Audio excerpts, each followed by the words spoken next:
Chapter 176, Letter. For Klein, setting up a simple ritual was as easy as breathing. Very soon, he was done preparing the ingredients, and he lit up the candle that represented himself. Looking at the flickering candlelight on the desk, Klein had an amusing thought for some baffling reason. Would this be considered holding a candlelight vigil in memory of myself? K. What the hell am I thinking? He reined back his thoughts and picked up the black rotten flower powder that belonged to the domain of death and sprinkled it onto the candle. In return, he caught a whiff of a smell that was akin to formaldehyde from his previous life. Immediately after that, he dripped full moon essence oil, a favored item of the Evernight. Amidst a sizzling crackle, his surroundings suddenly became quiet, and there was a shapeless, magical surge. Klein took a step back and softly recited an ancient Hermes, I. Then he changed into Hermes. I summon in my name. The spirit that wanders about the unfounded, the higher dimensional creature that a human orders, the messenger that belongs to daily Simone. Whoosh. The wind wailed, and the dim candlelight was tainted with a blue luster. Under its illumination, the wall behind the desk produced translucent ripples, and a creepy face surfaced. Other than its mouth, it had no eyebrows, eyes, or nose. Its thick lips parted, and a long red tongue was extended. There were sharp, irregular teeth that lined its mouth. In addition, the tip of the tongue had 5 delicate fingers. They were constantly extending and retracting, as though they were waiting for a delivery. This is Daly's messenger? Compared to Mr. Azik's, it's just like a child. No, I can't accurately determine their differences. Yes, one is an adult giant, and the other is a human baby. I wonder if it's due to the magical item, or if it signifies Mr. Azik's strength. I have to reevaluate my understanding of him. Perhaps he's a high-sequence beyonder. Crap, I forgot. In the letter, I should have asked Madame Daly for the names of the Sequence 4 and Sequence 3 corpse collector pathway. Mr. Azik most likely belongs to that pathway. Of course, he might have not advanced via potions. Yes, perhaps it's a gene that's passed down from his ancestors. I'll ask next time. The messenger is waiting. Klein looked at it seriously for a while and passed the neatly folded paper into the messenger's hand. Then, he watched as the hand gripped it tightly. Whoosh. The messenger retracted its tongue and swallowed the letter. The translucent, creepy, and wriggling face shrank back into the wall and disappeared. I've got to say, this magic is quite cool. Rather convenient too, but it can't be spread. Klein looked at the candlelight that had returned to normal. He shook his head and ended the ritual. Monday morning. Backlund, Empress Borough. In a hidden corner of the municipal garden built by Duke Negan, Zhou Mingrui, with her unkempt blonde hair and Furs Wall, with her languid bearing, were gawking at the liaison before them in a daze. They were momentarily at a loss at which language to use for a greeting. The petite Zhou, who was slightly over 1.5 meters tall, looked at the golden retriever that had extended its tongue and was wagging its tail. She smoothed out her trainee knight attire and weighed her words before she said, Are you Miss Audrey's messenger? Oh my goddess, why am I asking a dog so seriously? Furs was holding a thin cigarette with her fingers as she chuckled. Maybe it's a magical creature? I've never seen a magical creature that looks so much like a dog, Zhou replied in all seriousness. Susie sat down and closed her mouth. She then pointed at her belly with her paw. There was a leather pouch tied around the dog's body amidst her long golden fur. Zhou looked to her left and right, making sure that there was no one watching before she quickly moved closer. She bent down and removed the pouch. Furs watched curiously when her expression suddenly turned weird. It's made of crocodile skin, and it looks like the work of the fashion designer, Mr. Sodus. She's actually using such a pouch for the transaction. In other words, it's very expensive? Zhou raised the leather pouch. Furs pursed her lips tightly and nodded seriously. Zhou instantly lowered her speed in an exaggerated manner. She carefully opened the zipper and took out the letter inside, as though she was carrying an antique vase in her hands. After she read it, she passed the letter to Furs. Furs burned it with her cigarette after reading it carefully. She watched as it turned into ashes and scattered onto the soil. There's no extra information provided. Zhou pouted subconsciously. She took out a neatly folded paper from the pocket of her trainee knight attire. She looked at Susie in an imposing manner and exhorted subconsciously. This is the investigation report for the past few days. You must pass this on to Miss Audrey Hall directly. Susie quivered and sat up straight. Her tail was wagging vigorously.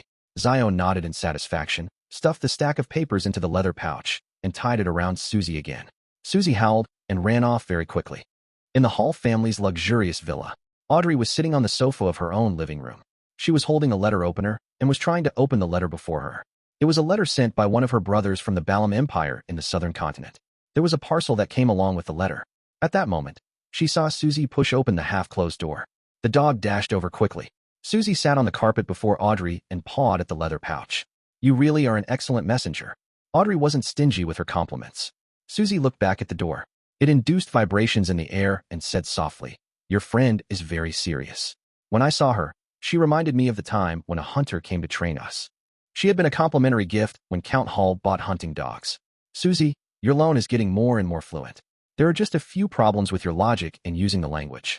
Audrey watched as her golden retriever took off the pouch on her own and skillfully pulled open the zipper. She gave Susie a look and immediately understood. She stood up and ran to lock the door. There's no results so far, but we found that some vagrants disappeared around the Backlund Bridge borough. Though, we can't know for sure that it was Kalangos. Perhaps the vagrants merely changed their movement patterns suddenly. Audrey flipped through the investigation report and seriously wondered how she should reply to Zio and Furs. I'll tell Zio that as long as she can track down Rear Admiral Hurricane, Kalangos, I'll buy the sheriff potion formula for her. No, that's not friendly enough. It would make her feel an inferiority complex. Yes, I shall say. Zio, I've prepared your reward. As long as you can complete the task, 450 pounds will be yours. Sigh. As far as the main ingredients for the telepathist formula, I've only found the Farsman rabbit's spinal fluid. I still need the rainbow salamander's pituitary gland. Glaint, Zio, and Furs have yet to find it. Audrey, cheer up. At least you've digested the spectator potion completely. Once you put together all the ingredients, you'll become a Sequence 8 Beyonder. Audrey reined in her thoughts, picked up a pen and paper, and quickly wrote a reply. She stuffed it back into the leather pouch and entrusted Susie to make another trip. She watched her golden retriever as she opened the letter that her brother had sent. She read it with a smile. My dear sister, I think you should come to the southern continent too. Come over to the colonized regions of the Balam Empire. There's abundant sunlight, fresh air, a clean environment, freshly caught seafood, various unique cultures, and the very kind and obedient Balam people who make good servants, as well as the smell of freedom. On the contrary, Backlund is cold and moist, the air is bad, there's always dust, and it's always gloomy. Plus, it's highly populated, which leads to all sorts of problems. And the endless balls, banquets, and salons. The social events are so boring and insipid that I wouldn't want to stay for a minute. Dear sister, I believe you share the same feeling. I'm not running away from home. I'm merely seeking my own place in life, but our brother definitely doesn't think so. He's always been a selfish person.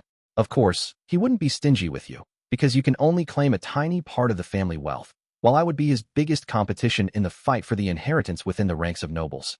After all, our father is a duke who takes a long view. He definitely wouldn't be restrained by the rule that the eldest sibling will inherit the rank of nobility. As long as he feels that it's necessary, he would do anything. Just like when he sold off half the farmland and pastures to enter the banking industry, regardless of the strong opposition. I miss Backlund sometimes, mostly father, mother, and you. I miss the smile that you put on my face during those few years. You must have become the most dazzling gem in Backlund, but unfortunately, I'll only be able to return after 2 years. A career is a man's pride, while the outstanding young people in the Lone Kingdom treat the world as their stage. You can tell our dear aunt that the coastal regions in the Balam Empire are very suitable for vacations, and especially suitable for her, given how her joints ache and swell in the winter. I sincerely invite her to be my guest. If you can come with her, that would be even better. I didn't send you too many gifts. They're mainly things that are rich with the traditions and styles of Balam, such as the unique yellow silk, and the ornaments that are filled with traits related to the worship of death. I remembered that you love things regarding mysticism, so I'll look around for you. The culture here is full of mystery. After reading the letter, Audrey picked up a pen, paper, and writing board. She leaned back into the sofa, pursed her lips, and wrote seriously, My dearest Alfred, although it has been less than a year, the little girl in your memories has grown up. I don't like mysticism anymore, so you don't have to search for those kinds of things. Because it's very dangerous. Audrey puffed up her cheeks and added in her head. She had heard of too many tragedies related to mysterious objects when participating in Beyonder gatherings and from stories Zio and Furs recounted. She thought and declared excitedly, I'm now interested in biology. Recently, I've been in awe of the rainbow salamander. Can you ask around for me and find out where I can find one of these creatures? Or if they have a complete corpse that has been preserved? Chapter 177, Sudden Turn of Events. Audrey stopped writing after she finished sharing some interesting news and scandals about aristocrats. She then adopted a serious pose as she recalled something. With her exceptional memory as a spectator, she arranged the information that she had received from her father's teachings, as well as the news she heard during banquets and salons into paragraphs. After creating a draft in her head, Audrey penned, As for the political situation in Backlund you asked about, it's not within my area of interest. I can describe it to you only based on my own impressions and the details that I happen to know. Some time ago, Father told me that after the abolishment of the Grain Act, the prices of crops were declining rapidly.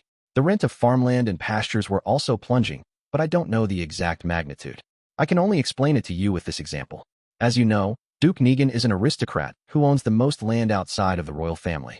It's said that he owns more than £12 million worth of farmland, pastures, and forests. Last year, his land earned him a historic £1,300,000 in rent.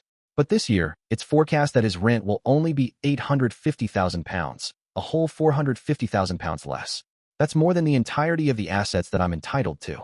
Without any further explanation from me, I'm sure that my dear brother will understand the behavior of most old-fashioned nobles.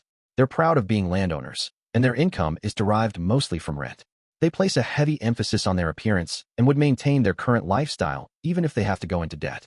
They spend tens of thousands of pounds on the upkeep of their castles each year, many more thousands on clothes and jewelry, as well as their persistent hunting activities, social banquets, and the occasional lavish weddings and funerals, etc., etc. With the decrease in rent, according to my knowledge, a good portion of the nobles have met with financial difficulties. Because of this, Count Wolf has sold 84,000 ares of land in the countryside and gotten £29,000 in return. Viscount Conrad has also sold his art collection worth £55,000 to a national art gallery. Other than a few visionary nobles who had long shifted their focus to steel, coal, railroads, banks, and rubber industries, the rest of the nobles have been severely affected by the Grain Act. Let us praise our dear Count Hall. Father told me that the financial distress will loosen the control the nobles have over politics. As you can imagine, the number of ministers with blue blood will decline from the next year onward. In a bid to secure funding, the Conservative Party and the New Party have promised to confer upon anyone the noble titles as long as they donate a sufficient amount of money and lack any criminal records. Of course, the caveat is that the person who donated the money must own an amount of land befitting of a noble. One example is the rich Mr. Sindris.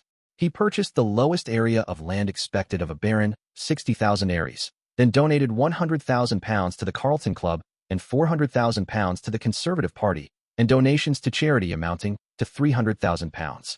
Finally, he succeeded in receiving conferment from His Majesty and became a highly regarded baron. I've heard that there's a price list to this, £300,000 to become a baron and £700,000 to £1 million for a hereditary baron. There is no clear price for the title of Viscount or Count, but I'm sure those are sufficiently ridiculous. This year, many nobles who are facing financial difficulties are starting to seriously consider the possibility of marriages with wealthy merchants. There have already been 3 marriages like this over the last 2 months. The betrothal gifts the noble women received are something to be envied. Also, the workers who protested the Grain Act did experience a decrease in the cost of living, but the quality of their lives has not improved. Instead, it seems to have deteriorated as the bankrupt farmers have entered the city and stolen their jobs by requesting lower wages. Thus, the wages of the laborers are dropping rapidly. I remember the day when Father asked me who I felt was the winner of the Grain Act. My dear Alfred, you must know the answer. You would definitely be able to obtain a hereditary baron title through your own efforts. Zio Dericha and Furs Wall were returning to the Backlund Bridge Borough after they received Audrey's reply. Zio, with her messy blonde hair, was looking out the window of the carriage. Her eyes were bright like 2 burning balls of flame. She muttered the term for £150 to herself repeatedly, as if reciting an incantation. Her strength and courage grew every time she repeated the term. Darkholm hasn't reported the status of the investigation today. Let's make a trip to his house. Zio suddenly turned to look at Furs. Darkholm was the leader of a triad in the Backlund East Borough and had control over many beggars and thieves. Even though he looked very friendly with his chubby face that was perpetually adorned with a warm and amiable smile, Zio knew that he was a merciless scoundrel. He once broke the arm of a 13-year-old thief because the boy had hidden his profit. Unless it was necessary, Zio was unwilling to meet Darkholm. But Darkholm was one of the few people who were most familiar with the vagrants in the city. Furs pushed her slightly curly hair back behind her ear. As long as it doesn't delay my lunch. No problem. Perhaps I could treat you to an Intis feast after this week. Zio promised in complacency. Must I thank God? Furs asked as she laughed. Unlike Zio, Furs was a moderate believer of the god of steam and machinery. As they conversed, the 2 ladies switched to another public carriage and arrived at the Backlund East Borough and arrived at Darkholm's house. It was a terrace house located in a narrow alley. There were green plants hanging from the walls. The exterior looked relatively unkempt. Zio walked to the door, raised her right hand, and knocked in a unique rhythm. The unlocked door opened with a creak following her knocks. Zio's apparently confused expression immediately turned stern, like a wary lion's. She took out a bayonet she carried with her and cautiously pushed open the door. She then slowly stepped inside. Furs also stopped looking nonchalant, having produced a dagger of unknown origins. They didn't smell any peculiar scents, but their rich experience told them that something was off. 1 step, 2 steps, 3 steps. Zio and Furs entered Darkholm's house. Then they saw a pale limb on a gas lamp, internal organs on a coffee table, as well as strips upon strips of flesh strewn on the floor and hung on the clothes rack. Pieces of bone had been stripped clean and piled up near the door. And amongst the bones was a head, its vacant eyes open. It was none other than Darkholm. His chubby face still maintained the amiable smile, as if everything was normal. Furthermore, there was no stench of blood in the house. As a former clinical doctor before becoming a best-selling author and Sequence 9 Beyonder, Furs has seen many death scenes more disgusting than this. She patted the tense Zio, who was on the brink of vomiting, as she surveyed the surroundings. Kalangos? Rear Admiral Hurricane Kalangos. He realized that Darkholm was investigating the missing vagrants and tracked him back to his house. Or could it be said that Darkholm had tracked him down, but ended up being caught? Zio fought back the urge to retch and said with a serious expression, "He sure lives up to his name as a merciless and crafty pirate admiral." The strangeness here also fits the description of his treasure. Crafty? Furs was suddenly alarmed as she blurted out. Could he be waiting nearby in an ambush against the mastermind behind the investigations? Zio froze for a moment before answering in a fluster. That's highly likely.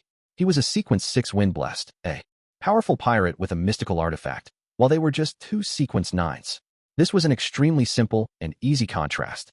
In the house opposite Darkholm's house, a man with a unique broad chin and dark green eyes in his 30s was standing by the window, coldly observing Zio's and Furz's opening of the door and slow entry. He was none other than Rear Admiral Hurricane Kalangos. The black glove on his left hand twitched as if it were alive. A layer of dull gold scales appeared on its surface. Kalangos revealed a cruel and joyous expression as his dark green eyes turned pale gold and indifferent.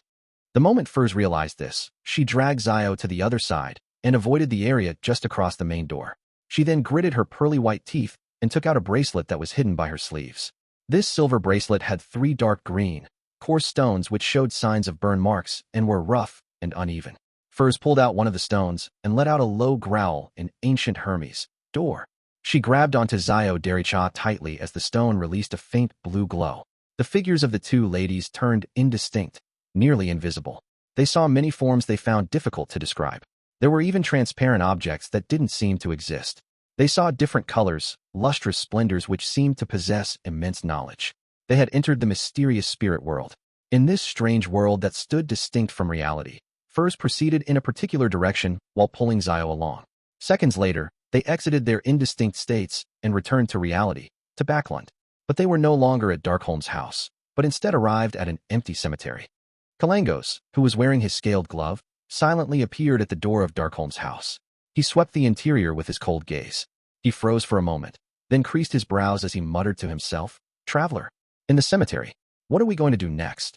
Furs panted, sensing their predicament and feeling a lingering sense of fear. The bracelet was a mystical item she had received along with the formula for apprentice and its corresponding materials back during a fortuitous encounter of hers. Other than causing her to hear strange, faint murmurings during the full moon every month, it posed no threat. There were originally 5 stones on the bracelet, each stone allowing her to traverse through the spirit world, technically allowing her to teleport. But now, there were only 2 stones left. Zio calmed herself down and nodded solemnly. "First notify Miss Audrey, then we call the police." Chapter 178, The Subsequent Ideas. Call the police? Furs Wall repeated in surprise. To Beyonders, lodging a police report seemed to be something of another world. Zio paced back and forth as she tugged her coarse blonde hair. The scene of Darkholm's death is harrowing and creepy. As long as the police aren't blind, they would definitely pass the case on to the mandated punishers, the Nighthawks, the machinery hive mind, or the special department of the military. When that happens, we can leak some more information and let them know that the murderer is Kalangos. At that point, the entire city will be chasing after him. Our goal is only to look for Kalangos, not to capture him.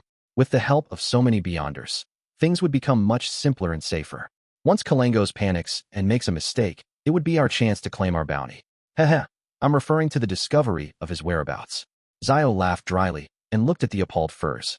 Do you think that the only way I know to deal with problems is by charging into them headfirst? The difference between us and Kalangos is as vast as the Desi Bay. Furs nodded slowly and said, "Your understanding of yourself is absolutely right. You've done too many things of a similar nature. Hence, the losses that you've suffered is sufficient for you to advance to sequence 8. Luckily, you're still rational enough regarding this matter. Zio lowered her head to look at her bayonet. She thought for a moment and said, I have to be honest. I clearly sensed the approach of death earlier. Kalangos was no doubt nearby. That was an aura evil enough to destroy us at any time. That triggered an instinctual response in me.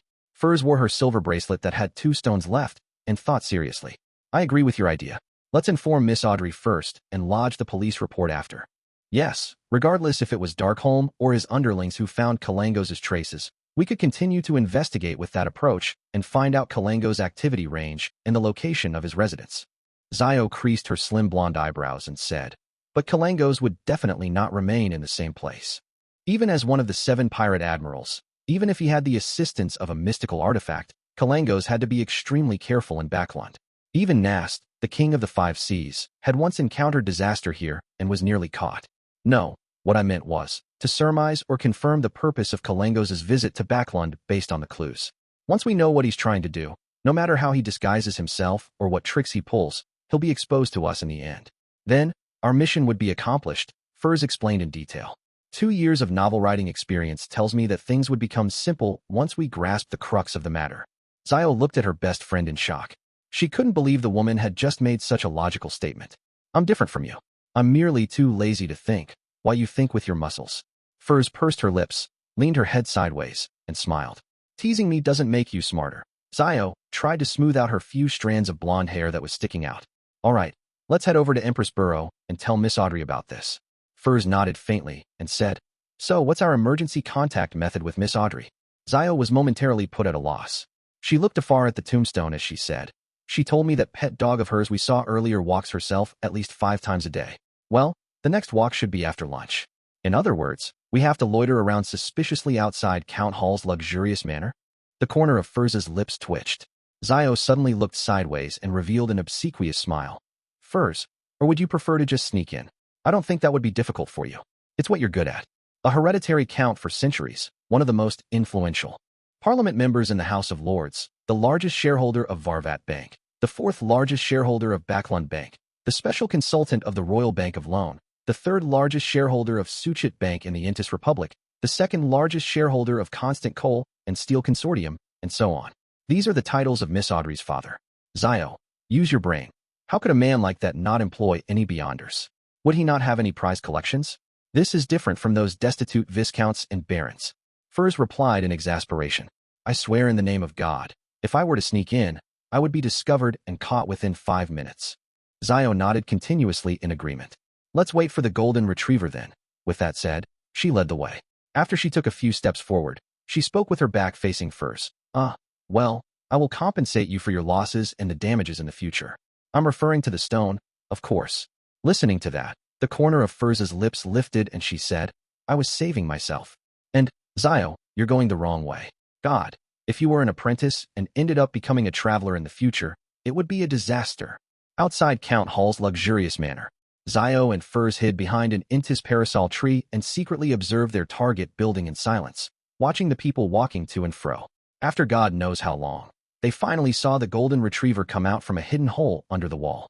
It pricked up its ears and looked to its left and right, appearing very cautious. Just as Susie started taking its walk happily, a black male dog popped up from nowhere.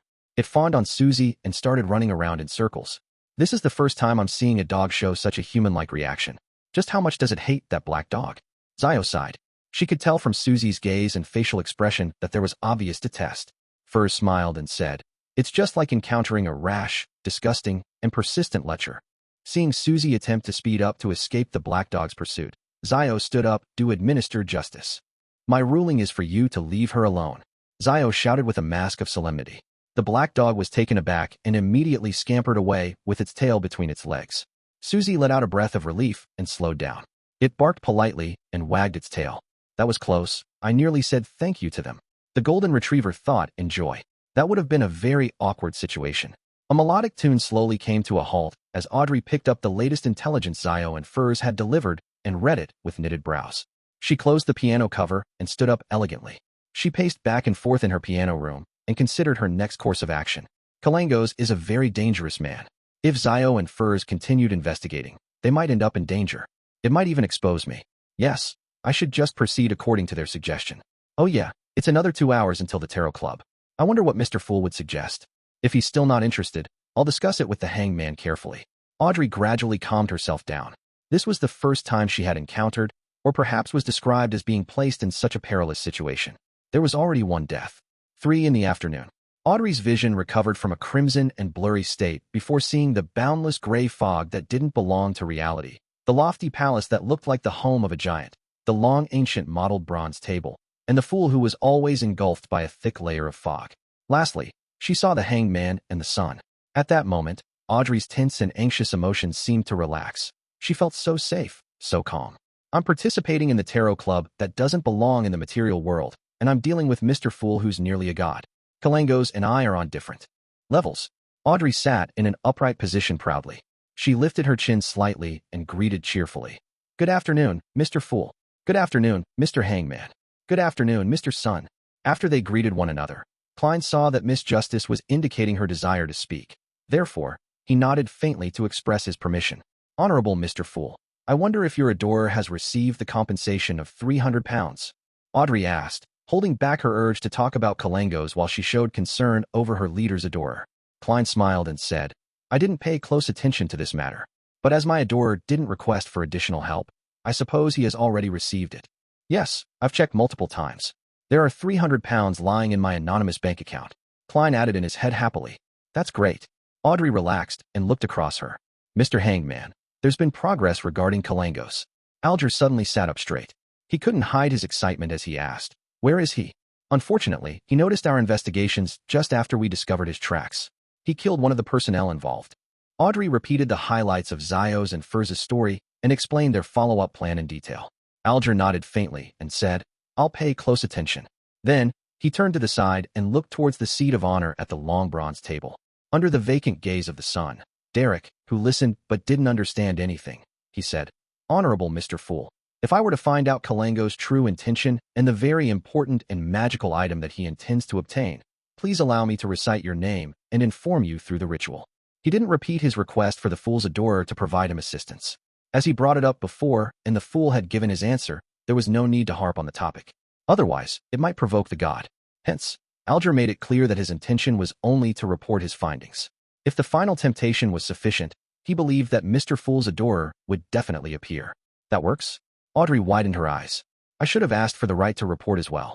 I might be able to gain Mr. Fool's guidance occasionally, she thought with regret. Under everyone's gaze, Klein leaned back into his chair and nodded faintly. He replied slowly, You may. Chapter 179, Praising Mr. Fool. Alger heaved a sigh of relief when he heard the fool's answer. He lowered his head and humbly said, Please allow me to thank you in advance. That's because I'm also curious about the item Kalangos is searching for. I want to know about the item that can allow a Sequence 6 Wind Blessed to have the strength of a Sequence 4. I'm also curious about what a pirate admiral is going to do in Backlund. Klein smiled, maintaining his profound posture. It's not like I've promised to provide assistance after I hear your prayers. He emphasized in his heart. But now, he was a lot more confident than before. Now, he had actual allies and the mysterious Mr. Azik, who was currently in Backlund. If it was absolutely necessary, Klein was willing to use the bronze whistle to enlist the help of Azik. Of course, he definitely wouldn't mention the tarot club. He would probably say he got information from some random source. There were still 2 problems that existed in this matter. First, Klein was only limited to a cooperative relationship with Azik. It wasn't necessarily the case that Azik would provide assistance unless he was interested in what Kalangos was doing or the mystical item that he was after. Second, Klein was unsure of just how powerful Azik was. Even if he had made the assumption that Azik was a high-sequence beyonder, he had to consider the fact that his memory loss might have weakened his abilities. After all, knowledge was usually equated with power, and the lack of knowledge would definitely diminish Azik's power. If that was the case, Klein couldn't guarantee that Azik could deal with Kalangos, especially with the latter wielding the creeping hunger. Klein was afraid that he would be placing Azik in danger, so he was unwilling to trouble Azik unless he absolutely had to. Now that I think about it, Mr. Azik's terrifying messenger can be summoned with the bronze whistle. No, that thing doesn't look like a messenger at all. It could take the role of an evil boss. So, even if Mr. Azik cannot beat the creeping hunger-augmented Kalangos, he should be able to defend himself easily and have enough power left to save the hanged man, Miss Justice, and her partners. Klein shifted his posture as he thought, still leaning against the back of his chair. He propped his right leg over his left. The hanged man Alger looked at the fool and spoke once again. I'm about to receive a batch of pages from Emperor Rosel's diary. I believe that I can present them to you in the next gathering, or the gathering after that. According to the arrangement of the Church of the Lord of Storms, Pritz Harbor was under the jurisdiction of the Backlund Diocese. Thus, Alger could enter the capital and wait for Rear Admiral Hurricane Kalangos to show himself under the guise of reporting about his previous voyage. Backlund had been the headquarters of the Church of the Lord of Storms until the end of the last epoch, having shifted their holy altar to Pasu Island only after the establishment of the Lone Kingdom. Regardless, the status of the Church of the Lord of Storms in Backlund was second only to the headquarters of the seven great churches. One could imagine the information the Church of the Lord of Storms held. Under these circumstances, Alger was confident that he would be able to collect pages of Emperor Rosel's diary in the name of research. After all, they were indecipherable at present.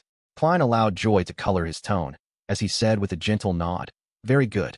What he was really feeling right now was a mix of joy and worry. He was happy that he could see several pages of Emperor Rosel's diary soon.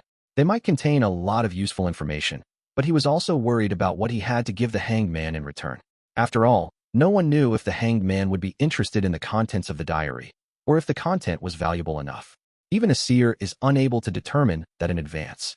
Must I really let my adorer help him? Klein gave a silent sigh. Audrey. Hall hurriedly spoke up when she saw the conversation between the hanged man and the fool end. Honorable Mr. Fool, may I recite your name and inform you using a ritual should I receive any timely and useful information? Timely. Look, Miss Justice's choice of words is so refined. Compared to her, you are too vulgar, the hanged man. Klein nodded slightly, saying past the fog, you may. Great. Audrey secretly clenched her fists. At the same time, Klein turned to look at the son, Derek Berg, who had been silently listening to their conversations. He spoke. His tone was peaceful. The same goes for you as well. Yes, Mr. Fool. Derek lowered his head. The majestic palace was silent for a few seconds before Audrey spoke. I need the complete pituitary gland of a rainbow salamander. One of the main ingredients of the telepathist potion? Hanged man Alger nodded slightly, as if he was contemplating. I don't have it. To be honest, I've only seen this creature in textbooks. The son, Derek, heard the term automatically translated to him as phantom netherdrake. What kind of textbook would discuss a supernatural creature? How envious. I can only get information like that at a Beyonder gathering, through word of mouth, or through a crumpled piece of paper. There's no system in place, and my search for knowledge lacks organization. I'll find a way to trade for the son's textbook in the future. Oh, he was interested in the formula for the Bard potion. Audrey thought, a little envious. At that moment, Alger looked at the fool, then retracted his gaze. He then looked opposite him and said in thought, I might have a way of obtaining the complete pituitary gland of the rainbow salamander. Without waiting for Audrey to speak, he added on, but it's under the premise that Kalangos is found.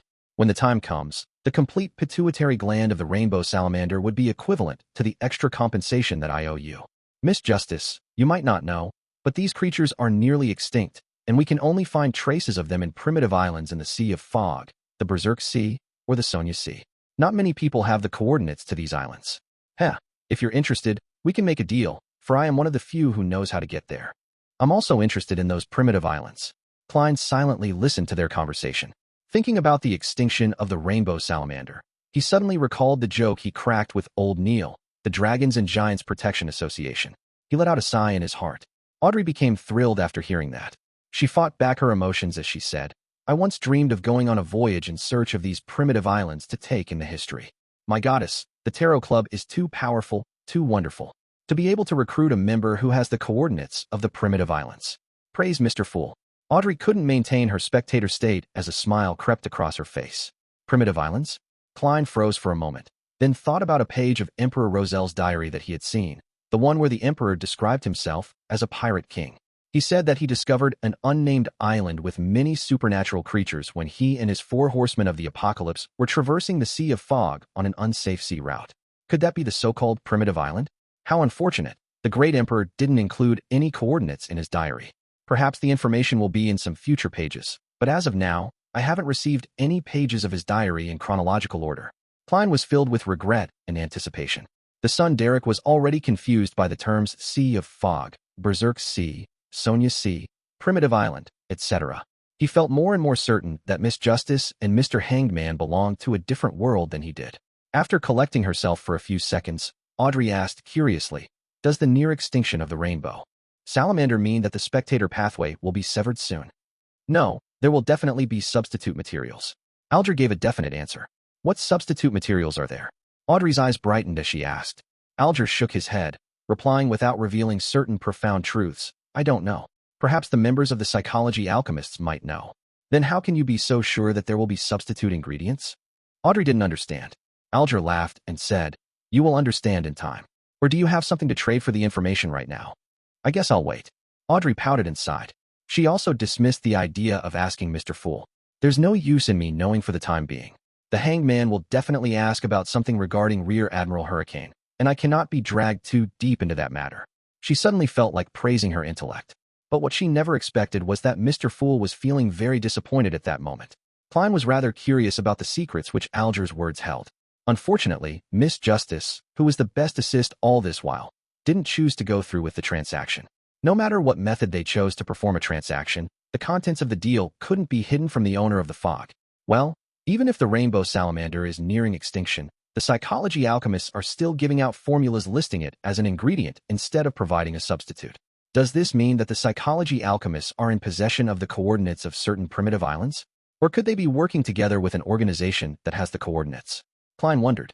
After the end of the transaction discussions, Klein looked around, then turned to the sun. He asked in a gentle tone, does the City of Silver still believe in gods? Klein was merely an official member of the Nighthawks and had no access to deeper mysticism knowledge. An example would be sacrificial rituals. Thus, in order to refine his understanding of performing sacrificing dedicated to himself, to move materials in the mysterious space above the gray fog, as a sequenceate, Klein needed to learn it as soon as possible from other sources. He came up with 3 methods after continuous consideration. First, he was going to ask Spirit Guide Daly, who was adept at ritualistic magic whilst also being a deacon. But this might invite suspicion from her. Thus, Klein could only patiently wait for an opportunity. Second, he could ask Mr. Azik, but Klein couldn't guarantee that he would be able to recall the knowledge in this area.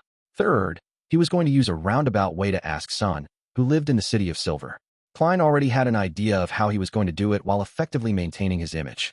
Whatever he asked would be tied to the gods. Derek replied in a respectful tone, we still believe in the Lord that created everything, the omnipotent and omniscient God.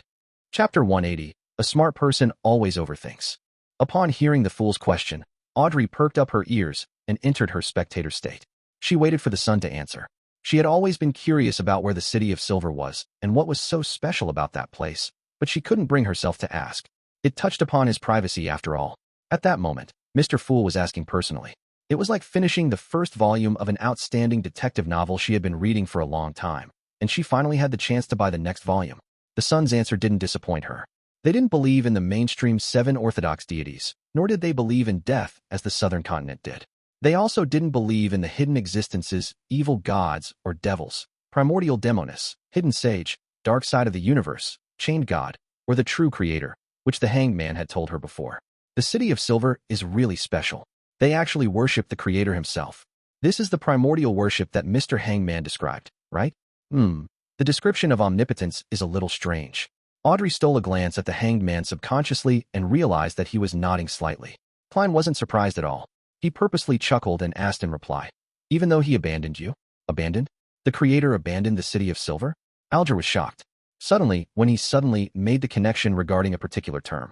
The forsaken land of the gods.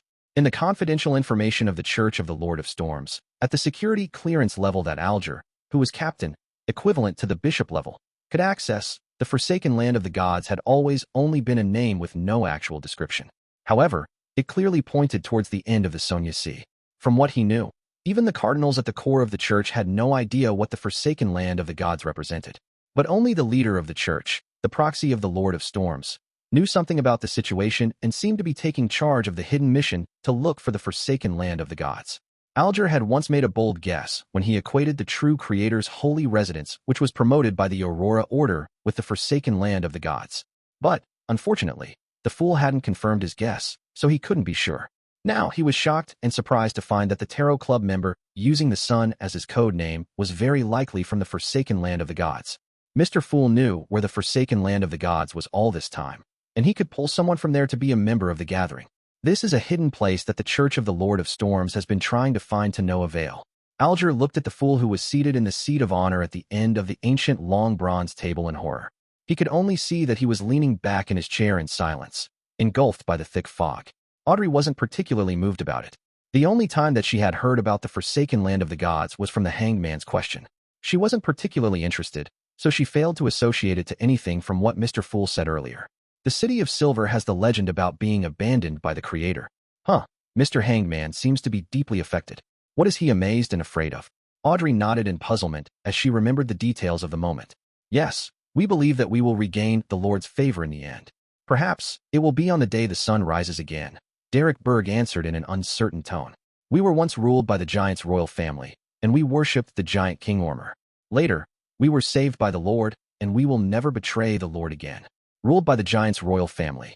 It really is ancient, but it doesn't seem to match. Alger, who had guessed at something, suddenly recalled the description about the second epoch in the hidden chapter of the Book of Storms. The second epoch was also known as humanity's dark epoch. At the time, the sky, ocean, and land were ruled over by dragons, giants, elves, mutants, devils, phoenixes, demonic wolves, and dead spirits. But in the end, the Lord of Storms, eternal blazing sun, and the God of knowledge and wisdom led humanity into defeating the supernatural creatures and ushered in the beginning of the third epoch, the glorious era, which was later known as Cataclysm. Giant King Ormer. Klein repeated the name in silence. In various legends and myths, it was a great existence on par with the deities. Even now, there were still some places that worshipped him. Even the most famous and most expensive grape wine in the Intis Republic was named after Ormer. It was said that the giant king particularly fancied grape wine, which was like blood. Considering the fact that the Church of the God of Combat is in control of the complete pathway of the warrior, which once belonged to the giants, can I assume that Ormer was the ancient god of combat? Klein guessed. He nodded deliberately, but didn't think any further about it. He then asked calmly, do you still offer sacrifices to this omnipotent god? Yes, we still do. But since the day we were abandoned, we have never gotten any response. Derek's voice had a hint of unconcealed pain. Klein leaned against the back of his chair leisurely. He half closed his eyes and said, describe the process of your offering ritual in detail. Does Mr. Fool want to figure out the truth behind the City of Silver's abandonment? Or does he want to determine if the Creator still exists? Alger suddenly felt a shock through his body, and he quivered. Not only was he afraid, but he was also excited too. This was because he felt he was being made privy to the secrets between deities. That made him feel like he had been elevated to a whole new level. I've been chasing after power, after strength. Didn't I do it to achieve this kind of feeling? Alger leaned back, lifted his chin, and got carried away with his thoughts. Mr. Hangman's mental state doesn't seem to be normal. Audrey looked at him with pity. She finally understood that there might be some sort of shocking secret behind the communication between Mr. Fool and the sun, which led to the Hangman's loss of composure. After the Kalengo's commission is over, I'll pay the price to get information about what Mr. Hangman learned today. I wonder if he would be willing to. Audrey thought in anticipation, yet was still a little worried. Derek didn't notice the weight that was hanging on his answer as he replied frankly, we build opulent altars covered in the Lord's symbol. Every time we receive a bumper black-faced grass harvest, we hold a sacrificial ritual. We use the monsters we capture in the depths of the darkness to use as sacrificial offerings. After we recite God's honorable title and the necessary prayers, we dance for him and then kill the monsters, to let their spirituality and tainted blood dye the entire altar. If we haven't caught any monsters, then we use a sinner on the lowest floor in the City of Silver prison instead. Then, we turn the very first batch of black-faced grass into food and serve it before the Lord. In the end, we sing praises in unison and end the ritual. Since I was planning to offer a sacrifice to myself, I'm not picky about time, and the altar can be as simple as possible. The most important part would be to open a channel with the aid of the monster's spirituality or the blood containing beyonder powers to complete the sacrifice offering. Of course, this is under the premise that one will receive a response. How extravagant. Klein used his mysticism knowledge to analyze every step of the sacrificial ritual in the City of Silver before finally saying, what are the corresponding prayers? What language do you recite them in? Derek was also looking forward to this, so as to gain hints from Mr. Fool on how to shake off the curse, so he recalled it carefully and answered, we use Jotun, which is also our common language. The corresponding prayers are, your devoted believers pray for your attention. We pray for you to take their offerings. We pray for you to open the gates to your kingdom. Klein listened in silence and intentionally let the engulfing fog slowly swirl around him. He nodded as though deep in thought and remained silent. As for what he learned from it, he obviously wouldn't share it. Alger found it very normal. How could the secrets of a deity be revealed directly to a mortal? Derek also steeled his resolve to quickly grow in power, so that he could obtain something that could garner Mr. Fool's interest in exchange for his guidance. After some more communication, Klein ended the gathering. He watched justices, the hanged man's, and the sun's figures vanish before him. He looked down and saw the boundless gray fog and crimson stars that seemed eternally immutable. However, after he advanced to sequence 8, he realized that he could connect even more stars. In other words, he could pull in more members. At least 2. Klein nodded indiscernibly. He wasn't in a hurry to add new members. He planned to act as he had before. He would first wait and observe. If Justice and the Hanged Man had any recommendations, he could assess them first. What I saw the last few times was when the sun was praying. There was a clear crystal ball before him, but ever since I pulled him into the world above the gray fog, that crystal ball has never appeared again. Does the prerequisite needed to pull people in through the connection of the crimson star have something to do with having a special item around them? Or does every crimson star correspond to an item in reality, which, when it's connected successfully, it would return to the world above the gray fog? I wonder if Miss Justice and Mr. Hangman were the same. Let's just assume that's the case. In that case, if people without this special item were to recite, "The fool that doesn't belong to this era, the mysterious ruler above the gray fog, the king of yellow and black who wields good luck," and allow me to hear their prayers, would I be able to pull them in? I can give it a try in the future.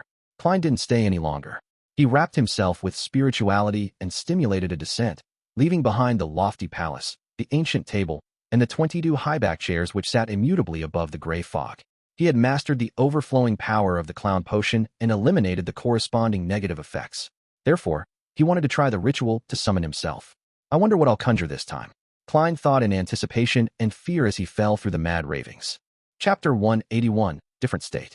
Klein didn't hurry to dispel the wall of spirituality when he returned to his room. Instead, he expertly took out a candle infused with sandalwood and placed it in the middle of his desk. He then followed the steps for the ritual, lighting up the candle with his spirituality and scattering essences, extract, and herb powder herbs symbolizing good luck and mystery. He saw the flame alternate between being dull and bright as he took in the fragrance of peace and harmony. Klein took 2 steps back and looked at the candle on the table. He then shouted in the language of the giants, "I." After a pause, he switched to Hermes. "I summon in my name. The fool that doesn't belong to this era, the mysterious ruler above the gray fog, the king of yellow and black who wields good luck." At that moment, the flickering flame fused itself with the harmonious scent to form an illusory vortex, a vortex that manically absorbed the spirituality. After Klein finished reciting the incantations, the vortex stabilized to become a palm-sized circle of grayish-white fog. After observing the fog, Klein took 4 steps counterclockwise without hesitation. He returned to the world above the fog, and as he expected, he saw ripples of light spreading from his high-back chair, accentuating the mysterious aura of the weird symbol, the pupil-less eye, and partially contorted lines, on his chair. He took in a deep breath and calmed his soul down, using cogitation before extending his hand toward the target. At that moment, he heard the incantations that he had just recited. He saw the surging spirituality and the rippling light fuse to form an illusory door. Compared to the previous time, the door was now completely formed and was etched full of mysterious patterns. The patterns were the same as the symbol on the back of the fool's chair, a symbol made up of the pupil-less eye and the partially contorted lines. As he looked at the door, Klein focused his mind and willed the door open. Without warning, ripples formed in the eternally immutable grayish-white fog and the majestic palace, like a stone being cast in a peaceful pond. The ripple spread in the direction of the door of summoning. The sound of heavy scraping sound caused by friction could suddenly be heard. A slit appeared in the heavy, mysterious door. Beyond it, one could faintly see an immensely dark world, filled with countless indescribable, transparent figures. There were also streaks of different colors, lustrous splendor that harbored infinite knowledge. At that moment, Klein felt an unimaginable, irresistible attractive force coming from beyond the door. He couldn't help but get pulled towards it. "Damn, are you not giving me the choice?" Just as he had that alarming thought, his body went through the slit and vanished into the darkness behind the door. The dizzying, maniacal roars gradually died down. Klein finally came to his senses. He saw a young man in front of him. The man was wearing an old shirt, had black hair, brown eyes, and average-looking facial features. The man had an average build, was a little skinny, but his frame seemed to hide considerable power. He also had the obvious demeanor of a scholar. "Isn't that me?" Klein wasn't a stranger to scenes like this. He encountered something like this every time he looked in the mirror. He nodded indiscernibly and surveyed his surroundings. He saw his bed with a white bedsheet draped over it. He saw his half-top hat, tuxedo, and black windbreaker hanging on his clothes rack. He saw a bookshelf with quite a number of books, his neat table that only had one candle on it. He saw the candle flame emitting a grayish-white glow, and now he was floating in front of the palm-sized circle of grayish-white fog. So, have I really summoned myself? It feels a little like an out-of-body experience, but there's also something a little different. Klein looked at the physical body belonging to him, toward his blank, vacant eyes, and slipped into deep thought. But he could finally confirm one thing: it was only his soul, also known as his spirit body in mysticism, that headed to the world of fog. The exterior appearance was that of the astral projection. It's no wonder that I can directly see the astral projection surface of Justice, the Hanged Man, and the Sun, and confirm whether they were beyonders or not when I was in the world above the fog. I could also guess their sequence numbers. My physical body seems to be under some form of protection, perhaps from the power of the ritual, for me to stand with such stability and not lose my balance. It should be the same for Miss Justice and the others.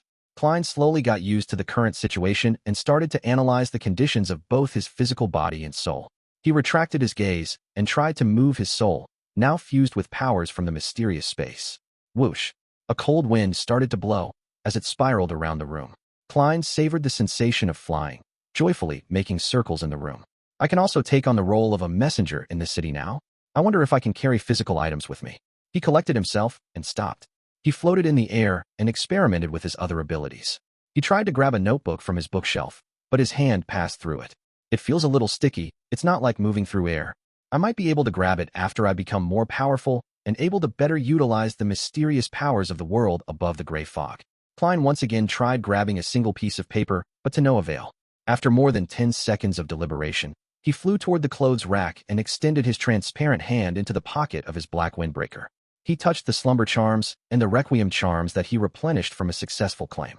They were objects infused with his own spirituality, different from ordinary objects in supernatural terms. Thus, Klein wanted to see if he could carry them about. His palm once again went through the charms, but he could clearly feel their existence. He felt the intertwining of spirituality, but he didn't have enough strength to pick them up. Of course, another explanation was that there wasn't enough spirituality within the charms to achieve a strong resonance with his current state. The spirituality isn't strong enough, Klein thought as he moved towards the other pocket. That pocket stored the flaring sun charms that he made with the stolen power of the divine blood and his own spirituality. A warm sensation quickly spread all over his body, making his form turn more stable and his thoughts clearer. He could take the thin gold piece out of his pocket. In the mirror in his room, the charm seemed to float out of the pocket on its own accord, similar to the descriptions in ghost stories. I can move flaring sun charms. I can also create sound using my spirituality, so I do have certain abilities in this state. Klein flew toward the mirror and stopped in front of it. He saw that only the thin gold piece was reflected. Other than that, it was only the furniture and darkness in the room caused by the drawn curtains. After a few seconds of consideration, he placed the flaring sun charm onto the bed before returning to the front of the mirror. He wanted to see if he could move through the mirror. His vision turned dark. Klein's vantage point suddenly changed. He saw the room that was reflected in the mirror, the furniture that was accentuated by the weak sources of light. It made him feel as though he was hiding in an obscure corner, peeping into a tiny portion of the room. I really can go through the mirror. But this is only an ordinary item, which doesn't lead to some mysterious and strange world. Klein nodded and charged forward, once again returning to his room. The success of carrying the flaring sun charm gave him immense confidence. Hence, he attempted grabbing something else. Mr. Azik's copper whistle. The moment he touched the ancient and intricate object, he felt his spirituality expanding and freezing. His illusory eyes turned into dark, burning flames.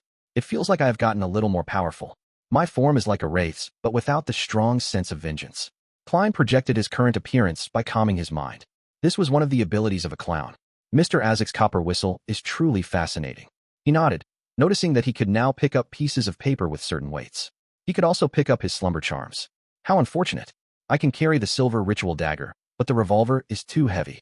Klein concluded his experiments and turned to see if he could use any spells in this state. After serious tests, he concluded that he could conjure 2 spells, the first being a formless howl could shake the souls of his target, and the second was inducing a state akin to freezing via contact with a target. Klein came to a satisfied stop. He looked out the oriel window, towards the sunlight, and street covered by the curtain.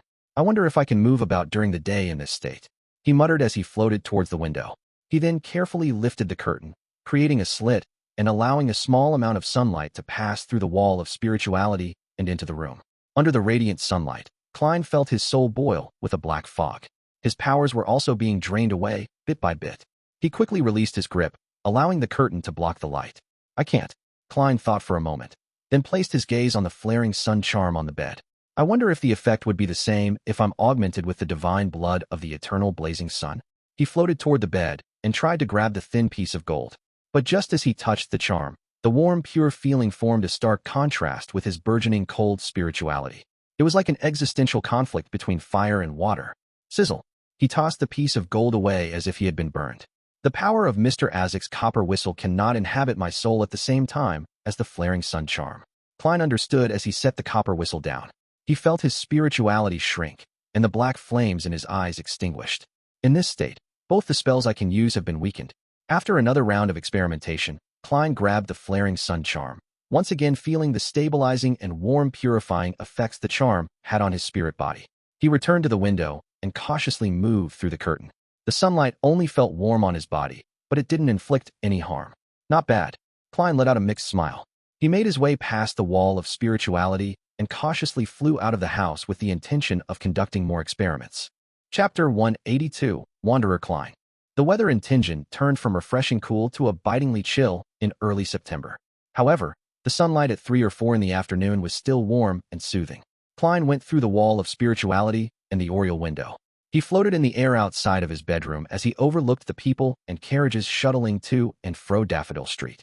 Just then, there was a man in a gray labor uniform who suddenly lifted his head and looked over. Klein panicked and wanted to hide, but he couldn't find any suitable cover. When he didn't see anything to hide behind, he started to sneak back into his house. However, from the corner of his eye, he saw the man earlier merely glanced over the window. Then, his gaze followed a flying sparrow, but unfortunately, he lost sight of it. In Tianjin, birds could occasionally be seen.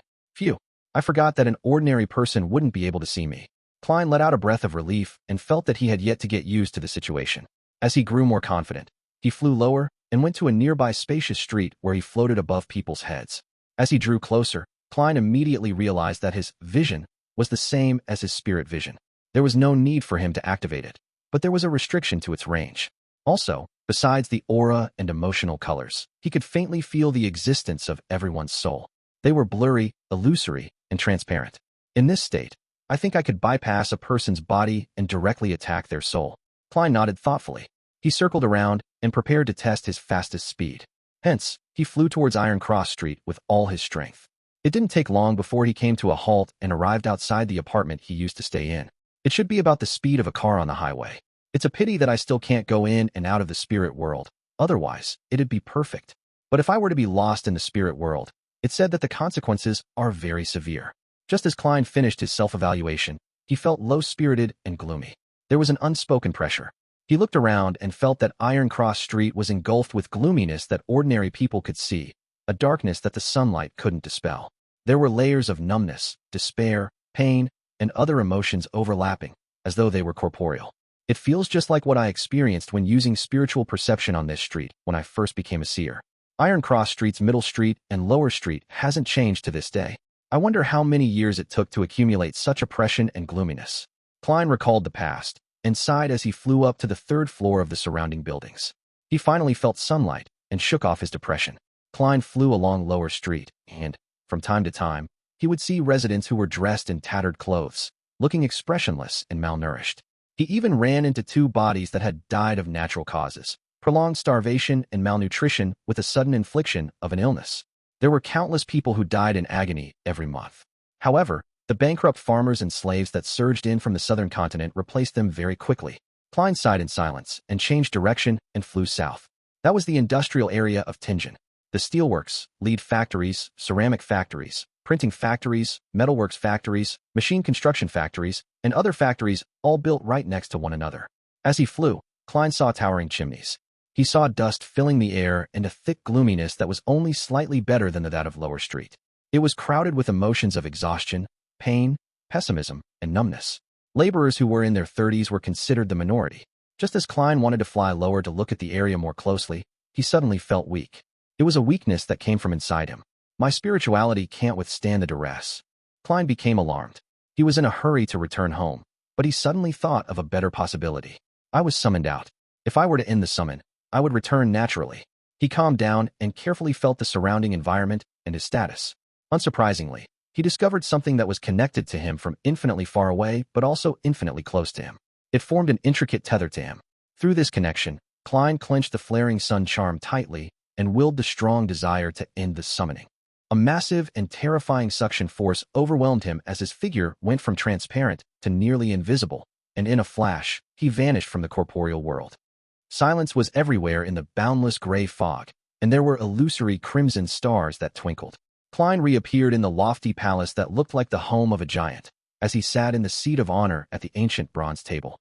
The entire procedure went well. Furthermore, Klein looked at his spirit body in pleasant surprise and saw that it contained a warm and pure gold portion. The flaring sun charm. I actually brought something corporeal into the world above the gray fog. He held the charm with a smile and fiddled with it to make sure it wasn't an illusory item. Klein stood up and paced back and forth, feeling completely gratified. He thought to himself in anticipation. As expected, ingredients and items can be brought into this mysterious space. I just need to find the correct way. However, this method is quite complicated. It needs me to do quite a bit before it reaches the destination. Furthermore, if I were to be summoned by the members all the time, it would damage the fool's image. I can only do that occasionally or after I understand it more. I can design an incantation that summons the fool's adorer, but it will similarly be directed at me. I'm not some born laborer. Why must the incantation point towards me? When the time comes, I can conjure what seems like a messenger or a more unique adorer, and let it deal with the dispatch and collection of materials. Ideas popped up one after another as Klein contemplated. But due to the limitation of his capabilities and knowledge, he couldn't put them into practice just yet. As he became even weaker, Klein didn't dare to stay any longer. He used his spirituality to envelop himself and simulate the feeling of descending. In the blink of an eye, he returned to his bedroom. He saw splendid sunlight pouring in through the gap in his curtains. He examined his body and made sure that the flaring sun charm wasn't brought back but left above the gray fog. When I've gotten enough rest, I'll repeat the summoning ritual at dawn to bring the flaring sun charm back to reality. Sigh. It would be great if I could maintain the state a little longer. That way, I would be able to investigate the houses with red chimneys. It's such a pity that I can't do it yet. I could only fly long enough to investigate a few houses before having to return above the gray fog and rest for half a day. The efficiency would be just as low. Klein walked before his desk and put out the silent burning candle. After he packed his things, he didn't remove the wall of spirituality immediately. Instead, he sat down and took out a pen and paper to write a letter to Mr. Azik. After he wrote the salutation of "Dear Sir," he pondered for a few minutes before penning. I recently received news that one of the 7 pirate admirals, Rear Admiral Hurricane, Kalangos, has infiltrated Backland. He carries a mystical item called the Creeping Hunger. It provides an ability similar to a shepherd, which is a sequence 5 beyonder that swallows different souls and obtains their corresponding powers. It said that there is a limit to the number of souls that one can let out to graze, but the souls can be swapped out. Kalangos seems to have many beyonder powers, and I'm not sure what he's trying to do in Backland.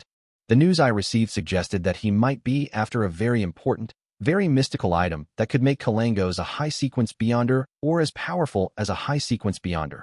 Klein fabricated his source of information to generally describe the situation with Kalangos, but it wasn't like Mr. Azik would look for a Nighthawk captain to confirm it.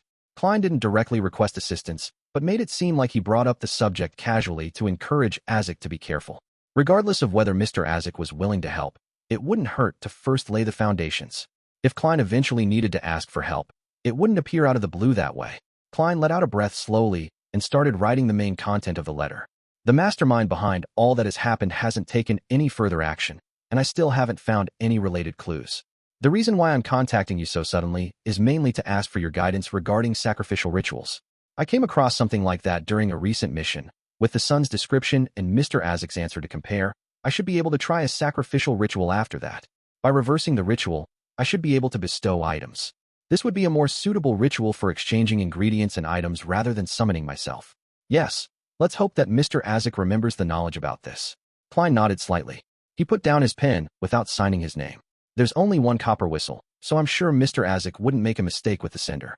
Therefore, to be careful, Klein didn't leave his name. After he folded the letter, he looked at his 3-meter-tall ceiling.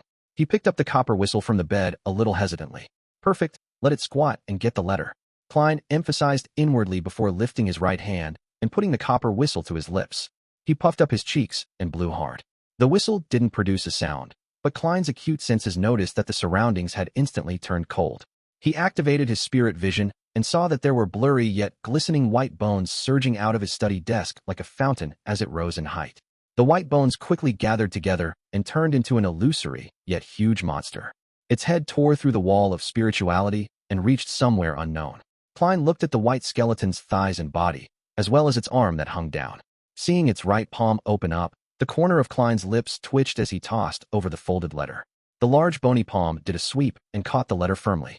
Then, Klein picked up his copper whistle and blew again without hesitation.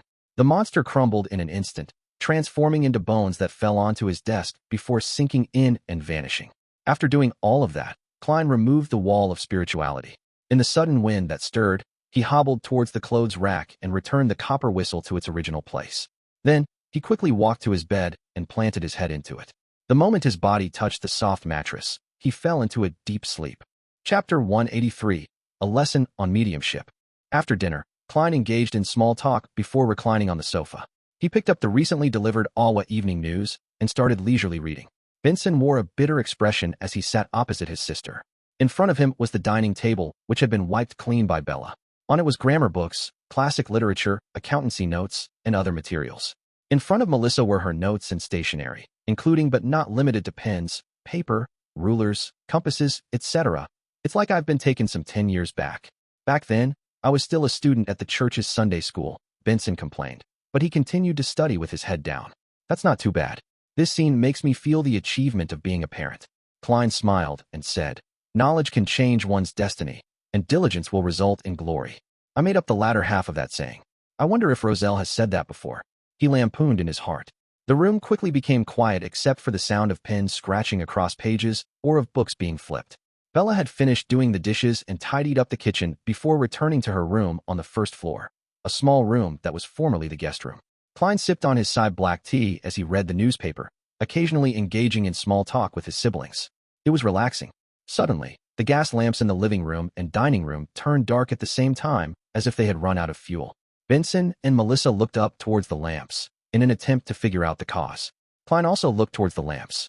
At this moment, he felt something touch his arm. He was the only living person in the living room, but something had touched his arm. His hair stood on end. Klein retracted his arm and turned to look over. He saw 5 thin, pale fingers growing on the tip of a tongue. Underneath them was an irregular row of sharp teeth. Klein instinctively reached for his pockets. Within them were the requiem charms and slumber charms. But he caught a glimpse of a neatly folded piece of paper in the finger's grasp. A letter. A messenger. Klein heaved a sigh of relief. At that moment, the 5 pale fingers prodded his arm again. Klein saw Melissa about to stand up and check on the gas lamp. He reached out with his left hand and grabbed the letter. Then he quickly retracted his arm and hid the letter under the stack of newspapers on the table. He then saw the fingers, tongue, and the irregular row of sharp teeth fade away and disappear from the corner of his eyes. With a thought, Klein tapped his left molar and silently activated his spirit vision. He once again saw the 5 abnormally thin fingers. He saw the long red tongue adorned with sharp, white teeth. He saw them retracting back into the transparent face on the ground. A second later, the face disappeared completely. The lights in the living room and dining room were restored back to normal. Strange, Melissa pouted, finding no faults with the lamps even after a serious check. Why is the lady in our house responsible for such things, while the men watch from the side? Klein shook his head and deactivated his spirit vision. When spirits were willing to be seen and had the corresponding abilities, even an ordinary person could spot them. What happened just now was an example. After discussing the problem with the gas lamps, the Moretti siblings became quiet once again. Benson and Melissa once again delved into the ocean of knowledge. Klein used the newspaper as a cover and unfolded the letter with one hand. He placed the paper between the newspapers and started reading the reply from Spirit Guide Daily. I have to emphasize again, I prefer the title of Spirit Medium. I'm going to give you a positive response regarding what you asked. Yes, mediumship rituals can also be used on living beings, not just living humans. But this is troublesome and poses some level of danger. The souls left behind by the dead are pure. They have few impurities or chaotic thoughts. We can communicate with them, asking them questions and receiving answers without any barriers. Of course, you can use the method of dream divination to directly receive images from them. But that cannot be replicated with living humans. The subject still has a will and would fight against unprotected communication between souls. Klein's lips twitched when he read the letter. He confirmed that it was Daly herself who wrote this letter. Unprotected communication. That really is the way she speaks. Klein returned to the letter after taking a quick glance at his siblings. We only have 2 methods when faced with such a situation. First, we can use our powerful spirituality and sophisticated mediumship rituals to triumph over the will of the other person, engaging in a barbaric method of communication. Second, we can use medication to make the other party relax. What I use the most are the Amantha essence and eye of the spirit medication. Haha, I'm sure that you still have a lingering impression of those. After reaching the stage of channeling the soul, you must take note that you're also in a spiritual state, unlike when you're communicating with the souls left behind by the dead. In simpler terms, your spirituality is entering the spirituality world of the other party. Take note, a professional spirit medium wouldn't lack the means of protecting themselves under such a state. But you cannot do that.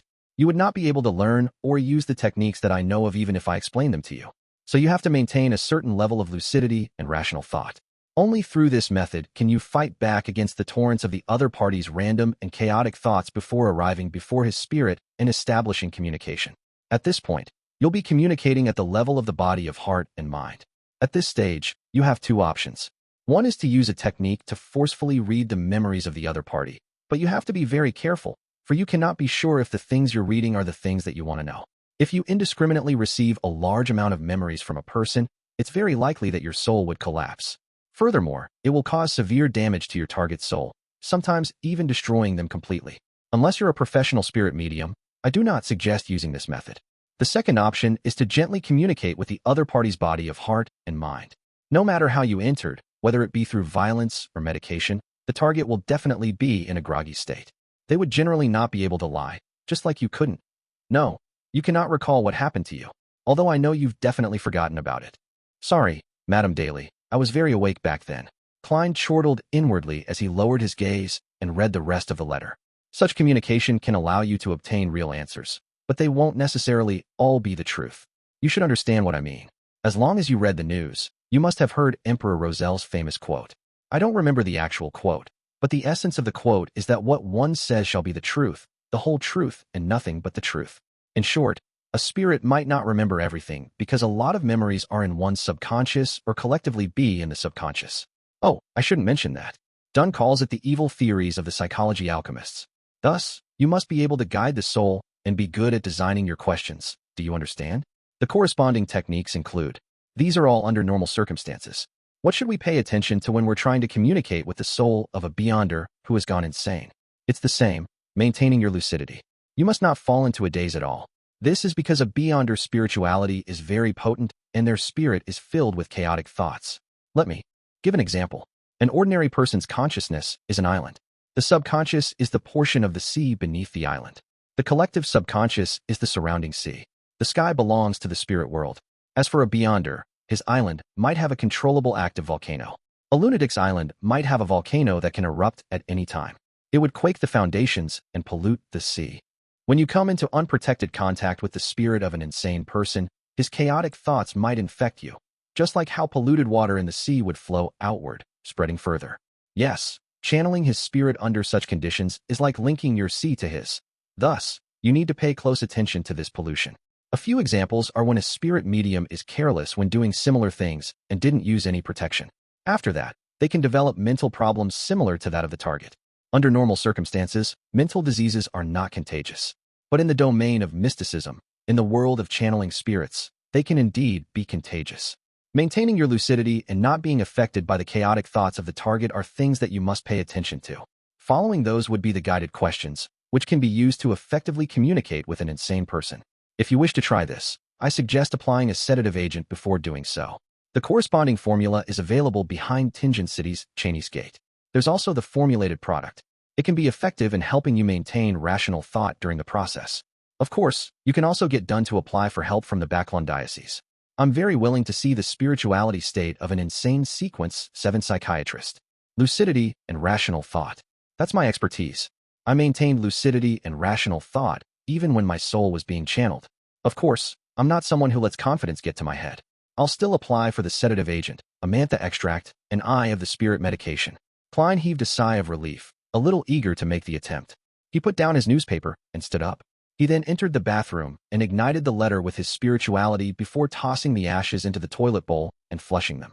That night, Klein once again tried the ritual for summoning himself and brought the flaring sun charm back to the physical world and into his room.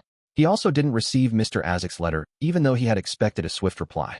Perhaps he needed some time to recall the knowledge. Or perhaps he's not free to give a reply for now. Or perhaps he's worried that he would interrupt my sleep. Klein dispelled the wall of spirituality as he speculated. He made his way to the bed. The following day, Tuesday morning, Klein entered the Blackthorn Security Company and knocked on the door to the captain's office as usual. Chapter 184, Behind the Gate. Please come in, Dunsmith said with a mellow and pleasant voice.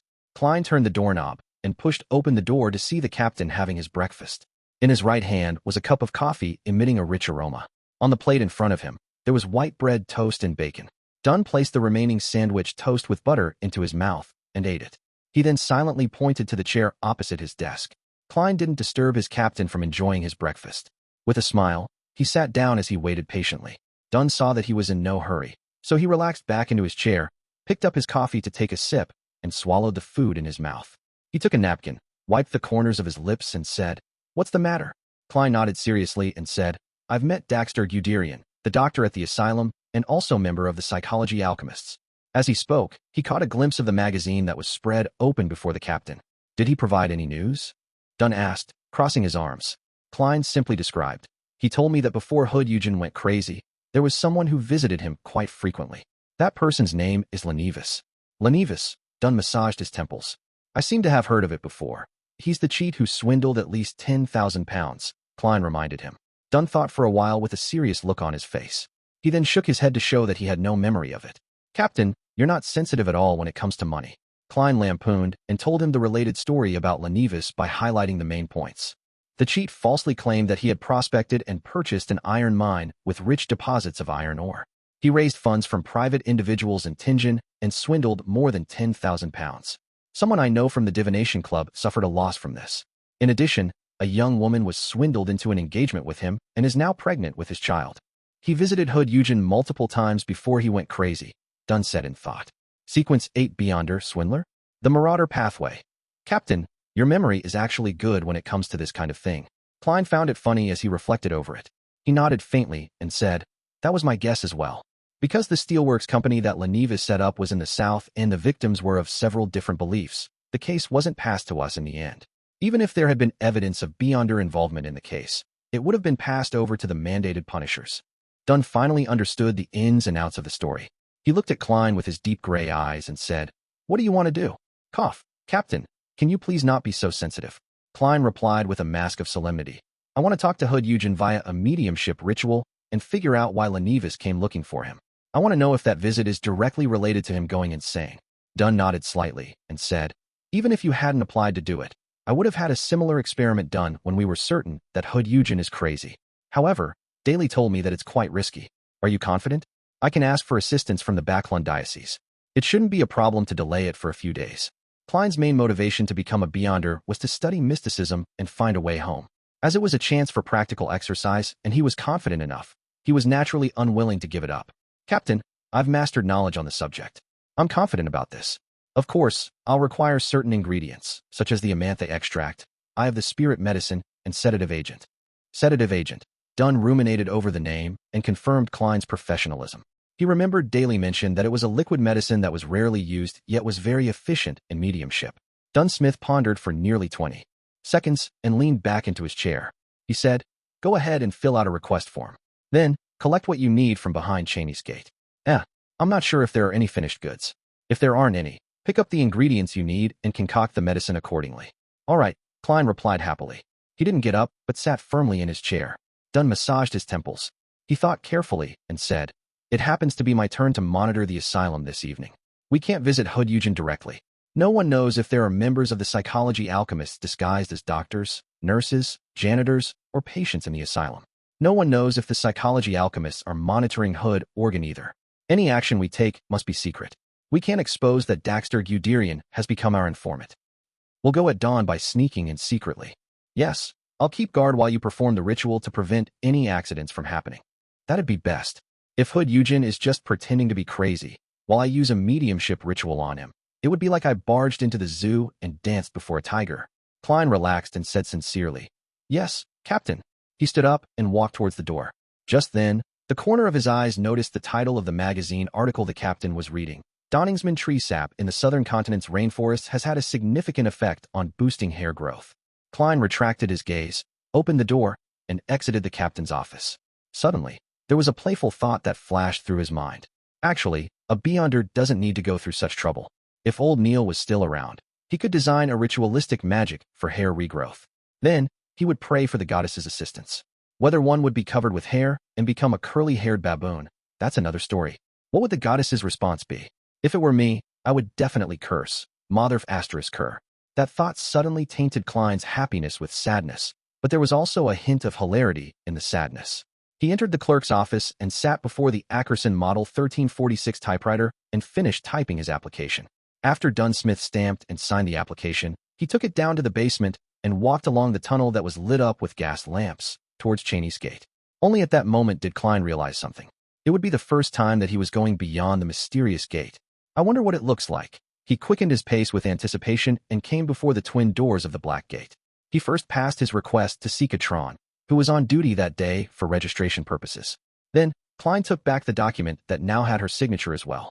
He knocked on Cheney's Gate and sensed how empty and distant the echo was.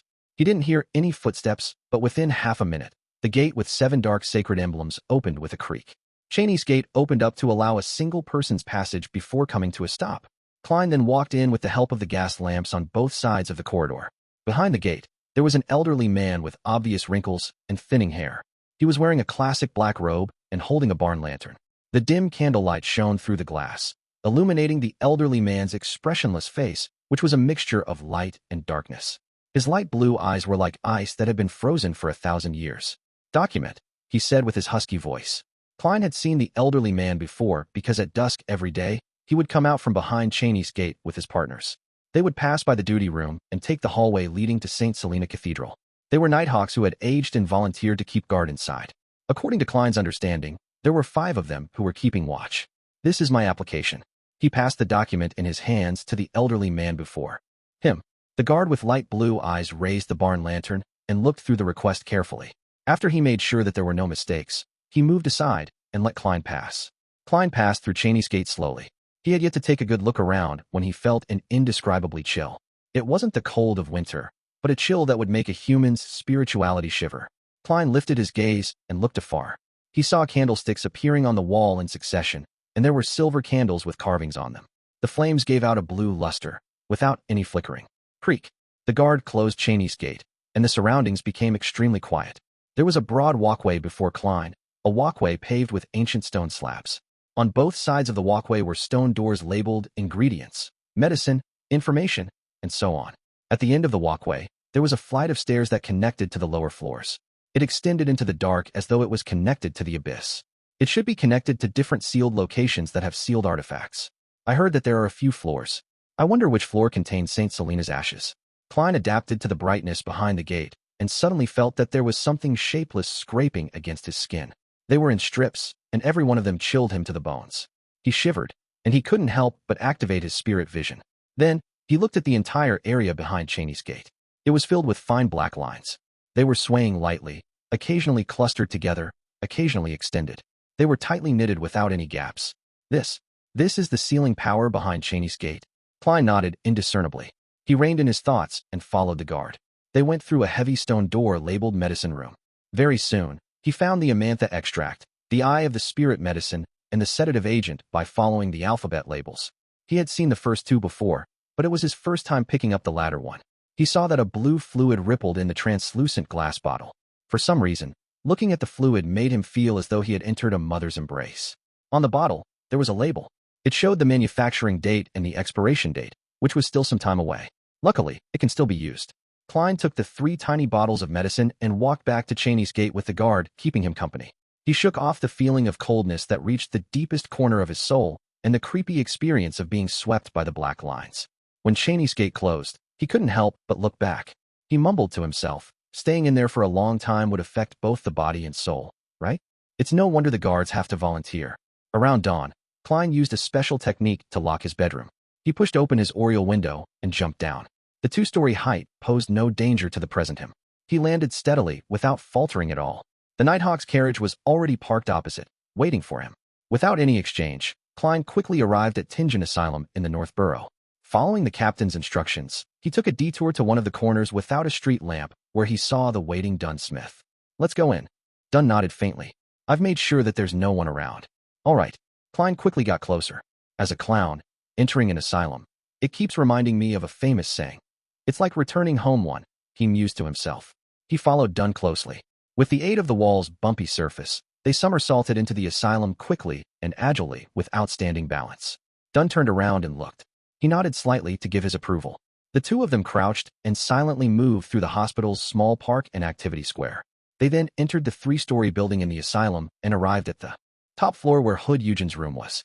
As Hood Eugen had the possibility of becoming violent now that he had gone insane, he had been assigned to a single room. Luckily, the monitoring Nighthawks hadn't wasted their efforts during the surveillance and had made a copy of the room key long ago. Gotcha. The lock clicked lightly, and Dunn entered first. Klein projected his gaze past his figure and saw the person sitting on the bed.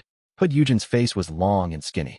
His eye sockets were deeply concave, and his blonde hair was disheveled. He was looking at the metal-barred window with his grayish-blue eyes. He was looking at the crimson moon outside. Klein closed the door to the room and chuckled as he casually asked, "Why aren't you sleeping?" Dunn was taken aback and suddenly remembered that Klein was now a Sequence 8 clown. Hence, he remained silent and backed off to a corner of the room. Hood Eugen turned his head and looked at Klein. He chuckled foolishly and replied, "I'm waiting for my cake." Chapter 185, Spiritual World. Waiting for cake? That really wasn't an answer that I was expecting. Of course, if I was able to anticipate the answer of a mental patient, wouldn't that mean that I was almost there myself? The thought flashed through Klein's mind. He maintained his relaxed smile, as if he was chatting with a friend. "Who's going to send you a cake?" Hood Eugen's expression fell instantly, his face long and depressed. "No, there's no cake. There's no cake. You stole my cake." His voice suddenly became shrill as he glared angrily at Klein. Without waiting for Klein to speak, he let out a shout and opened his mouth, revealing 2 rows of white teeth. Following which, he leaped from his mattress while salivating. He closed in on Klein with one step and extended his hands, attempting to grab onto Klein's shoulders. He wanted to drag Klein towards him and bite him. Despite the sudden attack, Klein reacted quickly despite appearing a little flustered. He instantly bent his knee and squatted. At the same time, he tilted his body to the side and raised his left arm. Oof! His shoulder slammed into Hood Eugen's abdomen, causing Hood's eyes to turn white and drool to drip from his mouth. But Hood Eugen didn't stop moving. He allowed the momentum to carry him down as he opened his arms in an attempt to pull Klein into a bear hug. Klein tilted his body to the side and rolled over. His movements were smooth as though he had practiced them hundreds of times. He pushed against the ground with his right hand and stood up with a somersault. He decided to go on the offensive and charge forward to restrain his opponent. But at that moment, Hood Eugen only stood there blankly, his eyes losing focus, becoming vacant and lost. Klein froze for a moment.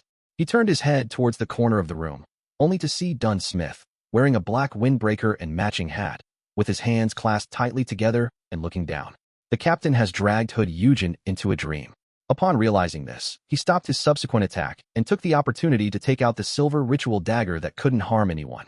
He used it to create a wall of spirituality, which sealed the ward. Klein then took out 3 candles infused with mint and placed them on the window in a triangular formation. One candle signified the Evernight goddess, another the mother of the secrets, and the last represented himself. Soon after, he set up a simple altar and used his spirituality to ignite the candles. Just as he was about to warn the captain, Dunn raised his head and smiled. Hood Eugen's dreams are a sea of chaos.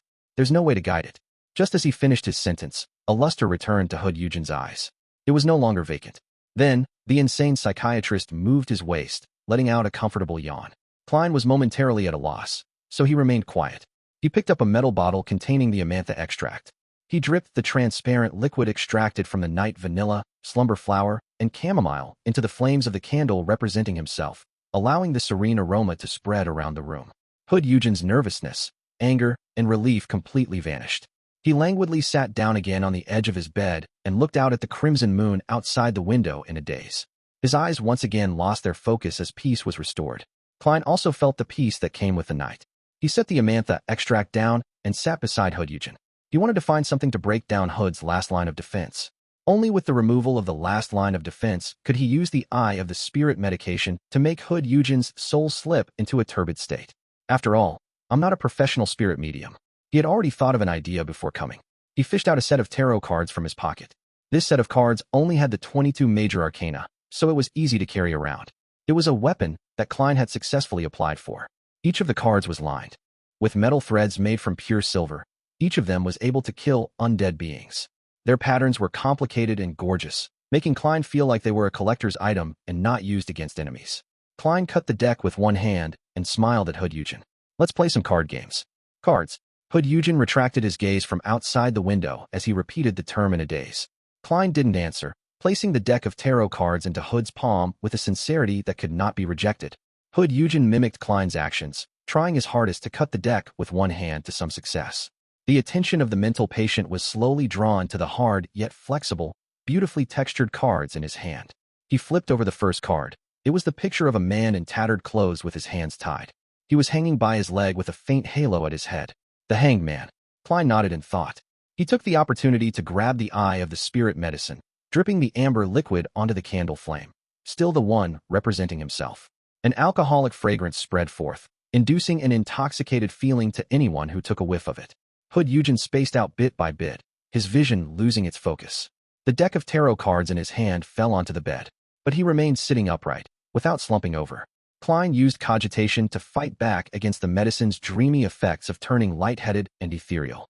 He took out another metal bottle from his pocket and twisted the cap open before pouring the blue liquid into his mouth. Sedative agent. The ice-cold liquid flowed through his throat, down his gullet, and into his stomach.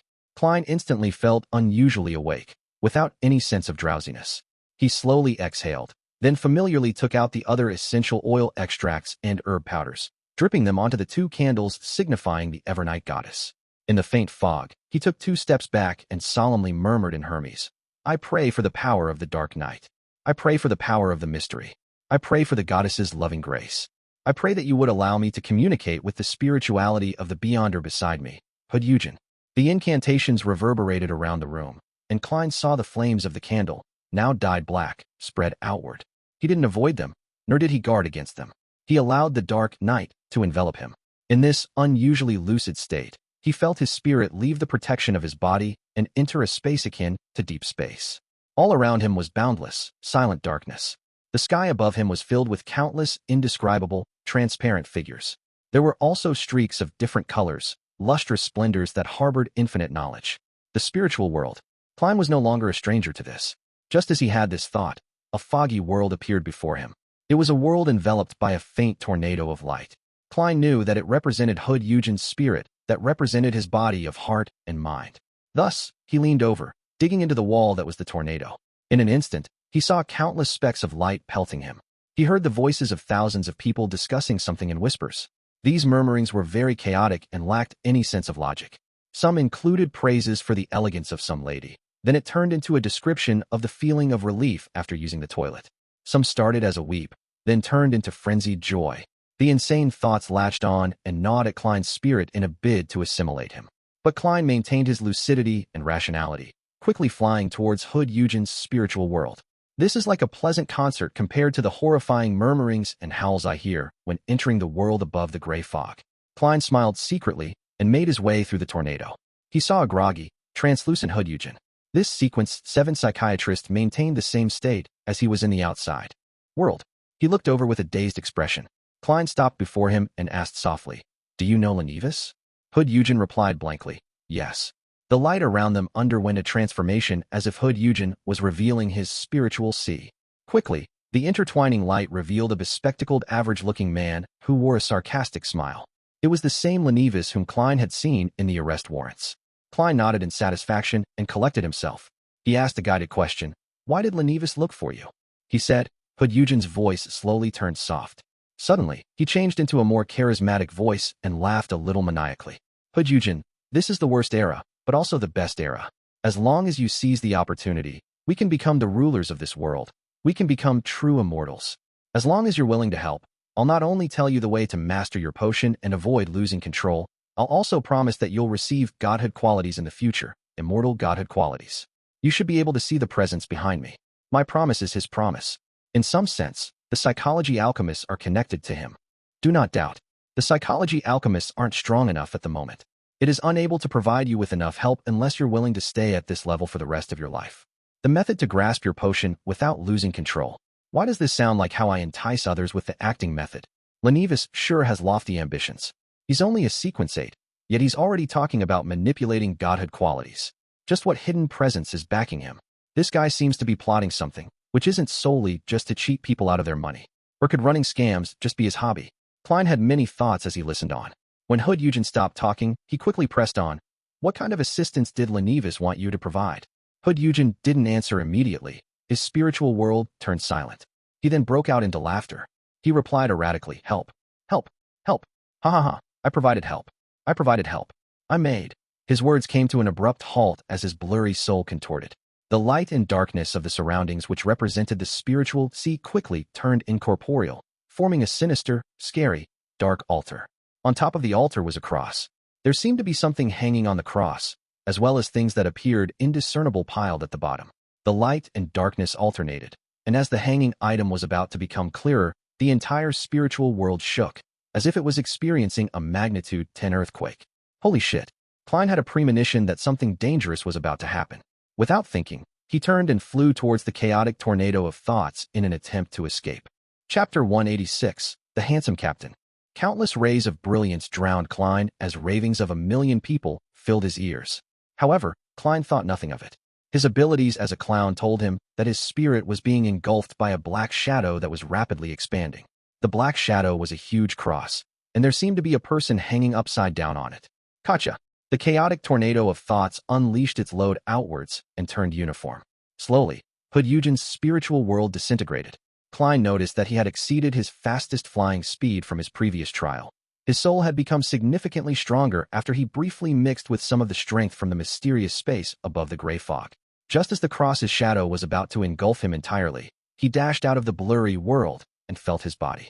He familiarly stimulated a descent, and Hood Eugen's long, skinny face and messy blonde hair instantly appeared in his vision, along with the 3 candles that were burning at the window ledge.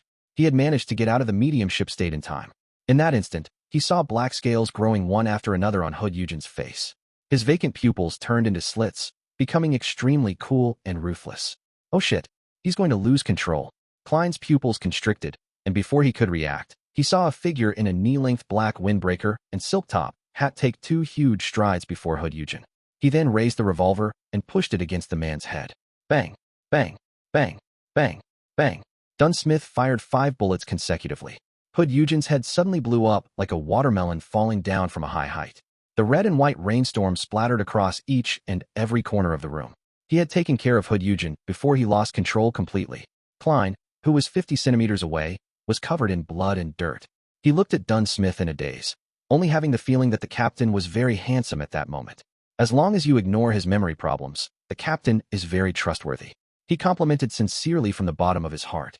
Did an accident happen? Dunn put away his revolver and watched Hood Eugen's mostly headless body slowly fall to the floor. Just as Klein was about to organize his words, he saw that the body had become a pile of bloody flesh within a few seconds, and the asylum uniform that covered it appeared to have its most basic structure damaged. Hood Eugen's corpse was left with very few complete items.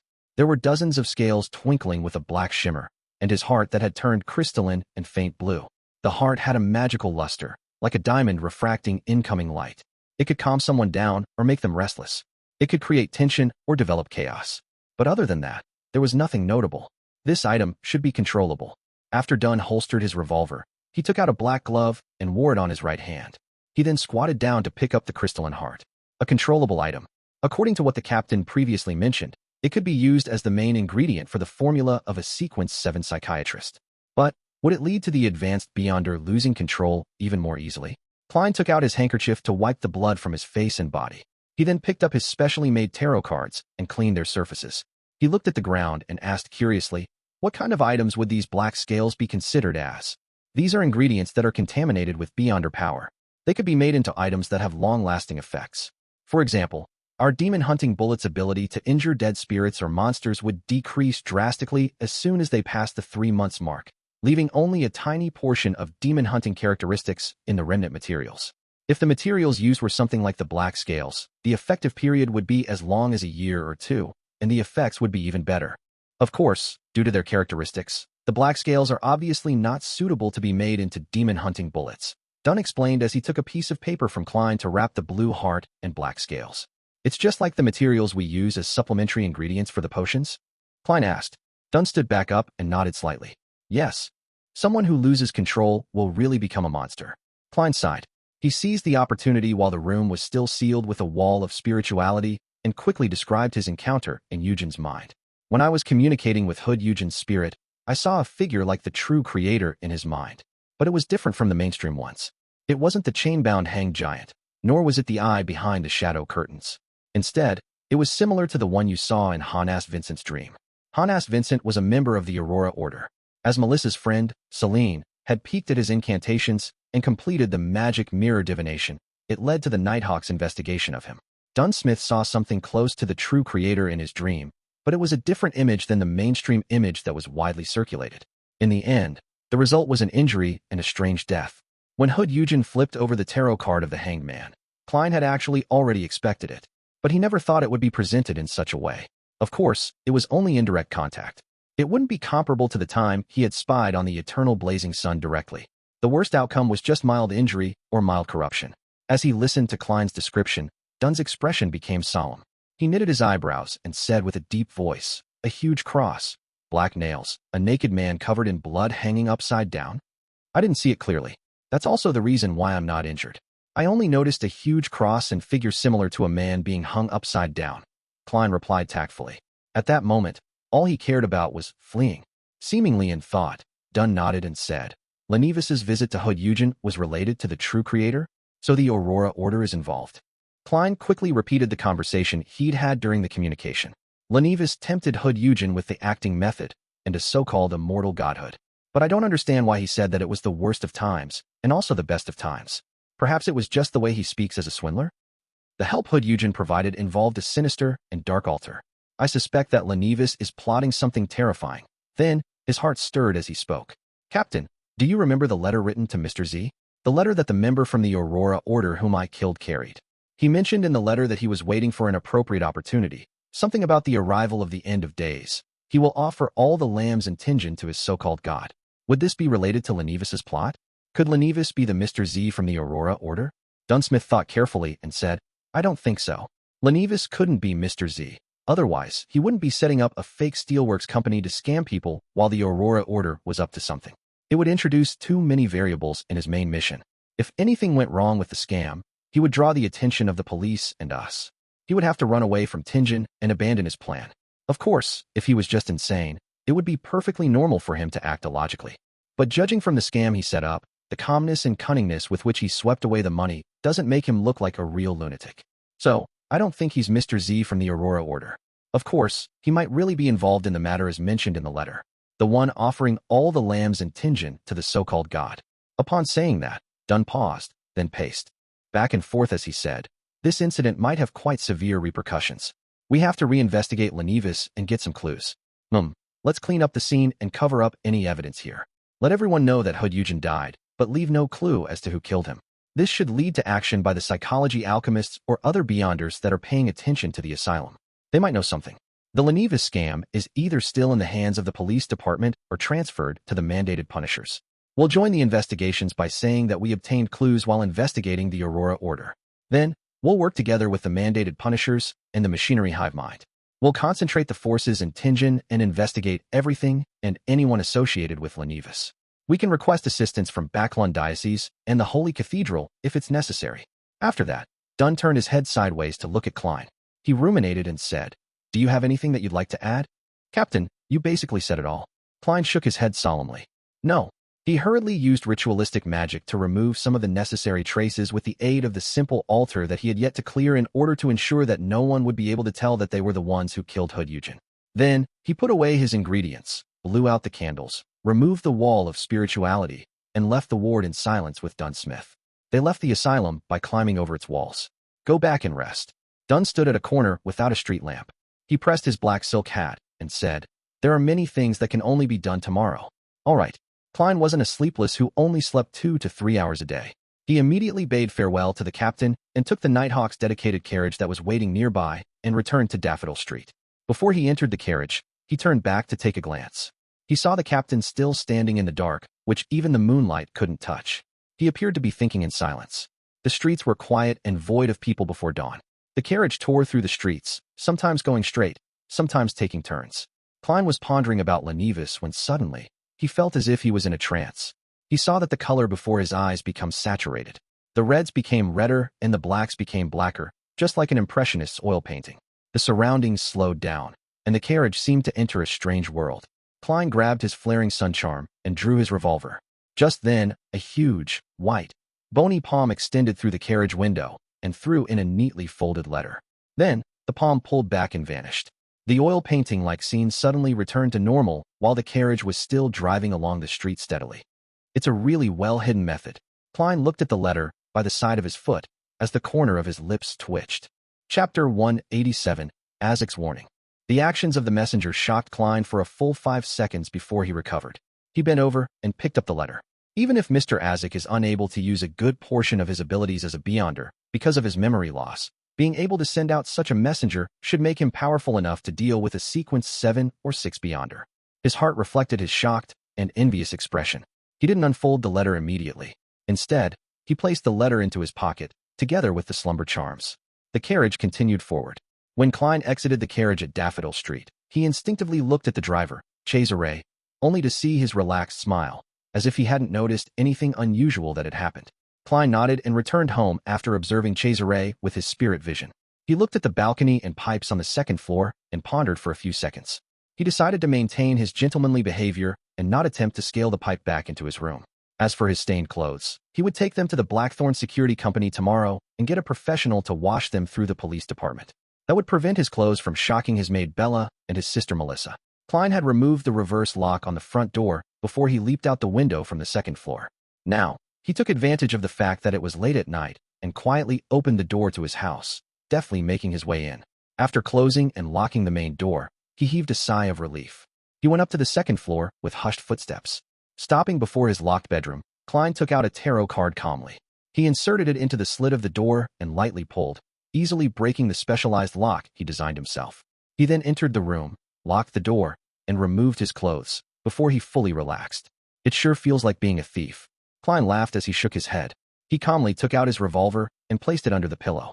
After he was finished with all of that, he lit up the gas lamp and sat in front of his desk. He took out the letter and began reading seriously. I'm sorry for replying only now. I've been busy searching for traces of my past. I've also been meeting up with former teachers and students, and those drag on late into the night. I finally understand the encounters that I've had over the past 2 days after reading your letter. The police searched every room in the hotel that I'm staying at. There was a person who secretly snooped around in the hotel at night. Yes, I'm talking about a person with beyonder powers. So Rear Admiral Hurricane Kalangos, who's a frequent character in novels and newspapers, has infiltrated Backlund and has gone on quite a killing spree. I remember that he's not only wanted by the Lone Kingdom, he's also on the bounty list of the Fasak Empire, the Intis Republic, the Fainapotter Kingdom. So, how much is the bounty? Klein subconsciously wondered. He didn't get an answer because Azik had switched to mentioning something else. I find the abilities of a shepherd that you described quite familiar. It's as if I've seen it somewhere, but I cannot remember where. It must be an encounter from one of my past lives. Not being able to recall it makes me very frustrated. Mr. Azik is a little interested in the shepherd. I can use this to get him to help me. Yes, this sure is coincidental. No, this is not a coincidence, but inevitable. It can be inferred that Mr. Azik has lived for over 1,000 years and is most likely a high-sequence beyonder. Then, he would most likely have encountered the powers of many different beyonders in his earlier lives. He would also have deeper impressions of those that were more unique. In other words, it isn't only the shepherd that would give him feelings of familiarity, but jobs such as the unshadowed, demon hunter, or guardian that would do so as well. It's highly likely that Mr. Azik would find any mystical item that corresponds to a particular sequence's abilities familiar and have his interest piqued. That's something that can be imagined. Klein was doubtful at first before being enlightened. He was a lot more certain as a result. He shifted his gaze and continued to read the letter. I've long recalled some parts of the sacrificial ritual you asked about, probably because I have a deeper impression of them. Perhaps I was a priest in one of my more recent lifetimes. I have to remind you and warn you that you have to be very cautious when using sacrificial rituals. You cannot entrust your safety to evil gods or hidden, mysterious existences. They do not have consciences like we do. Also, you have to possess a strong sense of right and wrong, for the evil gods and devils often create seemingly harmless identities for themselves. My opinion is that you cannot sacrifice something whose presence you are not fully aware of. Otherwise, your soul could end up being the sacrificial item. In simple terms, evil gods and devils will take on another form, disguising themselves as someone trustworthy. Just like on the internet, an account that claims to be a seemingly adorable chick might be controlled by a huge bloke. He had to be cautious even if they were to meet offline after confirming the person's looks. as the person might just be cross-dresser. Klein didn't disregard Azik's warning just because he was conducting the sacrificial ritual for himself. He nodded in approval. After Azik emphasized a few things he had to look out for, he quickly explained the sacrificial ritual he knew of. First, set up the ritual. Choose the symbols based on which deity or unorthodox mysterious existence you are going to offer a sacrifice to. Use the corresponding herbs and minerals of his or her domain. Of course, you can also make them into holy oils, ointments, scents, and other items in advance. Symbols? Klein froze for a moment. He realized that he, the fool that didn't belong to this era, didn't know what his corresponding symbol was. He thought for a moment, quickly recalling the complex symbol on the back of his chair at the ancient bronze table. It was made up of a pupilless eye which represented secrecy, and the partial contorted lines which represented change. That should be my symbol, or more accurately, that is what symbolizes me in the world above the gray fog. My domain is much simpler than secrecy, change, good luck. But I cannot be too sure of that, so I'll have to try it out. Even if the symbol is wrong, as long as I get my honorary name right, the target of the sacrifice wouldn't point towards some other entity. The worst thing that could happen is that the ritual would fail. Of that, I'm certain. Klein thought as he rubbed the surface of the paper as he formulated a plan in his heart. His eyes focused on the letter once again, reading the rest of the letter. Second, you need to be clear if the sacrifice needs to happen at a specific time. Then, follow the processes of a normal ritual until you finish reciting the honorable names and incantations of the ritual. You must remember to use either Jotun, Dragonese, Elvish, or Ancient Hermes. You must use the natural powers in these languages to establish a direct connection with the corresponding entity. You can design the exact incantations to use, but it must include these critical terms: pray, notice, offer, kingdom, gates, and open. Finally, you must use materials that have a certain spirituality quality to create a connection with the natural powers of the incantation.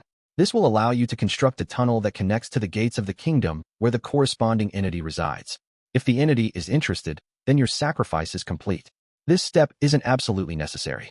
If you can make the corresponding entity very interested in your sacrifice, then he will open the gates to his kingdom for you after you finish reciting the incantations, establishing a stable tunnel on his own accord. Of course, this would often imply danger as the orthodox result, as relatively friendly hidden gods rarely do this. Only evil gods or devils would reply to you directly in order to achieve their goals. Materials that have spirituality are not cheap. I wonder if merely reciting the incantations would allow me to open a sacrificial tunnel similar to the door of summoning? I wonder if I could make use of the abilities of the world above the gray fog. Yes, I'll try that first, and only get the materials with spirituality from the underground market if I fail. Do I need beyonder ingredients? It should be fine if it possesses a certain amount of spirituality, right? Klein thought about the 300 pounds lying around in his anonymous account. He also thought about the 10+ pounds of savings that he had saved up. Beyonder materials were not completely identical to materials that possessed spirituality.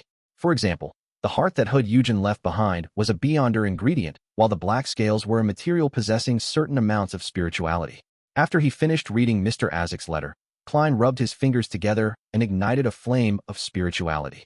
He burned the paper to ash and threw it into the rubbish bin. It was already deep into the night, and Klein was in no hurry to try the ritual.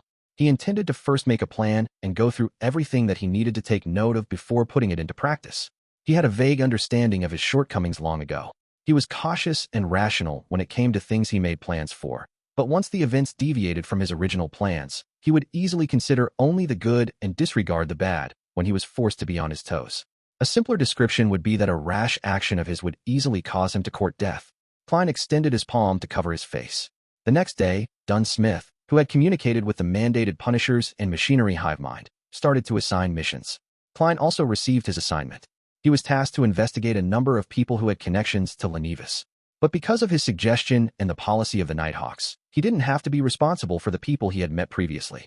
Of course, Klein continued with his combat lessons in the afternoon. Nor did Dunn assign him the role of lead investigator.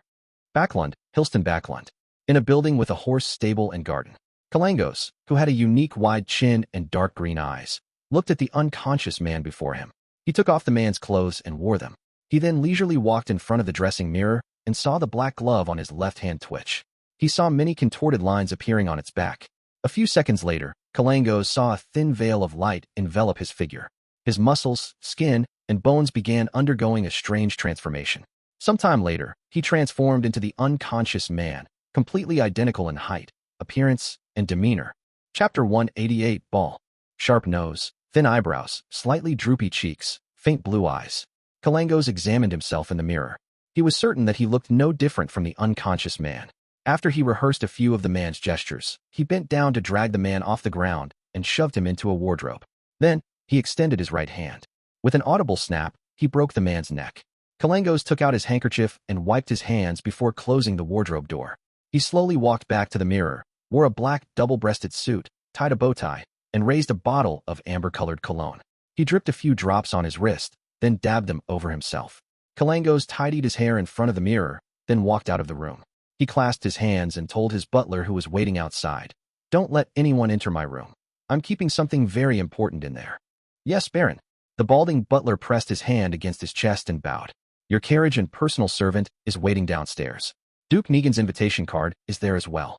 Maintaining the Baron's mannerisms, Kalangos nodded indiscernibly. He walked towards the stairs in an arrogant manner under the company of his butler. A Baron who is riddled in debt, to the point of not wanting to hire a normal security guard, has actually maintained his hiring of a butler, personal male servant, 2 attendants, 2 first-grade maidservants, for second-grade maidservants, 2 laundry female workers, 1 carriage driver, 1 stable master, 1 gardener, 1 chef, and 1 sous chef.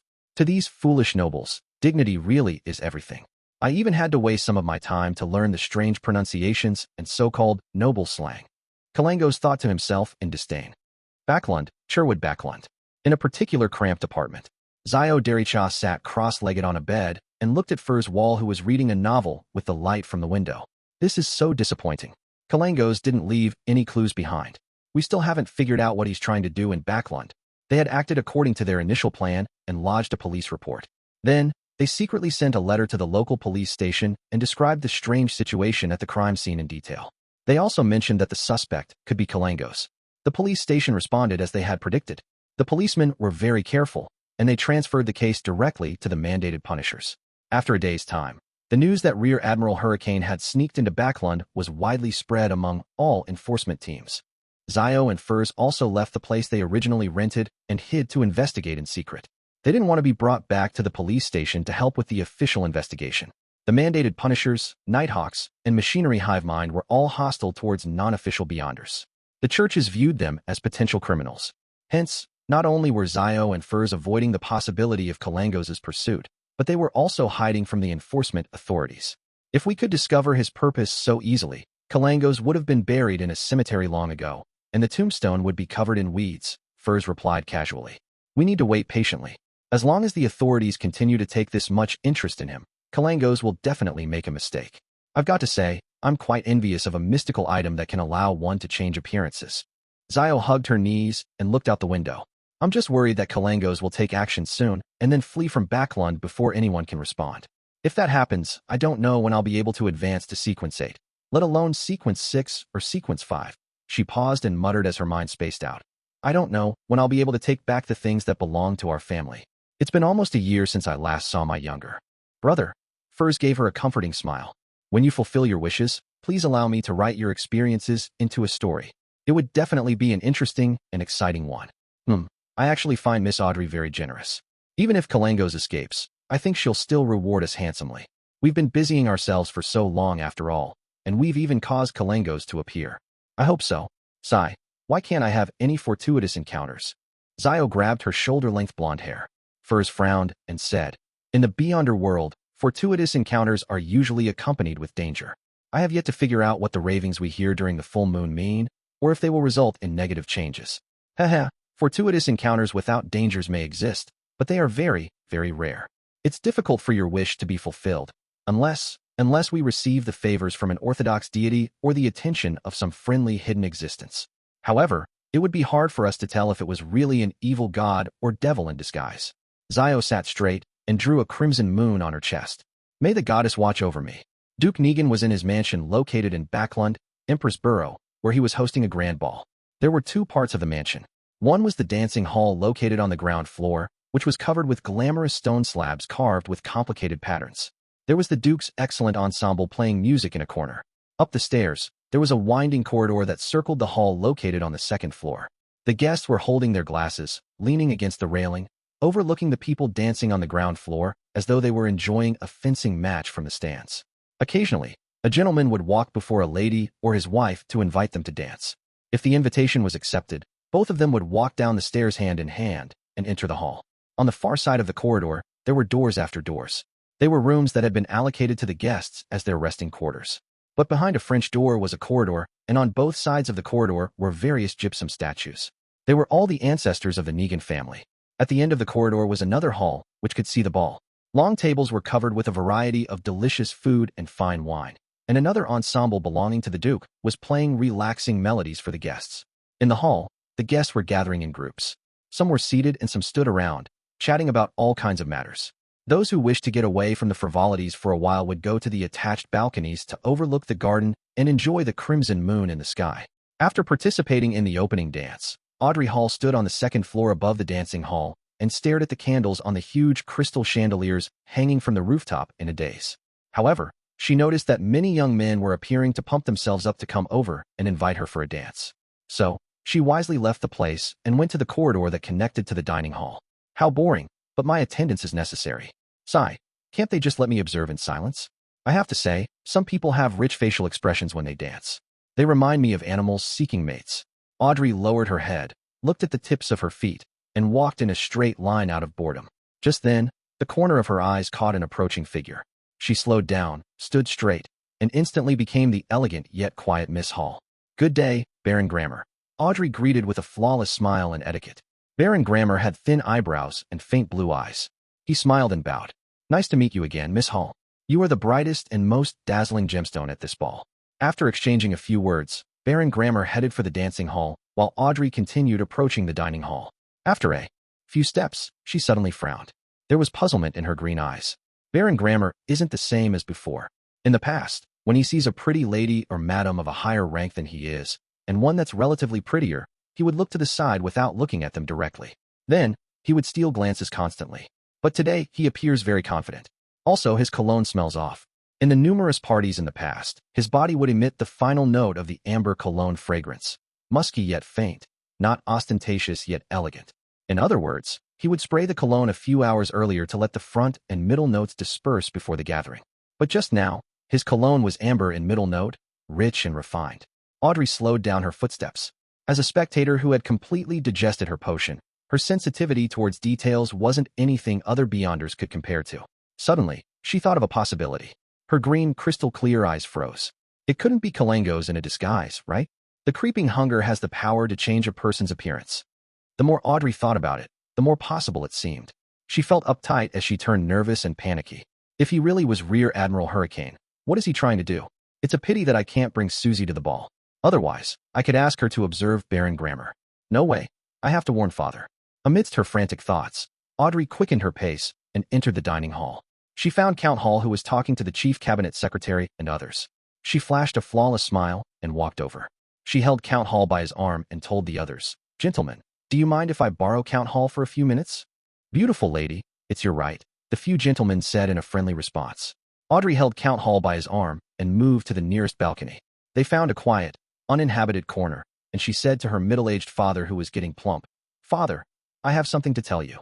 Count Hall was smiling fondly at his daughter, but he got serious when he saw her serious facial expression. "What's the matter?" "I ran into Baron Grammer earlier, but there are things about him that are different from the past. For instance, his cologne was in the middle note of the amber fragrance. It used to be the end note. And Audrey continued with the things that she found different. It could be explained as being sensitive and meticulous. After she described what she had noticed, she weighed her words and added, "I heard from Viscount Glaint that Rear Admiral Hurricane Kalangos has the ability to take on other people's appearance. Hasn't he been in Backlund recently?" Count Hall listened to her carefully, and his face grew abnormally grave. But he soon flashed a smile and comforted his anxious daughter. "I'll take care of this. Go look for your mother and stay with her.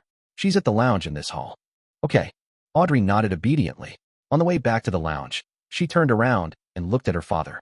She saw that Count Hall was talking to another noble softly, and he wore a rather solemn look. Audrey couldn't help but feel anxious. She felt that she needed to do something to make sure that her father, mother, and brother didn't get hurt. She surveyed the area and changed the direction in which she was heading in.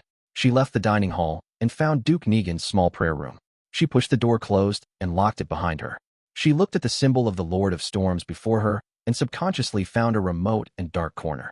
Audrey sat down with her body leaning forward. She clasped her hands together into a praying position and supported her forehead. Then, she recited softly in Hermes, "The fool that doesn't belong to this era. You are the mysterious ruler above the gray fog. You are the king of yellow and black who wields good luck." Chapter 189, Prayers and Replies. Tingen City, Daffodil Street. Klein was discussing the latest play with Benson and Melissa and was inviting them to watch it at the theater next weekend. "I think the newspapers have said enough about it. The Return of the Count is definitely a play that's worth watching. It's already been performed more than 10 times in Backlund, and it's sold out each time. I think that we shouldn't miss this opportunity." Klein, who had lacked sources of entertainment, was unwilling to give up. After all, he had been an ardent follower of television shows back on Earth. "Of course, if it wasn't for the maintenance of my image, I'd rather go to a bar and play billiards. Yes, renting a venue for tennis isn't a bad choice. That can be considered as it's a leisure sport for the middle class. With my current fitness, as long as I don't encounter other beyonders, I should be able to handle most opponents easily. Forget it, it can only be a passing thought for now. I still have to reinvestigate the figures associated with Lenevis in the morning, go for combat training in the afternoon, and search for the house with the red chimney in the evening before returning home. I sure am a busy man." Klein tried to remain optimistic. Noticing that Benson was inclined towards his suggestion while Melissa was still a little hesitant, Klein smiled as he added, "I heard that the most popular supporting cast in The Return of the Count is a genius mechanic. All right, we do have to see a play at a large theater once in our lives."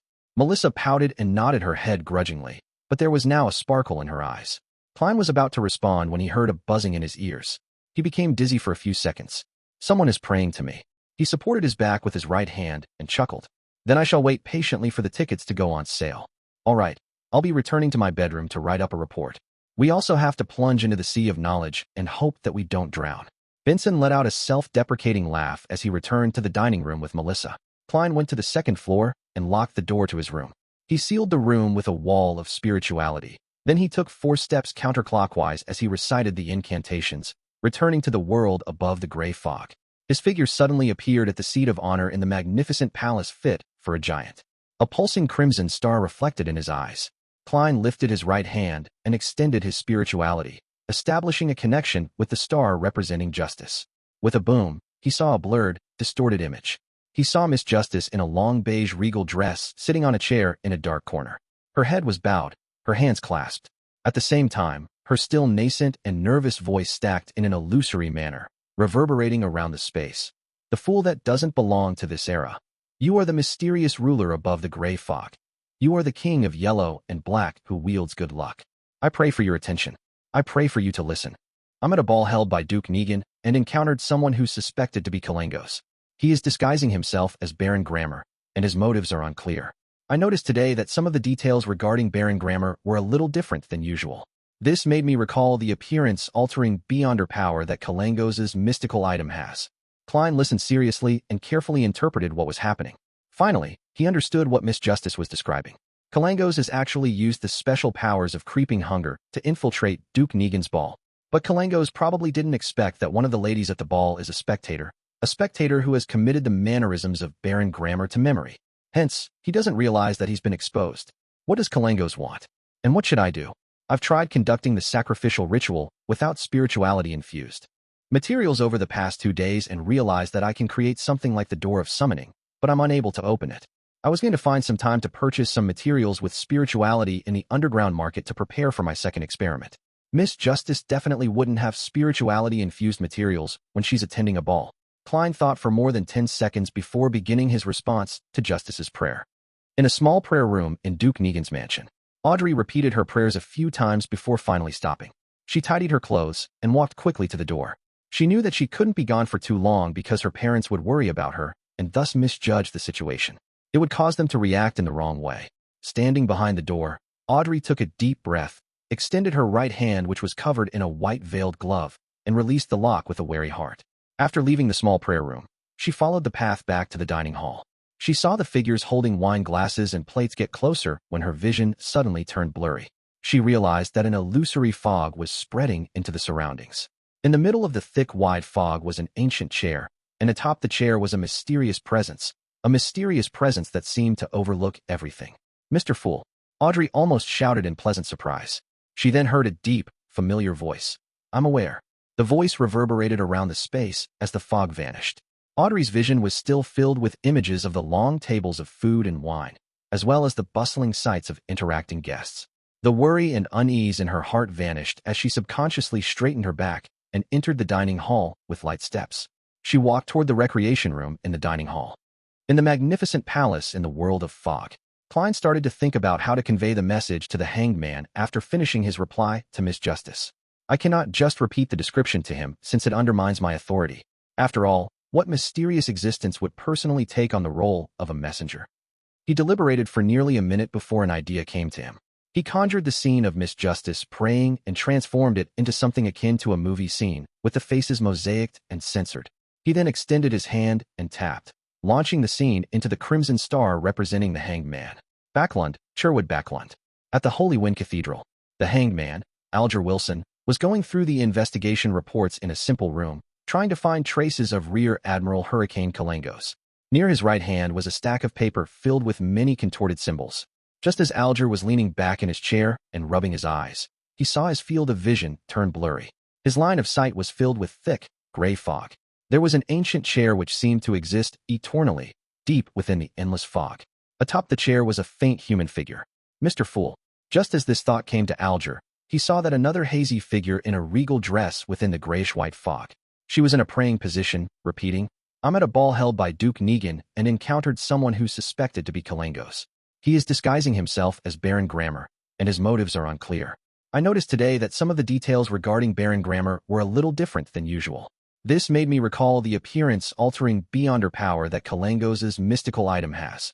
Alger was shocked at first, then let out a look of pleasant surprise. He pressed his palm against his chest and lowered his head. "Praise you, Mr. Fool." Everything he saw or heard vanished before he finished his sentence as if nothing had happened.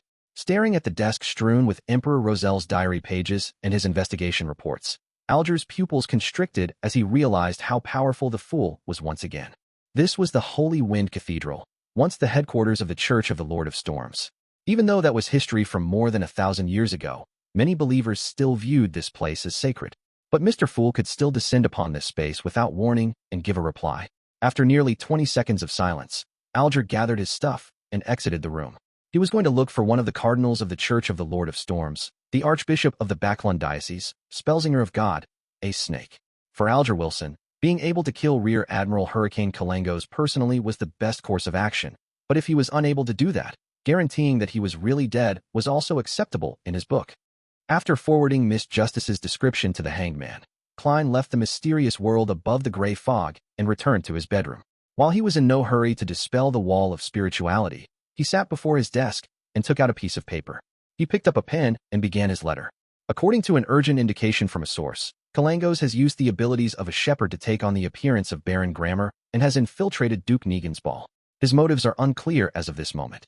Klein wasn't worried that Mr. Azik would be suspicious of him or doubt why someone in Tingen would be so quick to know something that just happened in Backlund, for the telegraph existed in this world.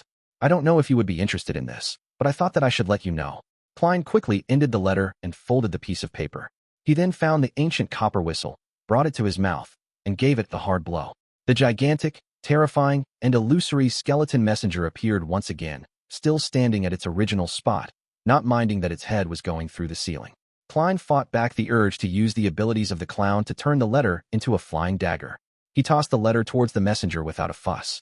He then blew on the copper whistle once again to end the summoning. Klein collected himself and went through the events in his head once again. This was all he could do for the time being.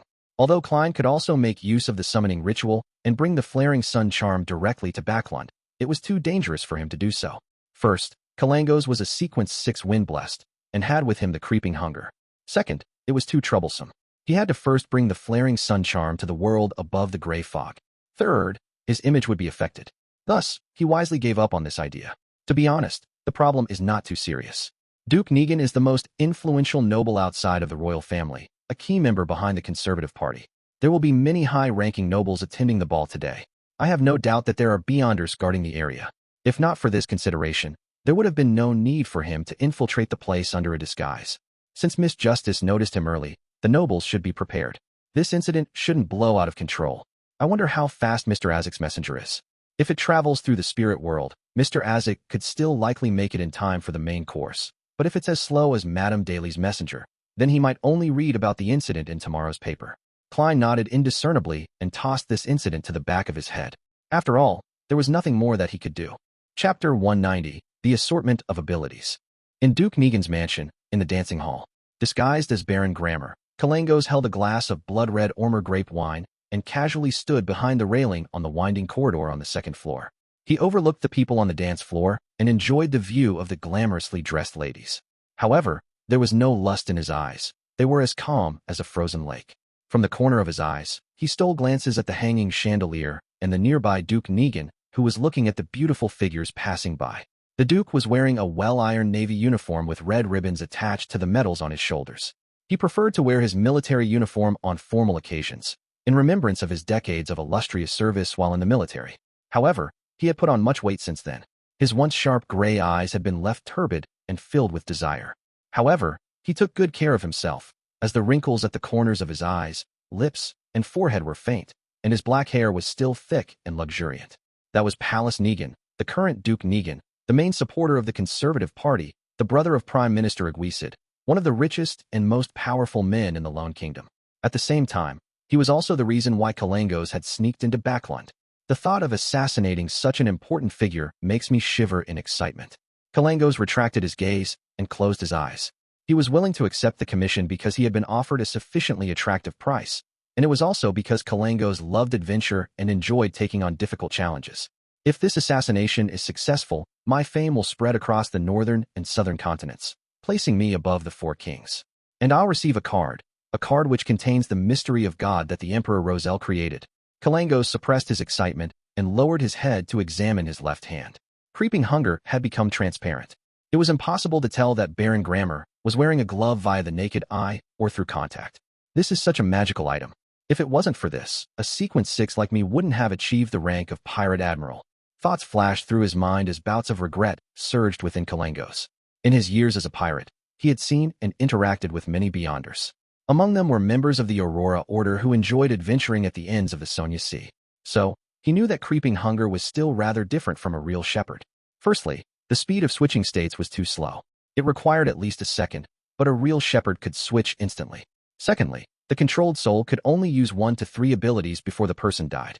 As for what abilities could be used and how powerful they were, that all depended on luck. On the other hand, a real shepherd could decide on the 3 abilities. They didn't have to gamble like they were at a casino. Lastly, creeping hunger could only have 5 souls at the same time, while a real shepherd could have 7. Of course, both had the same restriction, which was that they could only control 1 soul at a time, and they could only use the soul's corresponding Beyonder powers and their own Beyonder powers. If they wanted to replace one of the souls with a new soul, the procedure would be irreversible. Kalangos went through 7 or 8 years of adjustment and finally settled with 5 souls. Their abilities complemented one another and made their owner very terrifying. Because of the constant adjustments and experimentation that he did over the years, there were rumors among the pirates that claimed that Rear Admiral Hurricane was omnipotent. During the ardent dance music, Kalangos rehearsed the subsequent actions he would take in his mind. He sighed with regret in his heart. It's a pity that I didn't find the Traveler over the past few days. Otherwise, I wouldn't have to worry about anything tonight. If he had captured the woman that was most likely a traveler, Kalangos wouldn't have hesitated to feed one of the 5 souls that he was grazing to the creeping hunger. To him, a traveler's ability would be invaluable. Kalangos stole a glance at the huge crystal chandelier hanging from the rooftop and decided to wait no longer. The soul that he controlled currently had only one ability, which was to change his appearance, but it didn't possess any power to fight against other Beyonders. However, the transformation ability was still very useful, and Kalangos hadn't been willing to replace it with something else all this time. The good thing was that no matter which soul he controlled, Kalangos could use his wind-blessed Beyonder powers at the same time. Finally, he acted as though his gaze was locking onto the curvy figure of a noble's wife before he swept it towards Duke Negan and all the gentlemen around him. Duke Negan is a staunch follower of the Lord of Storms, and he is a key figure in the influence the Church of the Lord of Storms has on politics. There must be a Beyonder from the Church of the Lord of Storms beside him who's protecting him. Although the Negan family isn't an ancient 1,000-year-old family, he's one of the wealthiest and powerful men in the kingdom. He's definitely searched for sequence potion formulas in secret or hired Beyonders. Kalangos' thoughts surged. He mentally eliminated gentlemen who were nobles and officers before locking his eyes on the man who was constantly beside Duke Negan. The man was brown-haired, blue-eyed, and wearing a black tuxedo. He was almost expressionless while he remained vigilant of his surroundings constantly. Kalangos nodded indiscernibly and pressed his right hand forward slightly. Whoosh! A sudden gust of wind swept in the area above the dance floor, extinguishing the chandelier's candles. At the moment between light and darkness, while everyone's attention was drawn away, a few wind blades slashed at the same spot on a metal chain supporting the crystal chandelier guised among the gusts of wind. Creak! With a harsh, shattering noise, the huge crystal chandelier plummeted straight to the dance floor. It made a loud crash, and people screamed in surprise. Shards of debris flew, cutting guests and leaving them screaming in pain and fear. The darkened hall was suddenly full of opportunities. Kalangos's glove squirmed and changed, condensing into a golden surface. His expression was imposing, and his eyes saw through the darkness as he fixed his gaze onto the man next to Duke Negan. Suddenly, Kalangos's eyes shone like lightning. The Beyonder who was in charge of protecting Duke Negan suddenly let out a tragic scream and fell on the ground holding his head. He rolled around and struggled. With a swoosh, Kalangos's figure dashed through the darkness and charged at Duke Negan. However, in the deep recesses of his eyes, it reflected his target who didn't show any signs of panic. It was of utmost confidence.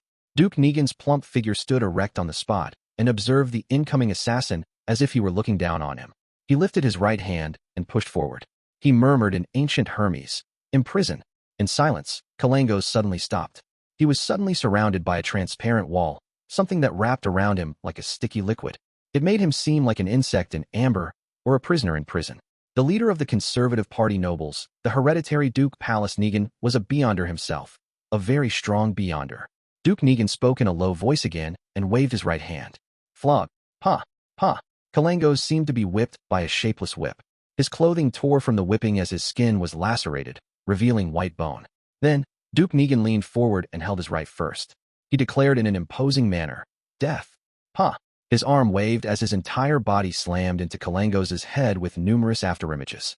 His fist had struck his target's head in an unavoidable manner. Kacha! Kalangos's head shattered. But the surroundings shattered as well. Duke Negan remained standing at his original spot. It was just a dream. It was unknown when the pirate admiral had already switched his ability and entered the nightmare state.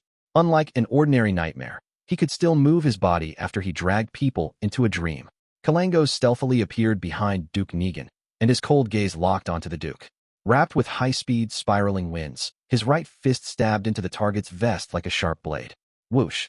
Amidst the howling of the wind, Kalangos's right fist punched straight through Duke Negan's body and through his heart. But Duke Negan's figure rapidly turned transparent, just like a soul that was summoned. After the nearly formless figure dissipated, Duke Negan appeared before the French door on the other side of the winding corridor. He wore a scrutinizing smile. Another Beyonder. They prepared ahead of time to lay an ambush for me? How is that possible? Although Kalangos was unwilling to accept this fact, he dealt with it calmly. The glove on his left hand squirmed and took on the form of dark golden scales. His irises grew pale and became vertical. Then, a shapeless wave swept from every direction. Ladies and gentlemen were thrown into a state of uncontrollable fear at the same time. They left their hiding places and ran around aimlessly. The scene became chaotic. The Beyonders didn't dare to act recklessly as they were worried they might hurt their relatives and friends.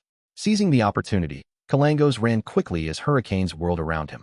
He smashed through one of the resting room doors before smashing through an oriel window.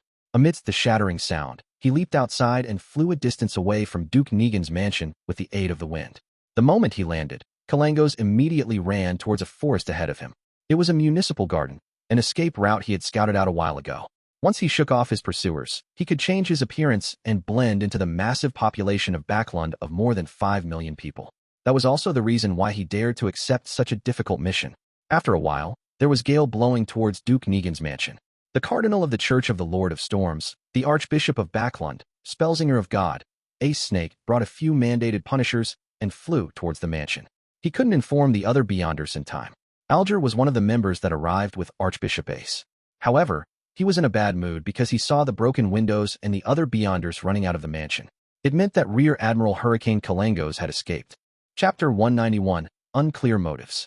Kalangos lost his pursuers with the help of the wind after crossing a man-made lake. He surveyed his surroundings, intending to create the illusion that he had entered a ditch to escape into the Tussock River before turning to the financial center of Backlund, the Hillston Borough. At that moment, his field of vision suddenly blurred. He saw the colors around him saturate in the darkness. The green trees became greener, their red fruits even redder. The dark blackness of the water became darker. Everything appeared to be splashed with pastel paint. Under the sky where the crimson moon was obscured, there were many indescribable, transparent figures, as well as different lustrous splendors that contained mysterious knowledge. Kalangos found himself coming to a halt as he floated in midair. Beneath his feet, dark water continually rose towards him. Under the water were pale white palms, reaching out for him. Not good. Kalangos realized that he had been ambushed, and the ambusher was definitely not weak. A giant humanoid skeleton suddenly appeared before him. The monster was 4 meters tall, and burning in its eye sockets were pitch-black flames. The bones on its body were blurry and illusory. Kalangos gave his enemy an expressionless look as he let out a sneer. At the same time, the glove on his left hand released a radiant light, appearing as if it was cast out of pure gold. Kalangos leaned back and spread his arms wide, as though he was trying to hug the sun. A bolt of pure, burning brilliance descended from the sky, enveloping the giant skeleton. The pastel-like world quaked in response, and the pale hands under the dark water evaporated one by one. This was the beyonder powers of the Priest of Light. It was a beyonder power from the sun sequence pathway. It was the nemesis of the undead. The radiant pillar of light dissipated, and the pitch-black flames of the giant skeleton instantly extinguished. It then turned transparent as it disintegrated in the air. Before Kalangos had the time to use the abilities of the Priest of Light to dispel the pastel-like world, his expression abruptly turned rigid. He saw another giant skeleton appear to his left. It was also 4 meters tall, its eyes burning with a black flame, identical to the monster from before. Immediately following that, the same skeletal monster appeared around Kalangos, one after another. 1, 2, 3. There were more than 100 of them. More than 100 pairs of burning black flames cast their gaze onto their target at the same time. Underneath him, the dark water surface rose higher, almost coming into contact with Kalangos' feet. Pale white hands extended outward, flailing them around constantly, as though they were grabbing at a life-saving straw. Spread out and pursue him. Try to corner him, instructed the cardinal, a snake. He conjured a typhoon and took to the air, flying toward the direction where Kalangos had fled. Duke Negan and the rest didn't join the ranks of mandated punishers in consideration of their statuses. Instead, they stood at the windows or balconies to observe. It was also at this moment when the ordinary nobles who were running around frantically slowly calmed down. Due to the darkness and the undulating shouts, they were unsure of what exactly happened. All they knew was that Duke Negan might have encountered an assassin. Alger Wilson clenched his jaw and ran out of Duke Negan's mansion, following the path of the municipal garden into the Hillston borough. He wasn't willing to miss this opportunity, no matter how small the hope was. Suddenly, he heard a voice which was carried to him by the wind. There's no need to continue the pursuit. No need to continue the pursuit? The voice of Cardinal Snake. Alger stopped after just running a few steps forward. He turned to look into the sky, puzzled. He saw Cardinal Snake, who was wearing a black robe adorned with many storm symbols, floating above the forest and the man-made lake, and staring down. Alger creased his brows and sped over to where the Cardinal was without considering the reason. As he neared his position, he made use of his seafarer abilities to get a clearer look. The Spellsinger of God showed no expression, but his posture made it evident that he was serious. His exposed white hair that peeked out from under his black hat swayed with the wind, accentuating his stern silver eyes. Alger retracted his gaze and ran out of the forest. The scene of the calm pond reflecting the crimson moonlight suddenly appeared in his eyes. On the pond's surface, a tall figure was floating near the bank. That figure had a unique, wide jaw. His brown hair was tied in a ponytail.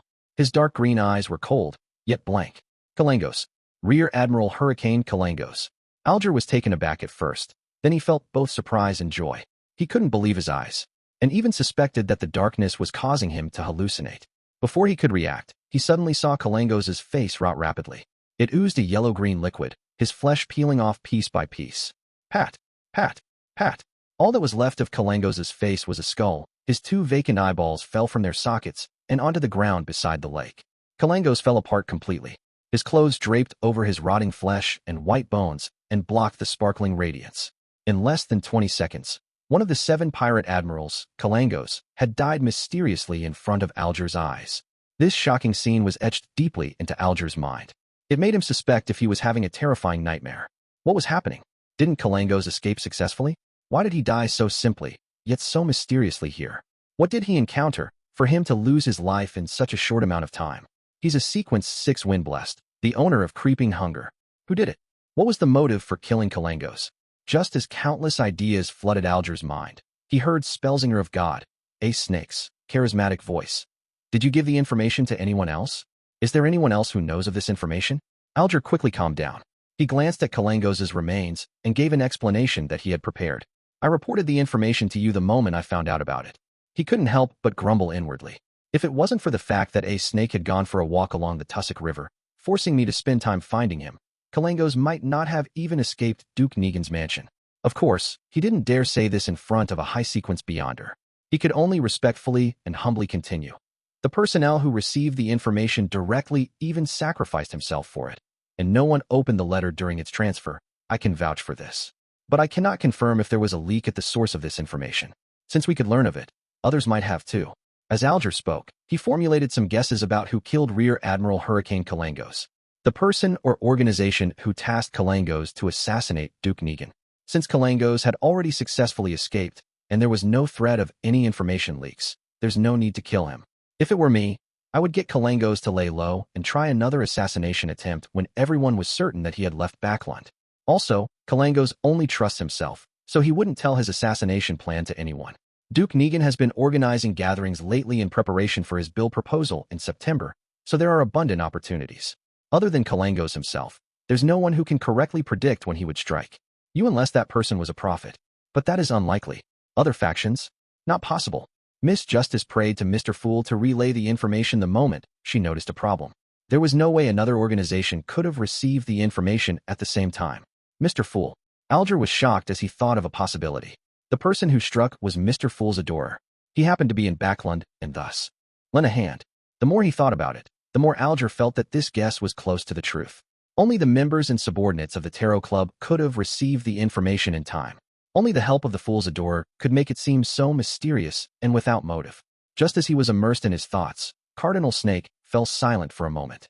He told the rest of the mandated punishers who were making their way over, Kalangos is dead. A high-sequence beyonder, or someone who used a sealed artifact of a similar level killed him.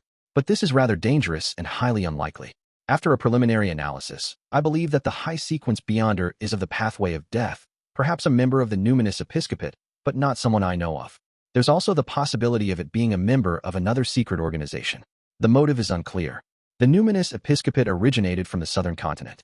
Legend has it that it was first formed by a descendant of death in an attempt to revive death. They were nearly eradicated after the southern continent was colonized, but they stubbornly survived and spread toward the countries of the northern continent. A high-sequence beyonder. Yes, only a high-sequence beyonder could kill Kalangos in such a short amount of time. Just a mere adorer of Mr. Fool is already at such a high sequence. That's a demigod. Alger once again looked at the pile of flesh and bone. He felt dissociated from everything, as if he had lost all his emotion. He stood there in a daze, watching everything. If I happened to betray Mr. Fool one day, he suddenly had such a thought. Immediately, the terrifying scene of Kalangos rapidly rotting appeared in his mind. Alger couldn't help but shiver and lower his head. At the same time, he relaxed. Since he couldn't escape or fight back, then he could only choose to be loyal. Phew. With Kalangos dead, no one can threaten me with that secret anymore. He exhaled, his worries completely vanishing. In Duke Negan's mansion, Audrey Hall, who was discussing the assassination with her mother and the other nobles, saw her father appear at the door. She found an excuse and left the resting room for the balcony at the main hall. Father, is something wrong? Audrey looked at Count Hall with her green eyes. Her green eyes had come from her mother, not her father. Count Hall smiled. It's been resolved, my child. You need not worry any longer. Did you tell anyone that Baron Grammar was an imposter? No, Audrey shook her head firmly. I only told an almost godlike existence. She added in her heart. She thought for a moment, then explained herself. After I told you, I went to the bathroom, then to where Mother was. You can ask her. I see. Count Hall nodded and didn't say anything else before mentioning. Kalangos is dead. Someone killed him. Who? Audrey was as shocked as she was excited. No idea. We can't even figure out why the murderer killed Kalangos. It's truly incomprehensible. Count Hall paused. Perhaps it's a person or an organization, a secret and powerful organization. Unclear motive. A secret, powerful organization. Could it be Mr. Fool's adorer? It could be our tarot club. Audrey suddenly had an epiphany. Chapter 192. Attention. Audrey analyzed many things at once as her mind whirled. Mr. Hangman said that Kalangos was a lone wolf who doesn't trust anyone. Only he would know of his own plan. Other than my early discovery of him, there shouldn't have been anyone else who knew he would attempt the assassination tonight. I only told Father and Mr. Fool that I suspected that Kalangos was disguised as Baron Grammar. Although there's a telegram cable in Duke Negan's mansion, and he would have been able to send out information in time to ask for help, there's no reason to hide that. Dad's puzzlement implies that the powerful being that killed Kalangos wasn't within their expectations. Combining all of the above, I can almost be certain that the person who killed Kalangos was Mr. Fool's adorer. Plus, only the unique model of the Tarot Club can create such a strange situation with unclear motives. Kalangos was a Sequence 6 Wind Blessed, and he had the magical item, the Creeping Hunger. To be able to quickly kill him without leaving any traces behind, it could only be a high sequence beyonder known also as demigods, right? Or maybe he used a sealed artifact which possesses immense danger. Regardless of the possibility, it shows that Mr. Fool's adorer is extremely powerful. Mr. Fool lives up to his reputation. Regardless, I certainly provided clues, so Mr. Hanged Man has to carry out his promise and pass me the pituitary gland of a rainbow salamander. This should be our Tarot Club's very first mission, right? One of the 7 pirate admirals, Kalangos, died because of us. Looking at his daughter who seemed excited, Count Hall, who was a handsome man in his youth, coughed lightly and warned his daughter with a mask of solemnity. Audrey, I know that you're very interested in mysticism, and I normally tolerate it. But you mustn't be involved in this. You can't even ask about it. You will be introduced by the Queen to the Backlund social scene events by the end of this year. As an adult, you should clearly know and remember that a terrifying beyonder, or a powerful, hidden organization, is equivalent to danger. Do you understand that? Yes, Father, Audrey replied charmingly. I was just a little curious. Curiosity won't do either, Count Hall emphasized, and he couldn't help but let out a helpless smile. Okay, Audrey nodded obediently. I understand the whole incident better than you do anyway. She made a silly face in her head. Count Hall thought and said with a gentle smile, regardless, you are the heroine tonight, the savior of Duke Negan. Half of the reason why Kalangos is dead is partially because of you, and it's the same with the bounty. Of course, if there's no one that admits to killing Kalangos and comes to receive the bounty, the remaining half of it will be yours too. Added together, it will be 10,000 pounds in total. The bounty set up by the Intis Republic, the Fasak Empire, and other countries and organizations could be received as well. After conversion, there should be about 20,000 pounds in total. Duke Negan promised that he would give you his holiday estate at Desi Bay as a gift. It includes a huge rubber tree plantation. I don't know the annual profit exactly, but it definitely won't be low. He spent 8,000 pounds to buy it back then, and later, even built a house and purchased good quality seeds for planting.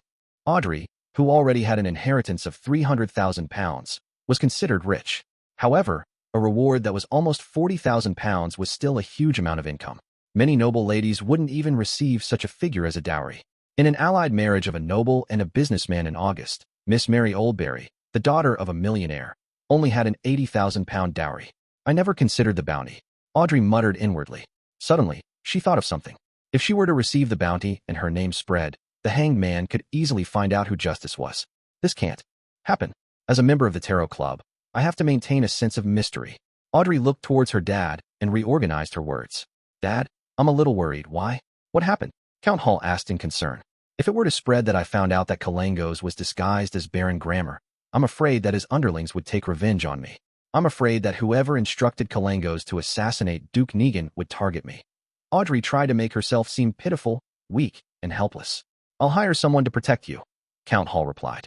Then, he nodded faintly and said, there's really no need for you to take such a risk. Plus, the person that killed Kalangos took the creeping hunger. Of course, to a high-sequence beyonder, that wouldn't be a strong enough motive for interfering. Yes, I'll inform Duke Negan to keep this a secret and tell someone else to receive the bounty on your behalf and compensate you in private. Then, Count Hall smiled and said, you really are my daughter. You earned 40,000 pounds so easily. This is more than 1/10 of your current wealth. The 300,000 pounds was what he had set aside for her in advance.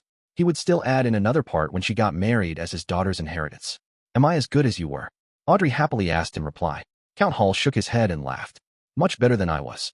The profit from my very first business venture was only 60 pounds. Audrey suddenly became extremely thrilled. The satisfaction derived from receiving a 40,000 pound bounty, getting her father's compliment, causing Kalangos' death, completing an extraordinary task, and the reward of a rainbow salamander's pituitary gland that she was going to get from the Hanged Man amplified her happiness. I really want to report this to Mr. Fool to get his reassurance. No way. A powerful, mysterious being killed Kalangos with an unknown motive. There might be someone observing me in secret, looking for clues regarding Kalangos' death. I can't show any hint of abnormality. Pooey. There's nothing abnormal about me to begin with. As long as I don't attempt to recite Mr. Fool's honorary name. If Mr. Fool's adorer was really the murderer, he must have already known the outcome. He wouldn't need me to report it to him. Well, do I need to share the bounty with the adorer? No. No matter what kind of payment method is used to transfer £20,000, it would definitely draw attention. I can't take the risk. Plus, it has always been the hanged man who's been asking for help from Mr. Fool. Technically, he should pay the reward. Yes. After all, he declared that he had many pages of Emperor Roselle's diary. I'll try to gather more pages of the diary to thank Mr. Fool for answering my prayers. He definitely wouldn't be interested in crass money. Audrey quickly determined her next course of action. In Duke Negan's mansion, in a secret study room, the fat and tall Duke sat on a high-back chair behind a desk. He was smoking a cigar as he looked at the spellsinger of God, Ace Snake, Prime Minister Iron Negan, and the others opposite him. Based on our current knowledge, we still aren't certain of the identity of the high-sequence Beyonder that killed Kalangos. Prime Minister Aguisid Negan had just rushed over from the king's side. Archbishop Snake nodded. We've determined that it wasn't any of the high-sequence Beyonders that we're familiar with or the numinous episcopate either. We have sufficient reason to believe that it's a powerful, mysterious Beyonder we aren't aware of. Of course, we haven't eliminated the possibility that the person was using a dangerous sealed artifact. Duke Negan held his cigar and said, maybe it wasn't just a high-sequence Beyonder. There might be a hidden organization behind that person, a hidden organization that we don't know enough about. Otherwise, they wouldn't be able to lay an ambush for Kalangos so accurately. Yes, perhaps one of the guests at tonight's ball is a member of theirs. His brother, Prime Minister Aguisid, stated solemnly, regardless of that possibility, we have to be careful. We have to quickly find out the identity of the high-sequence Beyonder, the purpose of his presence in Backlund, and why he killed Kalangos. A high-sequence Beyonder that they didn't know about, who wandering in Backlund, was sufficient to draw attention from the government and 3 major churches. Although a Sequence 4 or Sequence 3 Beyonder might not be able to withstand the cannon attacks of their warships, there was no need for them to experience a frontal assault. They possessed too much of a mysterious power. Hence, they were existences even more dangerous than ironclad warships. Hence the reason why they were called demigods.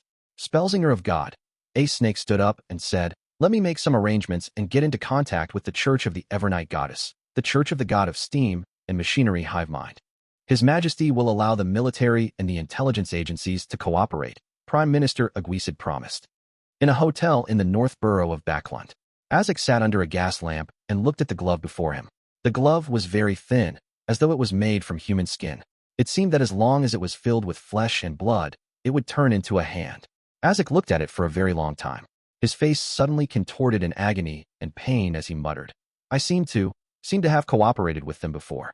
Klein didn't sleep well the entire night because he didn't receive any reports from Justice or the Hangman, nor did he receive any reply from Mr. Azik. He kept thinking about the outcome of the incident with Kalangos. It must have been quite a scene if Miss Justice and Mr. Hanged Man didn't dare to contact me recklessly. But why didn't Mr. Azik reply to my letter? Did he not get involved? Or was there an accident? Did Kalangos hurt him? Klein extended his hand and covered his mouth as he yawned. He got onto the trackless carriage that headed for Zutland Street. Extra. Rear Admiral Hurricane Kalangos killed in Backlund. Extra. Rear Admiral Hurricane Kalangos killed in Backlund. Just as the carriage was about to set off, Klein suddenly heard the paperboy, which was also one of the Emperor Roselle's inventions. Klein was momentarily stunned as he quickly fished out a penny and bought the Tianjin Morning Post. Many passengers made the same choice. He opened the newspaper and quickly read the headline. Pirate Kalangos shot dead by Duke's bodyguard in Backlund. Kalangos died? Mr. Azik did it? Klein fell into deep thought and lampooned himself. As the boss behind the scenes, I actually had to find out the outcome from the newspapers. Chapter 193, coming to a close. The article covering what happened to Kalangos wasn't long, and all it stated was the time, place, people involved, and the outcome. As the saying goes, the more succinct the content, the more serious the situation. Something that happened in Backlund at 8 or 9 last night is already being reported in Tianjin City this morning. The spread of information in this world isn't too slow due to the exceptional contributions of Emperor Roselle. It must have been one of the nobles or ministers who attended the ball who leaked this information to some reporter. Then that reporter used the telegraph to send this sensational news to the news companies in various counties. The morning papers are usually drafted at night and printed after midnight before being distributed in the morning. There was just enough time to make changes and publish this article. Just based on this news, the Tianjin Morning Post would be able to sell an extra 1,000 copies. And that's only considering just this city.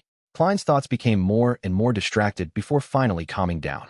Since Rear Admiral Hurricane Kalangos is dead, that means that even if Mr. Azik is injured, it wouldn't be too serious. If it was serious, he definitely would have been captured by the mandated punishers or Duke Negan's beyonder bodyguards that were in pursuit of Kalangos. And when facing such a situation, Miss Justice and Mr. Hangman would definitely try their best to report it to me. The latter not happening is enough to indicate that everything is under control.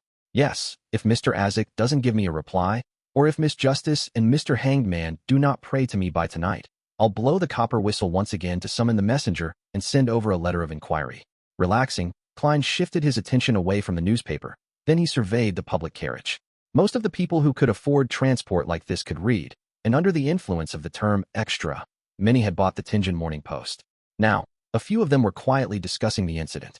The king of pirates and the admirals have been terrorizing the sea routes for a long time. They back off when they see the battleships of the various countries, but they don't pay much regard to merchant ships. Even though Kalangos had only been inducted as one of the 7 pirate admirals for less than a decade, he's the first to be killed by the government. Frankly, I'm curious as to what he was doing in Backlund. When a pirate leaves the ocean, death is a foreseeable outcome. Let's hope that there will be a more detailed report in the future. Holy Lord of Storms, I wish to know which of Duke Negan's bodyguards killed Kalangos. His bounty was a full 10,000 pounds. 10,000 pounds. If I had 10,000 pounds, I would immediately quit my job and buy 2 or 3 medium-sized nurseries.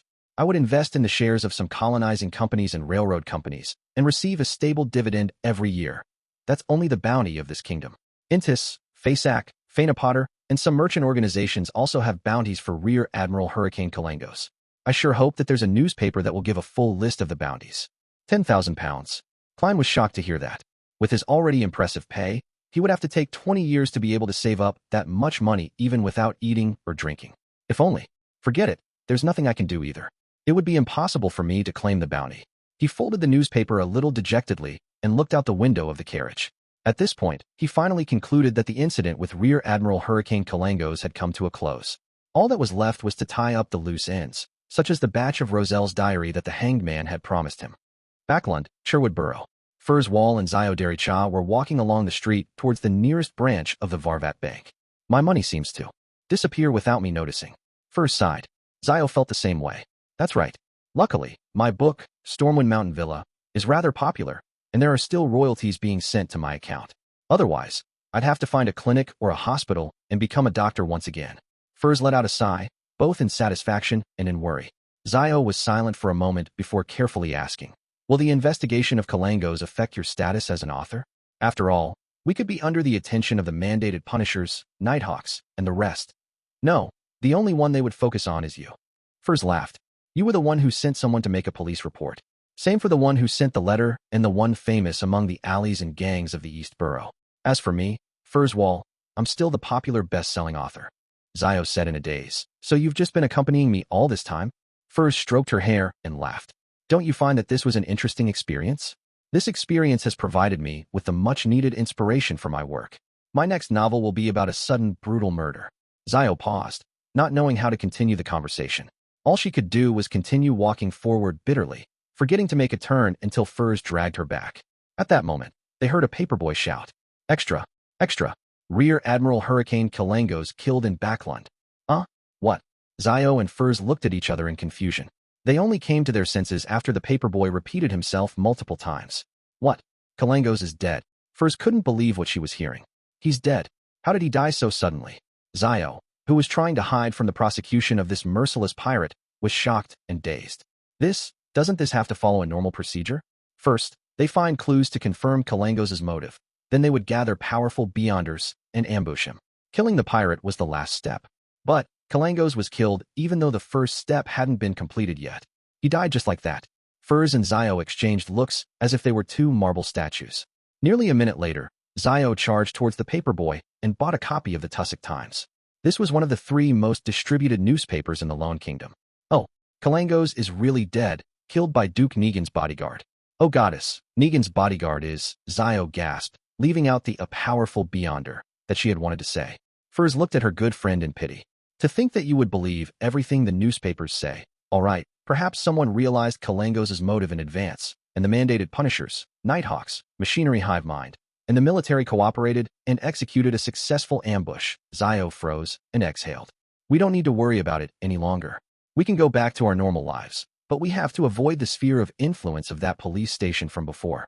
She looked at Furs and asked, a little worried. How much do you think Miss Audrey will pay us now? I know that a few £100 wouldn't be too much to her, but we haven't really completed what she asked of us. No. At least we made Kalangos appear on his own accord. The reason he rushed to take action and fall for the ambush was definitely, in some part, due to our contributions. Furs consoled her. With Miss Audrey's generosity, she'll give us half the reward even if she's not giving us all of it. Let's hope so. Zio took in a deep breath and had an expectant gaze. I wonder who will claim that bounty of £10,000. It sure invites the envy of others. If I had that much money, I'd have become a sequence 7 or 6 long ago, but I missed the opportunity time and time again. Furs also felt a little sorry, but she reminded her friend, Zio, let us not contact Miss Audrey for the time being. Let her contact us on her own accord. There are too many hidden details surrounding the death of Kalangos. Looking for Miss Audrey abruptly could put us in a dangerous situation. Zio first nodded before saying in surprise, how did you know that I was thinking of heading to Empress Borough? Try guessing. Furs laughed in response. After a busy morning, Klein returned to the Blackthorn Security Company. He reported to Dunsmith, Captain, the people connected to Lenevis that I'm in charge of investigating have no problems. They were merely victims, not associated with any beyonder incidents. Dunn placed both his elbows on his desk. Then stop that for the time being. We shall place our focus on the more likely suspects after the rest of the members have finished with their investigations. We cannot direct all our manpower onto this incident. We have to guard against other sudden incidents. All right. Klein was about to stand up and head to lunch when he suddenly heard knocking on the door. Please enter, Dunn said in his mellow voice. The handle moved, and Roseanne peeked inside. Captain, someone is here with a mission. A mission? This seems to be targeted at the Blackthorn Security Company and not the Nighthawk Squad. So, who mistakenly came to us this time? Klein wondered to himself. Dunn thought for a moment before saying, we can go hear the request out and reject it if it's too troublesome. He arranged his shirt and vest as he walked out of the office. He made his way through the partition and towards the sofa in the receptionist area. Klein and Roseanne followed curiously behind. There were 2 ladies on the sofa. Both of them were wearing black hats and dresses without any extra color. One of the ladies was plump and had fair skin. Her face was completely obscured by the black veil of her hat. Klein felt a sense of familiarity when he saw her, as though he had seen her somewhere before. Just as he was recalling, he heard the skinnier lady beside her speak. The mission we would like to entrust to you is for you to track and monitor Madame Sharon and find evidence of her crimes. Madame Sharon. Klein suddenly had an epiphany and recalled where the sense of familiarity came from. The lady that remained silent was the wife of Member of Parliament Maynard, the daughter of the new party's leader. She finds it hard to accept the death of her husband and is unwilling to accept the conclusion the police department came to. So she came to a security company in private to do another investigation? To think that she came directly to us. Klein shook his head and laughed to himself. Chapter 194, Infiltration. Madame Sharon? Dunn obviously knew of Baron Coe's widow, a famous socialite in Tingen. Maynard's wife turned her head to shoot a glance at the scrawny lady who came with her to the Blackthorn Security Company, but she didn't speak for herself. The scrawny lady in the black dress and hat weighed her words before she spoke. Yes, Madame Sharon, the wife of the deceased Baron Coe. She stammered, then suddenly spat in anger. She's *TCH. Upon hearing her curse, Klein suddenly recalled the porno that he had seen and Madame Sharon's behavior, which appeared nervous on the surface but was calm deep down. That made him believe the rumors about her, and he felt sorry for the deceased old baron. It's not like Madame Sharon can't remarry, but her loose behavior really makes the old baron's grave a perfect nesting ground for cuckoos. Dunn didn't have much of a change in his facial expression. He sat on the sofa opposite and said with his mellow voice, but that doesn't make her a criminal. You know clearly, and I know it clearly too. Madame Sharon is very influential in Tingen. If we were to follow her and monitor her, there could be very serious consequences for us. She's a criminal, the scrawny lady said angrily. She caused my brother's death, but those lovers of hers pressured the police department and made them pronounce that my brother died of excessive drinking and continuous indulgence in sexual pleasure. They are all criminals. Those.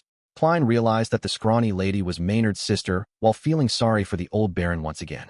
That's right, for such a scandal, she would definitely not send a maidservant here. It's better if the request is made by family. He nodded his head in enlightenment. Mrs. Maynard patted the back of the scrawny woman's hand and added with a deep yet cold voice, she's a criminal. If you suffer any damages because of this, I will compensate you for your losses. That tone. She lives up to her identity as the daughter of the new party's head. If the police department wasn't very confident with the result of my mediumship ritual, I'm afraid they would have submitted under her pressure. Klein lampooned inwardly. Dunn was silent for nearly 20 seconds before he said, all right, I have another question. Why do you seem to be so certain that we would find something? The scrawny lady nodded and said, the tobacco merchant, Vicroy, introduced us here. He said that you're the cream of the crop in this industry and can complete missions that others aren't capable of completing. The tobacco merchant Vicroy. Who's he? Klein looked at Captain subconsciously and noticed that Dunsmith looked really confused. I'm so silly. Why did I hope for Captain to remember something like this? After all, even I don't quite remember. He sighed. The scrawny lady saw that the two elite mercenaries looked confused, so she added, you saved his kidnapped son. Oh, him. That kidnap case led me to the discovery of the Antigonus family's notebook. Klein was suddenly enlightened. Dunn nodded slightly and said, I understand. Upon seeing this, the scrawny woman laid out her offer. You are to tail and monitor Tage that be *TCH for 2 weeks. Even if you don't find any evidence of her crime, you have to take note of who visited her and who she visited. We will pay £50 for this. And if you find evidence of her crimes, we would pay another additional £200. That's a large sum of money. When Klein suddenly recalled that he had only spent £7 to hire Detective Henry to gather so much information about red chimney houses, he became a little ashamed. Dunn thought for a moment before saying, no problem, we can sign the contract now. You'll have to pay a deposit of £20 up front. Captain, we're really lacking in manpower right now. There's the huge case regarding Lenevis. Klein didn't expect Dunsmith to accept the mission, although he, himself, was quite keen on accepting it. Mrs. Maynard nodded slightly and said, no problem. I believe in you. Please don't disappoint me. Dunn smiled but kept quiet. He turned his head and told Roseanne, please write up a contract. When the contract was signed and the deposit was paid, Dunn watched Mrs. Maynard and the scrawny lady leave the Blackthorn Security Company. He then looked sideways at Klein and said, this mission will be yours. Huh? Klein looked confused. Dunn smiled and said, didn't you want to learn tailing techniques and monitoring skills? This is a great opportunity. It also turns out that you're done with your part in the Lenevis case. All right, Klein didn't reject the assignment. Just as he accepted, his mind began whirling quickly. According to the rules, half of the mission's commission is handed to Mrs. Oriana as additional funding for the team. The remaining would be split among the involved members. However, it seems like I'm the only one handling the case. Regardless of whether the investigation succeeds, there will be at least £25 of income. On top of that, I'll receive my usual weekly pay.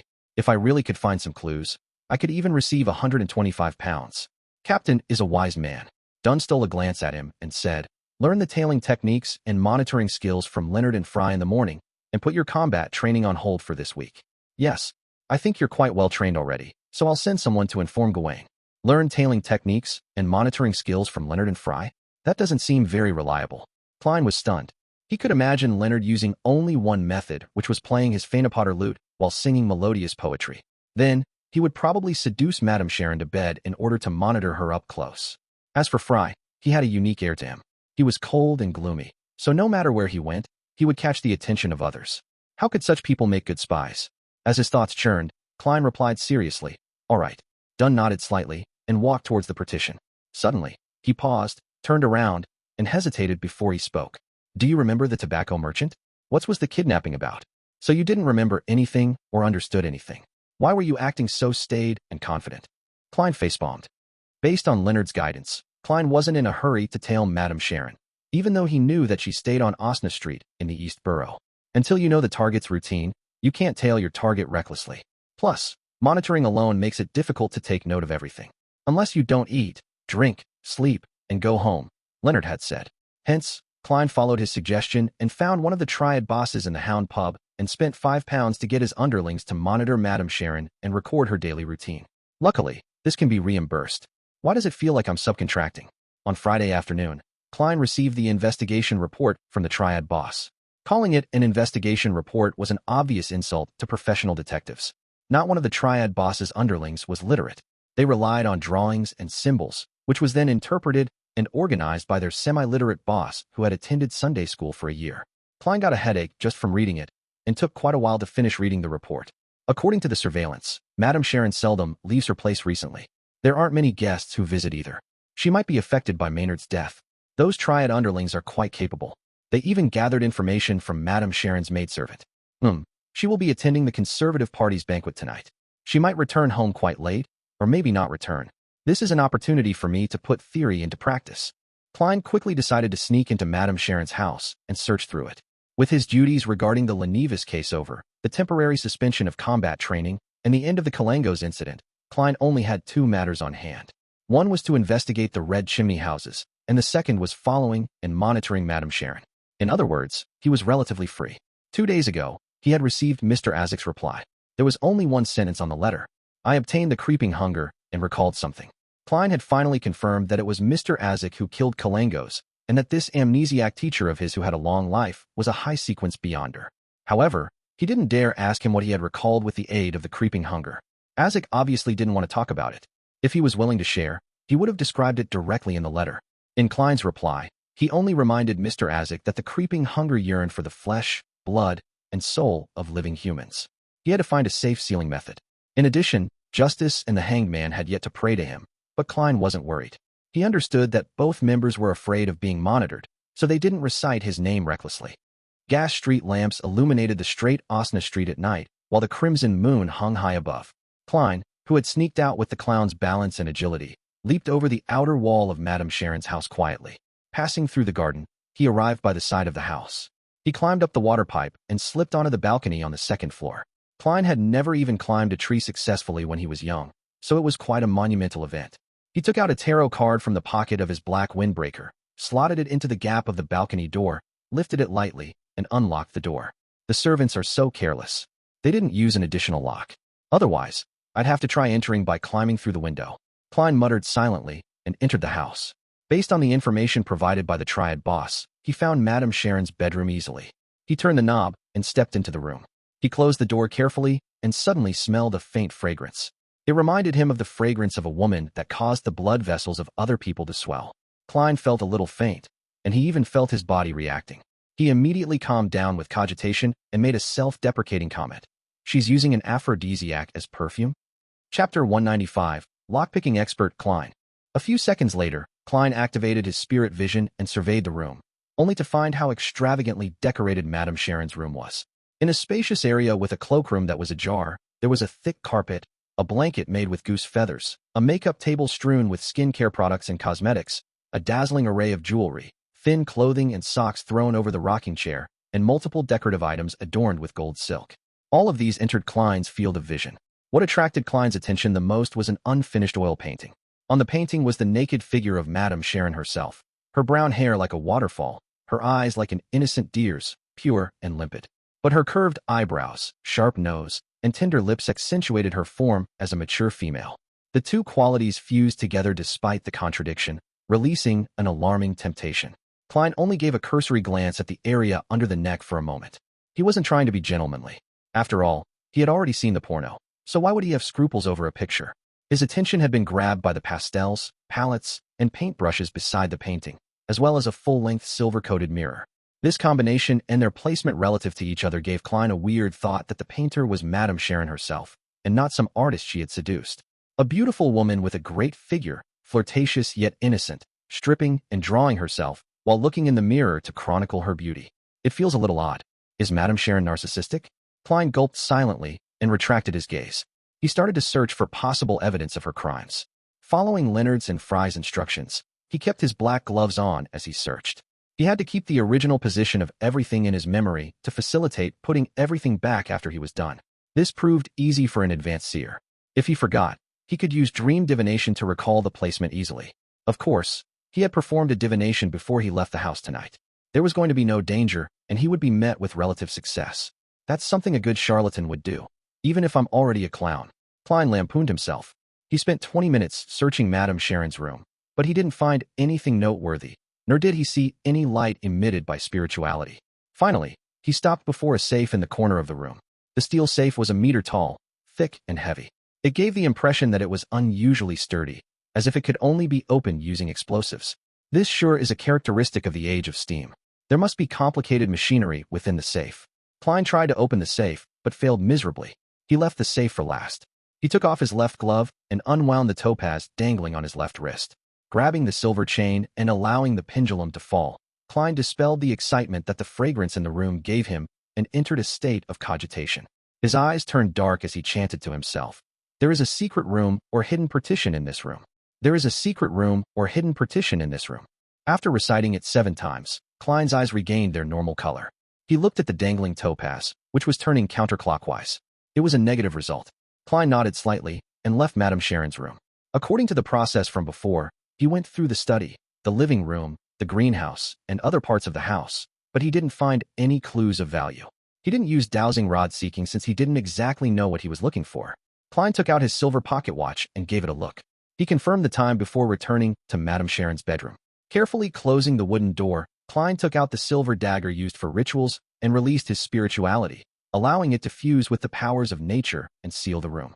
He was going to summon himself. He was going to go through the safe using his spirit and check the things inside. Grandpa doesn't need to know how to lockpick, Klein proclaimed in Mandarin. The process was simple since he was praying to himself. He didn't have to be too particular.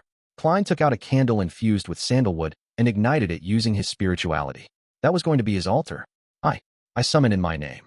The fool that doesn't belong to this era, the mysterious ruler above the gray fog, the king of yellow and black, who wields good luck. The incantation reverberated around Madame Sharon's bedroom. Klein's spirituality poured out from within him, gently fusing with the candle flame to become a gray, palm-sized veil of light. He then took 4 steps counterclockwise, made his way through the mad ravings, and into the world above the gray fog. He saw the door of summoning appear behind the seat of honor at the ancient long table. Klein was about to react when he froze. I should perform a divination to see if I can discover any clues since I'm already here. Here, as well as removing any interference, my powers are also significantly boosted. Also, because of where I am now, performing a divination is akin to using an object Madame Sharon brings around with her every day. He sat down and conjured a fountain pen and goatskin. What should I divine? Klein slipped into deep thought. Is there anything wrong with Madame Sharon? No, everyone makes mistakes. There would be something wrong with anyone.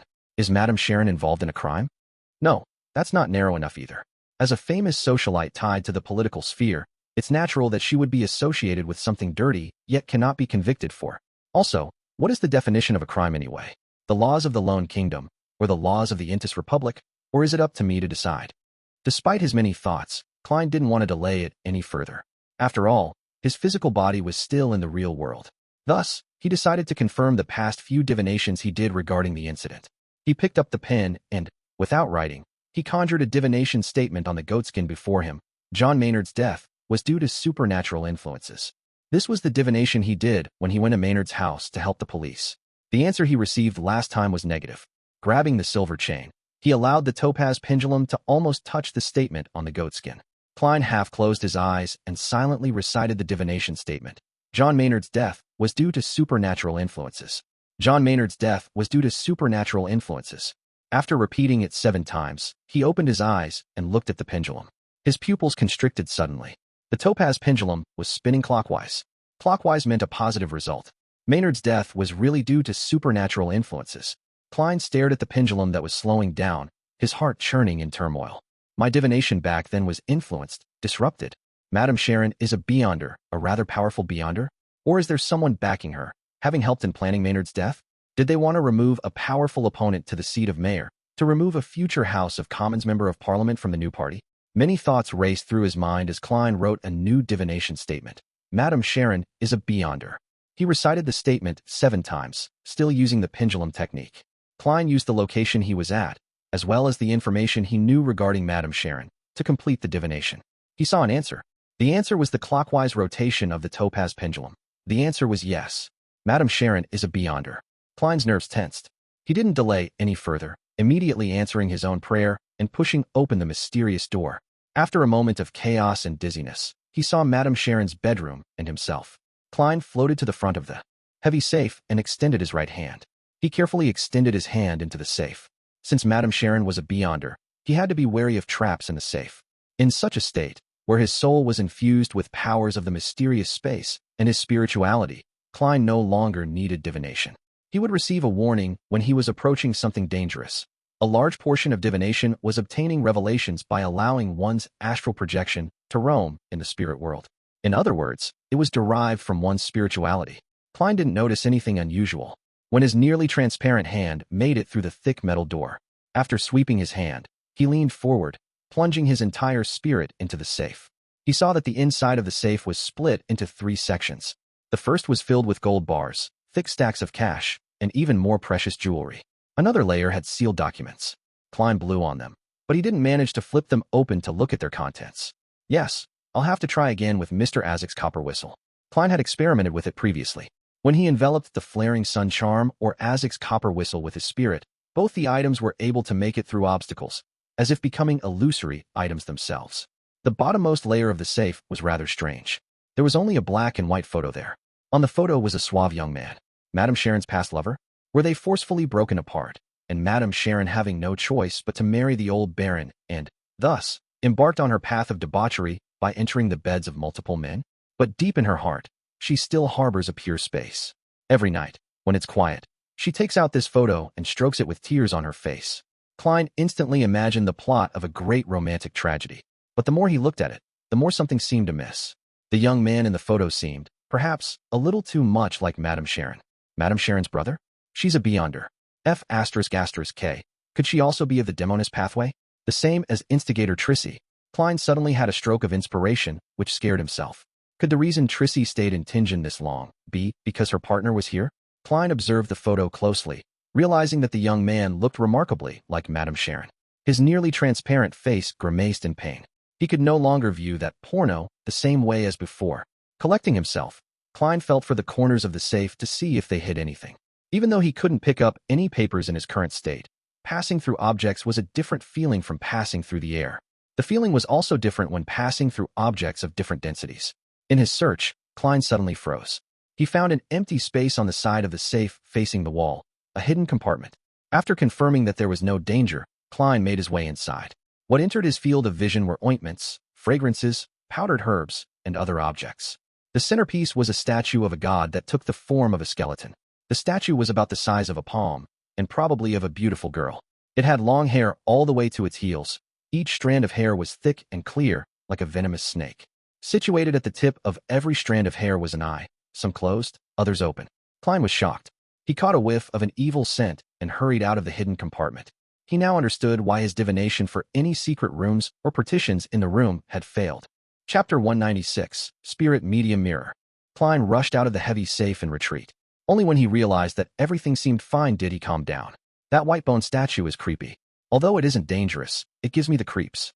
Could it be the so-called primordial Demoness?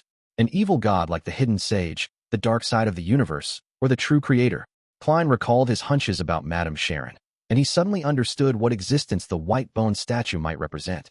Just as he thought, his spirituality stirred as an ominous premonition gripped him. Klein quickly flew next to the window with complicated patterns and looked at the road outside. He saw a carriage driving towards the front gate under the light of the gas street lamps. Madame Sharon is back? There was a tug at his heartstrings as he finally understood the source of his ominous premonition. Taking into consideration that Trissy only became a woman after Sequence 8 instigator, Madame Sharon was most likely a Sequence 7. And since Madame Sharon has been active in Tingen social circles for many years, she was most likely much stronger than Trissy. Klein didn't dare to take the risk of relying on his flaring sun charm and Azik's copper whistle. Instead, he made the wise decision to leave. He had a limited number of charms. Plus, he didn't know when he would be able to get the sealed artifact, Mutated Sun's sacred emblem, out again. Hence, if it wasn't a desperate situation, Klein didn't want to waste his most powerful charms. He would also have the issue of explaining himself if he were to use it. I can't just tell Dunn that a kind expert had happened to pass by and helped me, right? As for why he didn't want to use Azik's copper whistle, it was because Klein wasn't sure if the messenger that was summoned had the ability to fight. What if it just looked strong but only knew how to send letters?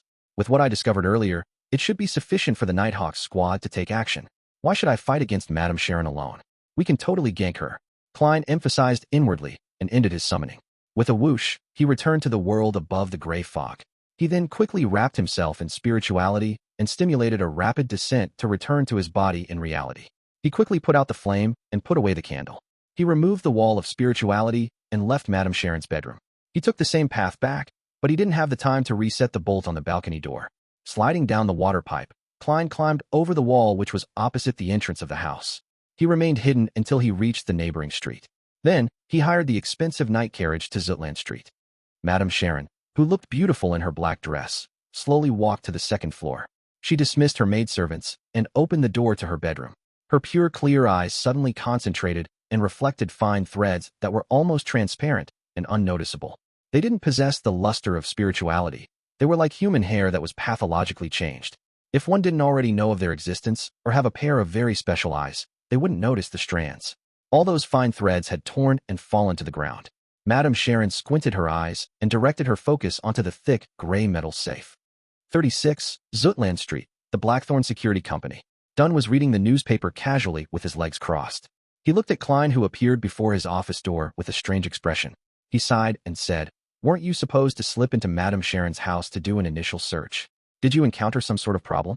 Klein nodded seriously and said, "Yes, I suspect that Madame Sharon is a member of the Demoness sect." "A member of the Demoness sect?" Dunn lowered the newspaper and ruminated over the words. He then asked seriously, "What did you discover?" Klein didn't sit down. He leaned his body forward and supported his weight with his hands holding the edge of the work desk. "First, I found a photo.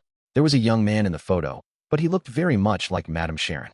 If he were to change into female clothing, put on makeup, and Photoshop the picture a little, he would look exactly like Madame Sharon." Klein held back his urge to lampoon. "Similar to instigator Trissy?" Dunn's eyes sparkled as he was enlightened. They had previously predicted that Trissy was most likely a member of the Demoness sect. "Yes." Klein nodded with mixed emotions as he continued.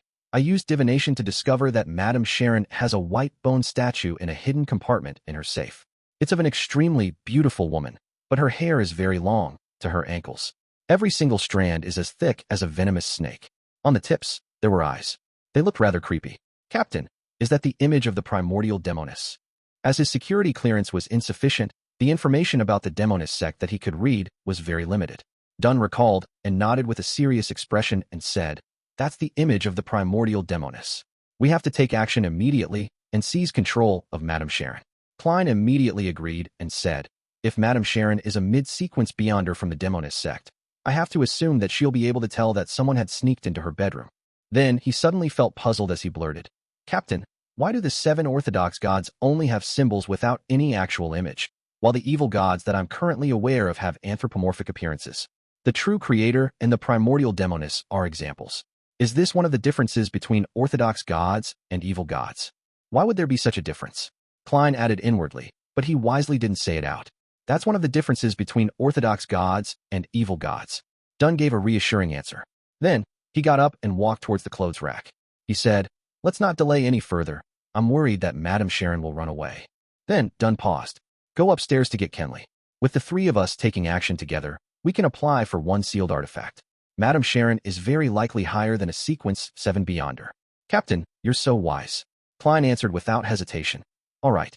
Then, he asked curiously, "Captain, which sealed artifact are you going to use?" Dunn weighed his words before he answered, 3-0217. As there weren't many sealed artifacts behind Tingen City's Chinese gate, Klein quickly remembered what Captain wanted to use. Number, 0217. Name, Spirit Medium's Mirror. Danger grade, 3. Considerably dangerous. It has to be used carefully. It can only be requested for operations that require 3 or more people. Security classification, official Nighthawk member or above. Sealed method, store in absolute darkness. Description, the back of the mirror is plated in mercury. The front of the mirror has 3 minor cracks. The very first investigator that looked into the mirror saw a sobbing girl with long hair. Then, he discovered the girl climbing out of the mirror. From many experiments with the artifact, the image that's reflected in the mirror is different most of the time. Even if the same person uses it repeatedly, they would encounter different things of varying danger levels. But they would prioritize dealing with the person who looked at the mirror first. The most dangerous situation is to see oneself in the mirror. If no one looks at the mirror, under the prerequisite of there being light, an image would surface automatically every 3 hours. It doesn't possess any living traits. Remark, the mirror originally belonged to a spirit medium and was a very ordinary mirror until one day the spirit medium committed suicide when looking into it. Indeed, that there aren't many sealed artifacts behind Chinese Gate that can be used in a beyonder battle. 3-0217 is a good choice. Klein didn't speak further as he immediately ran to the Nighthawk's recreation room to get sleepless Kenley. That night was Royale's turn to be on duty at Chinese Gate. Leonard was off duty, Sikatron was patrolling areas like Raphael's Cemetery, and the new member would only arrive on Sunday. Hence, Dunn could only pick from Fry and Kenley. Taking into consideration that Madame Sharon was from the Demoness sect and had little to do with dead spirits, he had opted for the latter. After a few minutes, Dunn returned from the basement. He held the mirror that was tightly wrapped in a thick black cloth. Frankly speaking, if I didn't know beforehand, I wouldn't be able to tell that it's a mirror. None of it is exposed. Klein went forward with the petite-sized Kenley. You're in charge of using sealed artifact 3-0217. Dunn passed the mirror to Kenley. Upon seeing that, Klein suddenly realized that he was a Sequence 8 Beyonder and that he possessed the ability to fight head-on. He couldn't just hide by the side as support. Man, I'm a little nervous. He touched the slumber charms in his pockets and made sure that he was well prepared. The only problem is that in order to make it easier to climb, I'm not bringing my cane. I can borrow Kenley's. He has the mirror in one hand and a gun in the other. That should be sufficient. Amidst Klein's thoughts, the trio arrived downstairs and took a carriage to Osna Street. On their way there, Kenley looked at the sealed artifact 3-0217 in his hands. He sighed from the tension.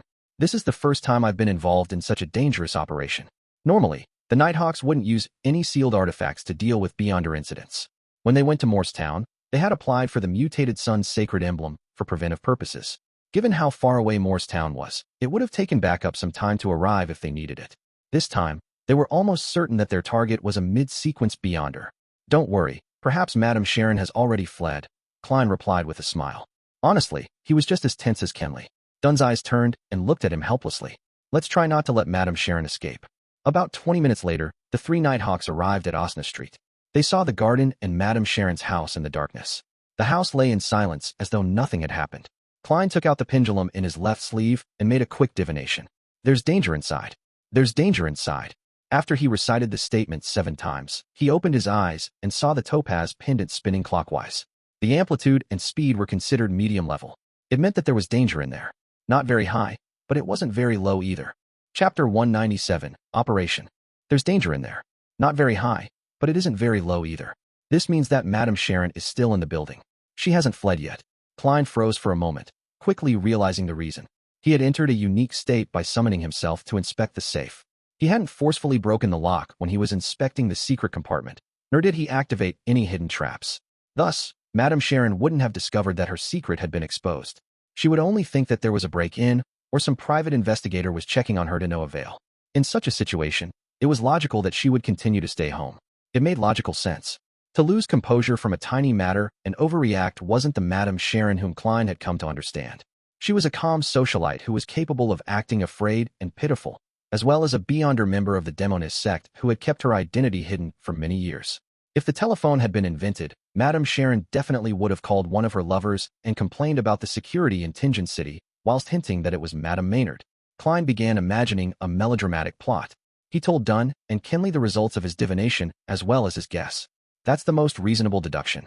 Dunn pressed down on his hat as he looked at the second floor of Madame Sharon's apartment. There's no need for us to rush in. Why? Kenley, who was holding sealed artifact 3-0217, instinctively asked. He was filled with fear towards the spirit medium mirror in his hands. He was afraid that some unexpected event would arise from the sealed artifact. Dunn wore his black gloves and looked at Klein. Do you still remember what happened when we tried to capture instigator Trissy? I remember, Klein replied after some thought. She seemed to be able to detect our presence and make the necessary responses, which resulted in her successful escape. I also remember suggesting the use of bombarding the house when the captain asked me how I would deal with the situation. That was the safest, most surefire method. But not this time. We can't use it here as there are many innocent maids in Madame Sharon's house. If we notified them in advance and got them to evacuate, that would definitely catch Madame Sharon's attention. According to Leonard, Trissy could turn invisible. We have to assume that Madame Sharon has that ability too. Klein connected the dots at once. Dunn looked at the crimson moon in the sky and said, Good, your answer is very good. You're rather intuitive in such situations. We cannot approach recklessly and end up alarming Madame Sharon. I'll try dragging her into a dream from a distance. If I'm successful, you and Kenley will go and capture her. Well, you can make the decision of whether to kill her or not. Kill her if you cannot control her. Your safety is of utmost importance. Captain, your line of thought is always so clear at such critical moments. I was just waiting for you to say that. Klein praised in his heart. Over the months, Klein had grasped most of the unique traits of the different Beyonder powers of his partners when he was casually chatting with Dunn, Leonard, Fry, and the rest. Amongst those, Dunn Smith, who was a nightmare, could freely enter the dreams of a sleeping person even though he was at home or at the Blackthorn Security Company. But how he did it was a secret of his own sequence, and Klein didn't ask about it too deeply. The ability to drag someone into a dream had a limited range and was normally used during direct confrontations. But Klein had once heard the captain say that the ability also had a certain effect when used within a 100-meter radius. But he needed time to complete the process. He couldn't do it instantly, for the process was similar to coaxing a child to sleep. At this moment, Dunn was going to drag the distant Madame Sharon into a sleeping state, a little at a time. After completing the first stages of the restraint, he was going to create the most opportunistic conditions for Klein and Kinley. All right. Kinley was also rather accepting of the captain's plan. Without any more chatter, Dunn leaned on the corner of a wall and shut his eyes. He put his hands together and lowered his head.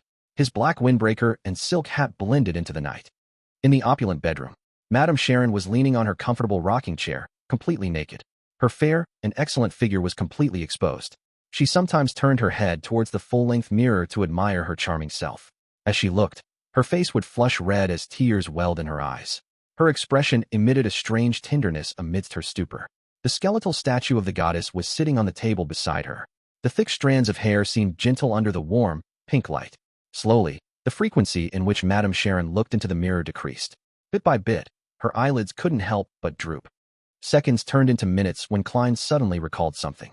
How was the captain going to notify Kinley and himself after he successfully dragged Madame Sharon into a dream? Madame Sharon would wake up if the captain left his nightmare state, and she would notice that something was off. I wonder if the captain is capable of giving hand signs while dreaming at the same time? Klein looked at the worried Kinley pacing around and intended to discuss this with him in order to distract him. At that moment, his mind turned into a blur. He saw a giant crimson moon, as well as Captain Dunn Smith in his black windbreaker under the moon. There was also the short Kinley, his expression dazed. Klein realized that he too was dreaming. I've been dragged into a dream by the captain. So that's how he was going to notify us. He wanted to facepalm himself, but could only maintain his trance-like state while saying muddle-headedly, "Captain?" Dunn nodded slightly and said, "Madame Sharon has entered a dream. You can take action now." He then emphasized, "Remember to be careful and don't be too reckless. We would rather miss the opportunity than take unwarranted risks." Just as he finished his sentence, the world before Klein shattered. His eyes reflected Dunn Smith again. He was still at the corner of the wall, looking down with his hands clenched tightly into fists. On the other side, Kinley, who had stopped pacing about, also opened his eyes. The duo exchanged looks and nodded. Both of them entered a state to execute their operation. Even though this was the first time Kinley was participating in a relatively dangerous mission, he was still more experienced than Klein. He had attended many official missions, so he quickly adjusted his mental state, becoming calm and sharp. Of course, this could also be attributed to the augmentation the knight had on a sleepless. This was also one of the reasons Dunn had chosen Kinley over Fry for this operation. "Let's go." As a sequence 8, Klein took on the role of the leader, signaling for his partner to follow. Kinley didn't object. He gripped the tightly wrapped mirror and softened his footsteps as he followed. Klein led him to the place where he scaled the wall previously. He grabbed onto the crevices of the wall and made it to the top of the wall with little effort. He maintained his ridiculous sense of balance and turned around, bending down and grabbing the spirit medium mirror Kinley had tossed over. The moment he touched the mirror, Klein felt his spiritual perception tighten suddenly. It was as if what was covered by the black cloth wasn't a mirror, but a door to some unknown, dangerous alternate world. Indeed, any item that requires sealing has some malefic side to it. Klein internally muttered to himself wistfully as he watched Kinley scale the wall.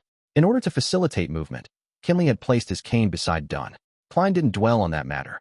After making their way through the garden to the side of the building, he climbed the pipe up to the balcony of the second floor, just as he did before. He then hung naturally from his feet, allowing his body to fall, once again taking sealed artifact 3-0271. Kinley looked at him, puzzled, but immediately, he nodded his head in enlightenment. At that moment, Klein was shocked by his own actions. He exerted a force using his waist, and, with the support of his left hand, he easily flipped over. What happened just now? Why did I move like that? It felt so natural. Is that an ability of the clown? He thought back and felt that he was able to better display the unique characteristics of a clown in actual practice. After waiting for Kinley to easily make his way up, Klein handed the spirit medium mirror back to him before pulling open the unlocked door of the balcony. Kinley carefully pulled away the black cloth wrapped around sealed artifact 3-0271. He pointed the object mirror side down, reflecting the tiles on the ground. One of the rules of the spirit medium mirror was not to use it on yourself or your partners. After putting away the black cloth, Kinley took out his revolver and followed behind Klein. They made their way past the corridor towards Madame Sharon's bedroom, their footsteps light. Klein wielded his readied revolver, and, while activating his spirit vision, he reached out for the door handle with his left hand. He didn't dare to be careless since his divination told him that there would be danger present. The reason why he didn't make another quick divination was that he knew the presence of the primordial Demoness statue in the room. At this distance, his divination would definitely be interrupted. He knew that there was no way for him to get a clear answer without relying on the gray fog's obstruction. Furthermore, with Kinley beside him, There was no way for him to enter that mysterious space. After pushing open the door, what entered Klein and Kinley's field of vision was the warm light from the gas lamp. Then, they saw Madame Sharon slumped over her chair, as well as her alluring body. However, Madame Sharon wasn't asleep. She was reclined in her chair with a faint smile across her mouth, looking straight at her two visitors. Instinctively, Kinley flipped his palm and pointed the spirit medium mirror at Madame Sharon. Klein first froze, then exclaimed, "No." He clearly remembered that there was a full-length mirror on the other side of the chair. But it wasn't there now. The spirit medium mirror had locked onto Madame Sharon in just a second. But that image of Madame Sharon became blurry before turning into a full-length mirror.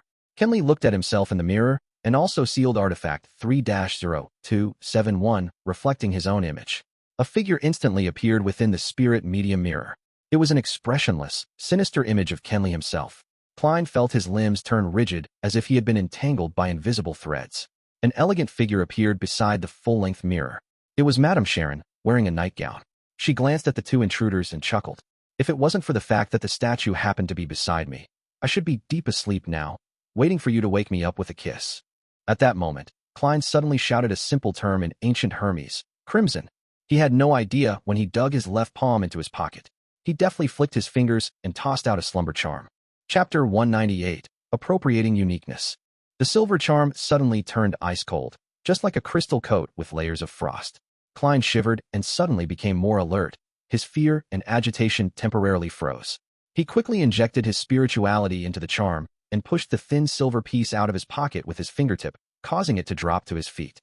A crimson flame appeared in the air, and the sound of light, continuous explosions echoed in the room. A serene and deep feeling instantly emanated and engulfed most of the bedroom, including Madame Sharon, sleepless Kinley, and also Klein himself. The slumber charm was an item that didn't distinguish between the enemy and the caster. In most situations, using it meant throwing it at the enemy. That way, the caster would only be affected by the remnant shock waves, but not to the extent of failing to resist the temptation of falling into a deep sleep. But Klein's arms were entangled by countless invisible threads. He couldn't throw the charm, so he could only exchange Madame Sharon's slumber with his. But he had long considered such a situation and was prepared. This was because his body was unique, a uniqueness that was unlike most low-sequence beyonders. In that instant, Klein's eyelids closed and entered into deep sleep normally, while Madame Sharon and Kinley also appeared to slow down. Klein quickly realized that he was in a dream and rationally knew that he was sleeping.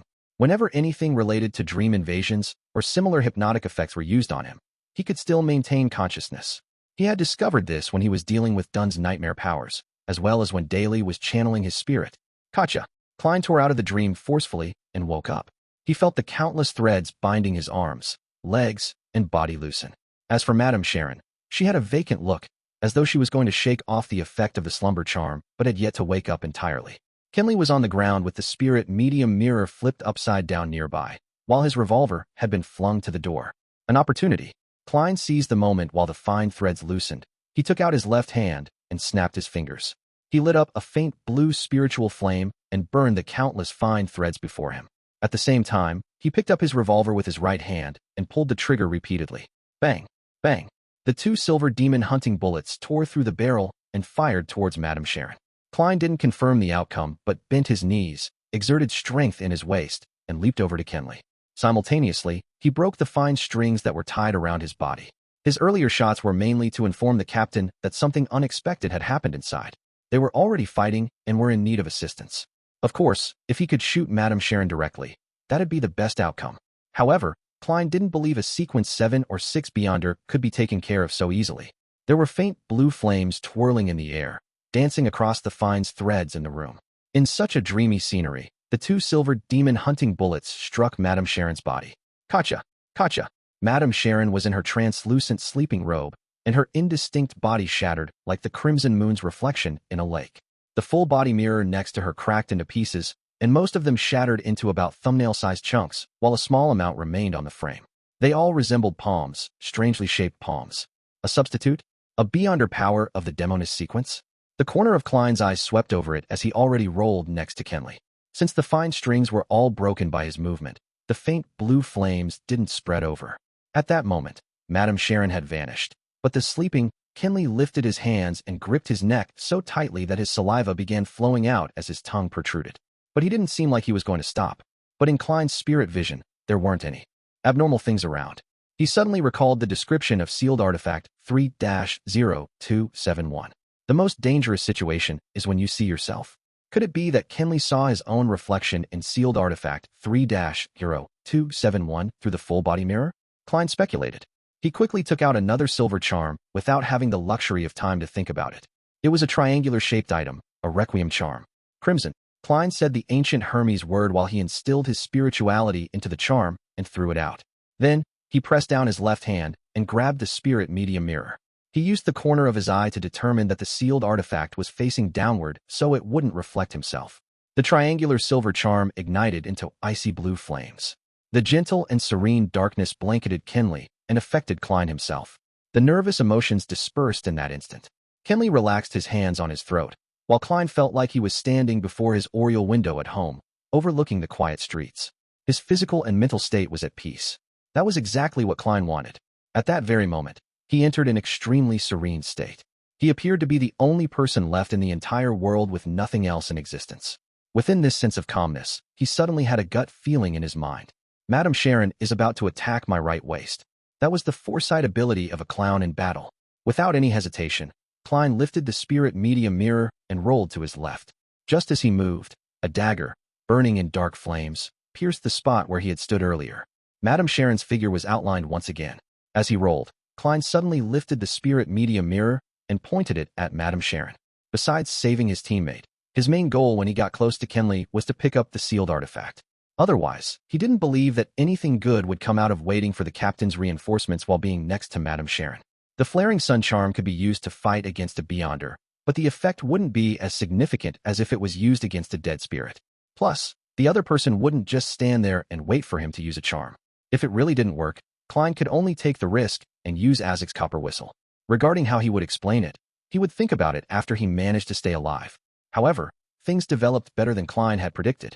Madame Sharon opted for assassination. She didn't interrupt his use of the requiem charm and the spirit medium mirror. Therefore, Klein had instantly formulated a simple plan. He didn't avoid the repercussions of the requiem charm, but relied on it to enhance his foresight ability as a clown. Then, he seized the opportunity to dodge the attack, while he used the spirit medium mirror to reflect the enemy. When Madame Sharon missed her strike, she immediately wanted to chase after her agile opponent, who was rolling away. She suddenly saw a mirror with 3 cracks. The surface of the mirror rippled, and a woman's figure appeared. Her hair was black and thick, hanging low and blocking her face. Klein's left hand shook, and the spirit medium mirror glided on the carpet for a dozen centimeters with the front facing upwards. A pale hand extended out of the mirror, and a woman in a white bedsheet-like dress climbed out of the mirror quickly and pounced at Madame Sharon. Madame Sharon's expression became gloomy. There was a layer of darkness above her innocent brown eyes. Her surroundings ignited with 7 black flames. With a swoosh, a black flame flew out and hit the woman in the white dress. Whoosh! The woman caught on fire and wailed in pain. Very soon, she vanished into thin air. So. The black flames flew at Klein one after another like bullets. Klein's pupils constricted as he quickly rolled away. He didn't dare stay in that spot. However, his action of rolling gradually became slower because there seemed to be fine threads entangling him again. They slowed him down and affected his motion. It seemed like the nemesis of the clown's combat abilities. The black flames flew past Klein's face and fell onto Madame Sharon's bed. However, it didn't burn, seemingly effective on items with life or spirituality. Klein had yet to feel rejoice over his successful dodge when another premonition flashed through his head. He twisted his spine and changed his forward flip into a side roll. A transparent ice crystal suddenly appeared like a spear and stabbed into the carpet where Klein had originally intended to land. The white frost expanded and struck Klein, whose actions were affected by the fine threads.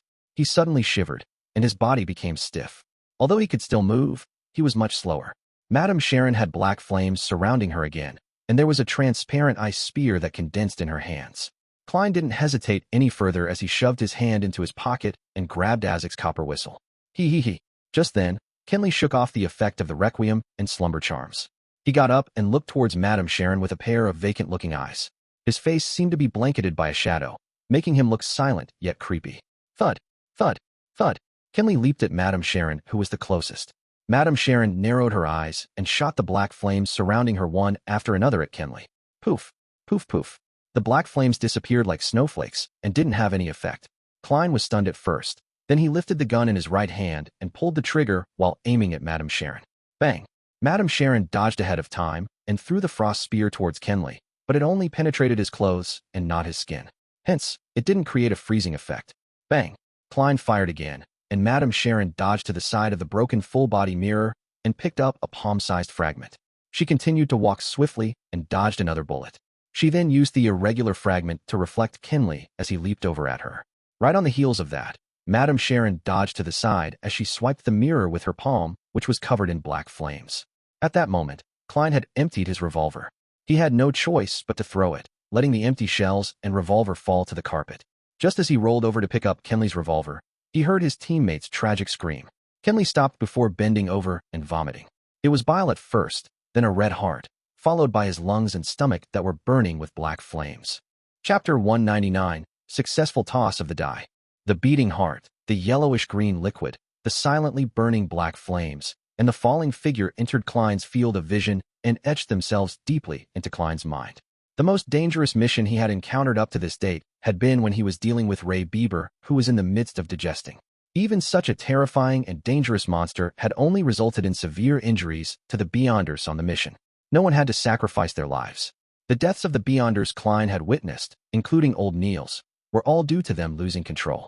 The murderer might be strange and indescribable or related to evil gods, but they had nothing to do with the missions they undertook. Now, he was looking at one of his partners being killed in action. The death was purely due to one mistake. Nighthawks were fighting against madness, but so were they also fighting against danger. There might never be an opportunity to make up for that one mistake. Klein's thoughts erupted with a boom. Apparently having taken a huge blow, he knelt down and lifted his right hand, firing successive shots at Madame Sharon. The silver demon hunting bullets pierced through the invisible threads and shot towards her head and transparent sleeping gown. Suddenly, Madame Sharon appeared to be yanked in another direction by something, allowing her to successfully avoid Klein's manic shooting. Klein only managed to collect himself and regain the ability of rational thought when he finished firing the 5 bullets in his revolver, and the sound of the hammer striking an empty chamber entered his ears.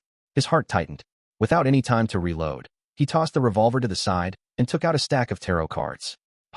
Madame Sharon's body moved to the side and saw a card fly past her, piercing deeply into the surface of the makeup table. She smiled, her beautiful brown eyes once again taking on a black luster. At that moment, her waterfall-like brown hair suddenly flailed into the air like it was lifted by an invisible force. Madame Sharon froze. She wanted to dodge, but she was too slow.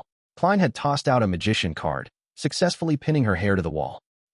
Madame Sharon forcefully tore away her hair and rolled forward, her body quickly vanishing from Klein's line of sight. She's turned invisible again. Klein had a tarot card between his fingers as he slowly turned around while being alert of his surroundings. Suddenly, he realized why Madame Sharon had to give up her attack and why she had slowed down. If the situation had developed normally, Klein would have had no choice but to use Azik's copper whistle to deal with this terrifying Demoness. Yes, the captain must be around here somewhere. He felt a little excited. He looked around, his gaze instinctively falling on the window. At the same time, he made a judgment in his heart. Madame Sharon wants to flee. She knew that we still have a partner with the ability to drag her into a dream, but she was unsure if there would be other reinforcements from the Nighthawks, mandated punishers, or machinery hive mind. Even though she's powerful, there's no way that she can wipe out a team of Beyonders on her own. With that thought, Klein flicked his wrist, tossing the tarot card towards the window. Whoosh, whoosh, whoosh. He threw out 5 cards in succession, 3 sealing the window and the other 2 towards the door. Crack. Thud. Thud. Amidst the sound of shattering glass, 2 tarot cards dug into the ajar bedroom door, one after the other. As he expected, Klein heard the sound of dodging. He once again tossed cards out, making use of his clown's intuition to pinpoint where he should be aiming. The cards pierced through the air and rapidly advanced before drilling themselves into the sturdy wall. However, a figure was quickly outlined in the air.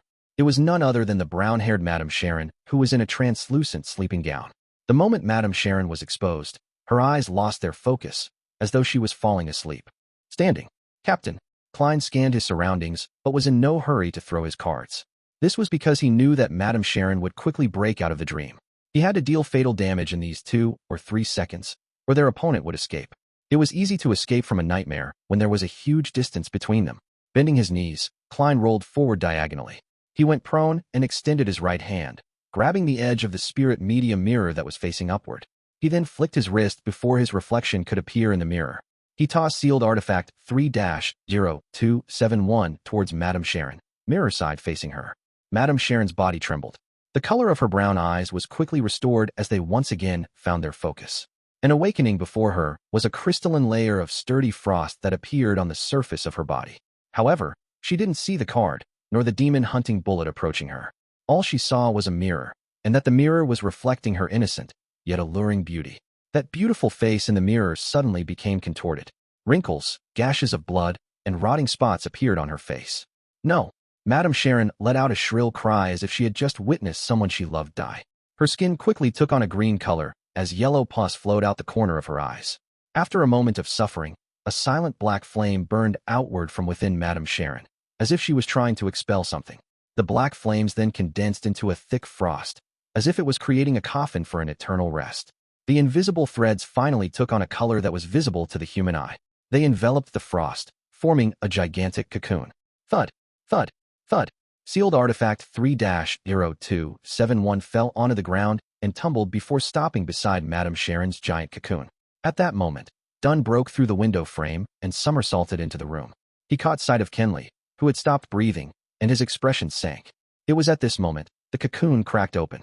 The coffin of ice crumbled an inch at a time as black flames turned into specks of light, dissipating into the surroundings. Madame Sharon's skin had regained its normal color. Her eyes showed fatigue, but she seemed normal.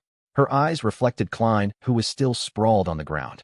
She also saw Dunn Smith, his finger pressed on his glabella with his eyes closed. A formless ripple spread outward from Dunn as Madame Sharon's eyelids drooped uncontrollably. Under Dunn's windbreaker were writhing, snake-like objects. Klein knew that the captain couldn't restrain Madame Sharon for long, just like when they were previously fighting Monster Bieber. Klein rolled forward again, grabbed his revolver, the one he had previously tossed onto the carpet. He grabbed 3 demon-hunting bullets with his left hand and familiarity stuffed them into the round chambers. Ha! Klein closed the cylinder and stood up, taking aim at Madame Sharon with both hands on the gun. He aimed at the center of her forehead. Bang! He controlled his body with the abilities of the clown and pulled the trigger. The silver demon-hunting bullet pierced through the air, accurately hitting the fixed target. A bloody gash appeared between Madame Sharon's eyes, but the bullet seemed to tear through multiple layers of obstruction, causing it to lose the bulk of its power, rendering it unable to pierce through the target's skull. Klein fired another 2 shots without hesitation when he saw Madame Sharon suddenly open her eyes. Bang! Bang! A rain of blood splattered amidst white dots.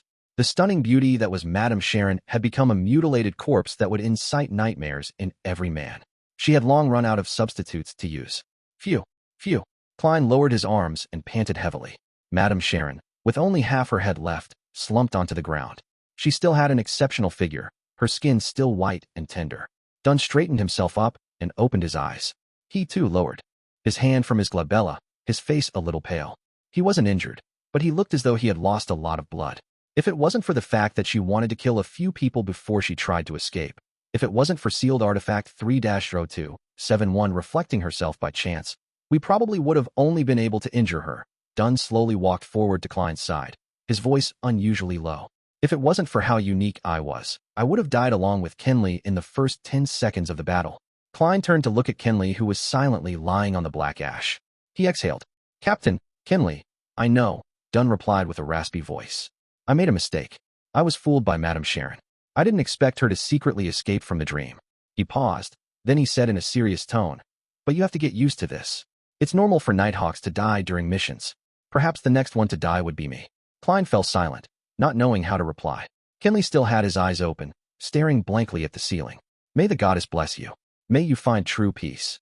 Dunn walked over to Kenley's side and drew a crimson moon on his chest. He then squatted and closed his partner's eyes. May the goddess bless you. May the serene night no longer harbor any danger or madness. Klein also drew the crimson moon as he prayed silently in his heart. A few seconds later, he forcefully retracted his gaze and asked in a heavy voice, Captain, should I channel her spirit now? Dunn nodded indiscernibly. Don't attempt to ask about the primordial Demoness. That's very dangerous. I'll guard you and prevent any accidents from disturbing you. Klein didn't tarry. He took out the various ingredients and quickly set up an altar, starting the mediumship ritual. After reciting the incantations, he took a step back and used a dream divination. Madame Sharon's partners. Madame Sharon's partners. After reciting the statement 7 times, Klein entered a dream. He saw Madame Sharon's soul within the hazy world. He reached out to the transparent, ethereal soul, and the scene before his eyes changed. It was a night scene. Madame Sharon, who was wearing a long black robe, handed an ancient bronze book over to instigator Trissy. She laughed a little manically after hearing the latter's doubt over the term witch. Weren't you always curious? Curious about why our upper echelons are all female. So it really was the Demoness sect. Leonard's guess accurately matches the truth. He really does have a huge secret. The corresponding sequence 7 for assassin and instigator is witch? What a trap, Klein thought to himself. The scene immediately changed. Klein saw a vast hall with narrow windows all around the place, and a lady clad in a pure white robe. Her back was facing Madame Sharon as she said with a smile, "We can reach sainthood as long as we advance towards the primordial. We can attain power, attain salvation, and avoid the end of days." Madame Sharon lowered her head and asked curiously, "Why must we become women? Is it because the primordial is a woman? Do women symbolize destruction and calamity?" The lady whose back was facing Madame Sharon answered calmly, "No, men are the same. They are the synonym of war. These are two similar pathways." Chapter 200, The Demoness of Pleasure. Synonym of war. A similar sequence as the Demoness sequence pathway. Which one would it be? Klein watched the movie-like scene as he recalled the sequence pathways that he knew of. As he was only an official Nighthawk, there was still a lot of information that he couldn't access. He was still in the dark about the names of the mid to high sequences and their corresponding traits. He only knew about the few that he had learned of from the eternal blazing sun, such as the Priest of Light and the Unshadowed. The God of Combat sequence pathway that he found out from the young man, Sun, such as Dawn Paladin, Guardian, and Demon Hunter, as well as Spirit Guide and Gatekeeper, which he found out from Daly and Dunn. Hence, it was difficult for him to judge which sequence pathway would be a synonym of war. He could only eliminate them one by one, such as the God of Combat sequence pathway, which seemed more like individual battles rather than war. Klein thought about it and minimized the scope to 5 options. First was the Arbiter sequence pathway, which the Lone Kingdom's ruler, the Augustus family, and the Fanapotter Kingdom's Castilla family were in control of. But Klein felt that this option was the least likely because the Arbiter's corresponding sequence 8 was Sheriff and sequence 7 was Interrogator, which both seemed to be leaning towards trial and judgment, but not towards war. Second was the 4th Epoch Solomon Empire's pathway of the Dark Emperor. Its sequence 9's modern name was Lawyer, which was good at discovering and using the flaws and weaknesses of an opponent, while also possessing outstanding eloquence and logical thinking. That was the second lowest possible sequence pathway. He suspected that the development of the sequence would make use of rules and walked in the shadow of order. Of course, war was also considered as one of the shadows of order. Third was the Hunter sequence pathway that was in the control of the Fasak Empire's rulers, the Einhorn family, the Intis Republic's former royal family, the Sauron family, and also the hidden organization that only appeared in the last 200 to 300 years, the Iron and Blood Cross Order. Klein thought it was quite possible. The Nighthawk's confidential information described hunters as excellent trackers, outstanding trap masters, and superb hunters. The corresponding sequence 8 was Provoker, while sequence 7 was Pyromaniac. Both were partially associated with massacre and war. Fourth was the ancient organization Blood Sanctify sect that worshipped demons. They were in control of the criminal sequence pathway. From the sequence title itself, Klein felt that it had a high possibility. Fifth was the Rose School of Thought that was known for bloody rituals. They had the prisoner sequence pathway, and the reason was the same as the one before. Just as Klein was drowning in his own thoughts, the scene before him changed. Madame Sharon had just finished showering, and her wet hair hung low. There was a fresh yet seductive charm on her face. I can't see the woman in the white robe that turned Madame Sharon into a Demoness. It might be because my psychic ability is still lacking. Klein reined back his thoughts and redirected his attention to what was before his eyes. Madame Sharon flipped her hair, and water droplets glided down her cheeks. She looked towards the man who was waiting on the bed as she giggled and said, "Do you need me to take care of Maynard?" The middle-aged man on the bed creased his eyebrows and shook his head. "Not unless you can guarantee that there won't be any traces left behind. But that's impossible. Besides, what means do you have?" Looking at the man before him, Klein was taken aback at first before suddenly feeling that it was within expectations. The middle-aged man's photo often appeared on the front page of the Tianjin City Honest paper and other newspapers. He was the current mayor that was looking to be re-elected, a member of Conservative Party. Madame Sharon smiled but didn't delve deeper into the topic. Her robe was halfway up her legs, and she walked gracefully to the side of the bed. The scenery before him changed one after another until Klein saw many members of parliament, businessmen, and civil servants who appeared on the newspaper occasionally. They would either discuss how to receive donations, bribe voters by going around the Campaign Act, or promise protection and solve problems. In the entire development, Madame Sharon acted as a broker. This is actually a documentary, right? Tour the upper circles of Tianjin with Madame Sharon. Well, but why are there so many bed scenes? Many nobles and members of parliament knew that Madame Sharon had many lovers. So why did they look like they couldn't resist the temptation? Was this an ability of Madame Sharon's sequence? Klein watched thoughtfully as he speculated. Through the divination earlier, he was certain that none of the guys in Tinjin's upper circles knew of Madame Sharon's true identity, nor did they collude with her to murder Maynard. In other words, Maynard's death was Madame Sharon's own decision? Why? She had no reason to take the risk. Of course, from Madame Sharon's perspective, she possessed the beyond her power to interfere in divination, and she could also create a sudden death from sexual pleasure and make the death appear natural and accidental. Killing Maynard wasn't something risky that would expose her identity, but she clearly lacks a motive. It doesn't match the risk involved. Could it be one of the requirements of her acting? But she could definitely find someone whose identity and status wasn't as sensitive. Then, the case wouldn't have fallen to the Nighthawks, mandated punishers, or the machinery hive mind. The most important point was that Madame Sharon should have been able to tell that Maynard's wife hated her and was extremely indignant. That made it highly likely that someone would be sent to investigate her. So why didn't she move those sensitive items like the white bone statue away? She could have buried it in the garden or something. Was she so confident in the security of her safe and its hidden compartment? Amidst his suspicion, Klein saw that Madame Sharon's spirit had yet to disperse. He seized the opportunity to do another dream divination. This time, his divination involved Madame Sharon's true motive for killing John Maynard. After he recited it in silence, Klein entered a dream once again and saw a new scene. Madame Sharon held a glass of red wine, which resembled blood. In her loose sleeping gown, she was pacing back and forth in her room. Finally, she drank the rest of the wine in one gulp, as though she had decided on something. The scene dispersed quickly, leaving Klein even more confused since Maynard's death looked like Madame Sharon had volunteered to do it without anyone's instigation. That's weird, Klein muttered to himself and used another few divination statements. But the answers were no different. Seeing that Madame Sharon was growing transparent and illusory, signifying that she was going to disappear soon, Klein thought, and made final contact with the dead spirit. Sequence potion formula of the Demoness pathway. Sequence potion formula of the Demoness pathway. Klein recited the new divination statement. With the aid of cogitation, he got into his dream very quickly. At first, he didn't want to do the divination because he felt that the Demoness pathway only spread disaster and created pain.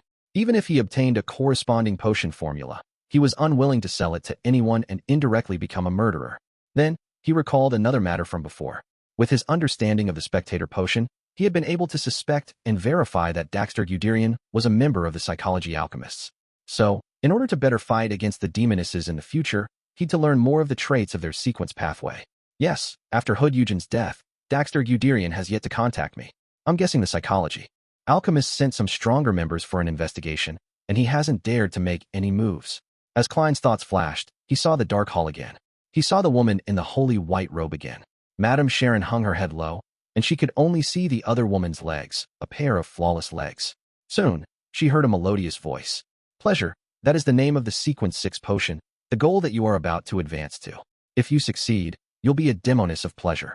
When pleasure is irresistible and impossible to break away from, it's a form of agony.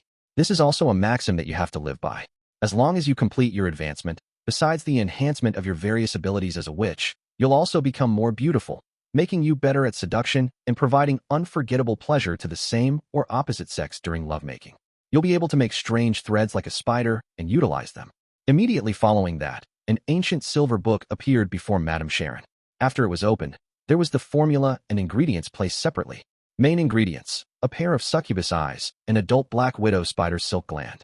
Supplementary ingredients: 100 milliliters of purified water, 5 drops of black jimsonweed juice, the complete remnants of a succubus's hair, 10 grams of phainopotterfly powder, and 5 grams of real mummy ashes.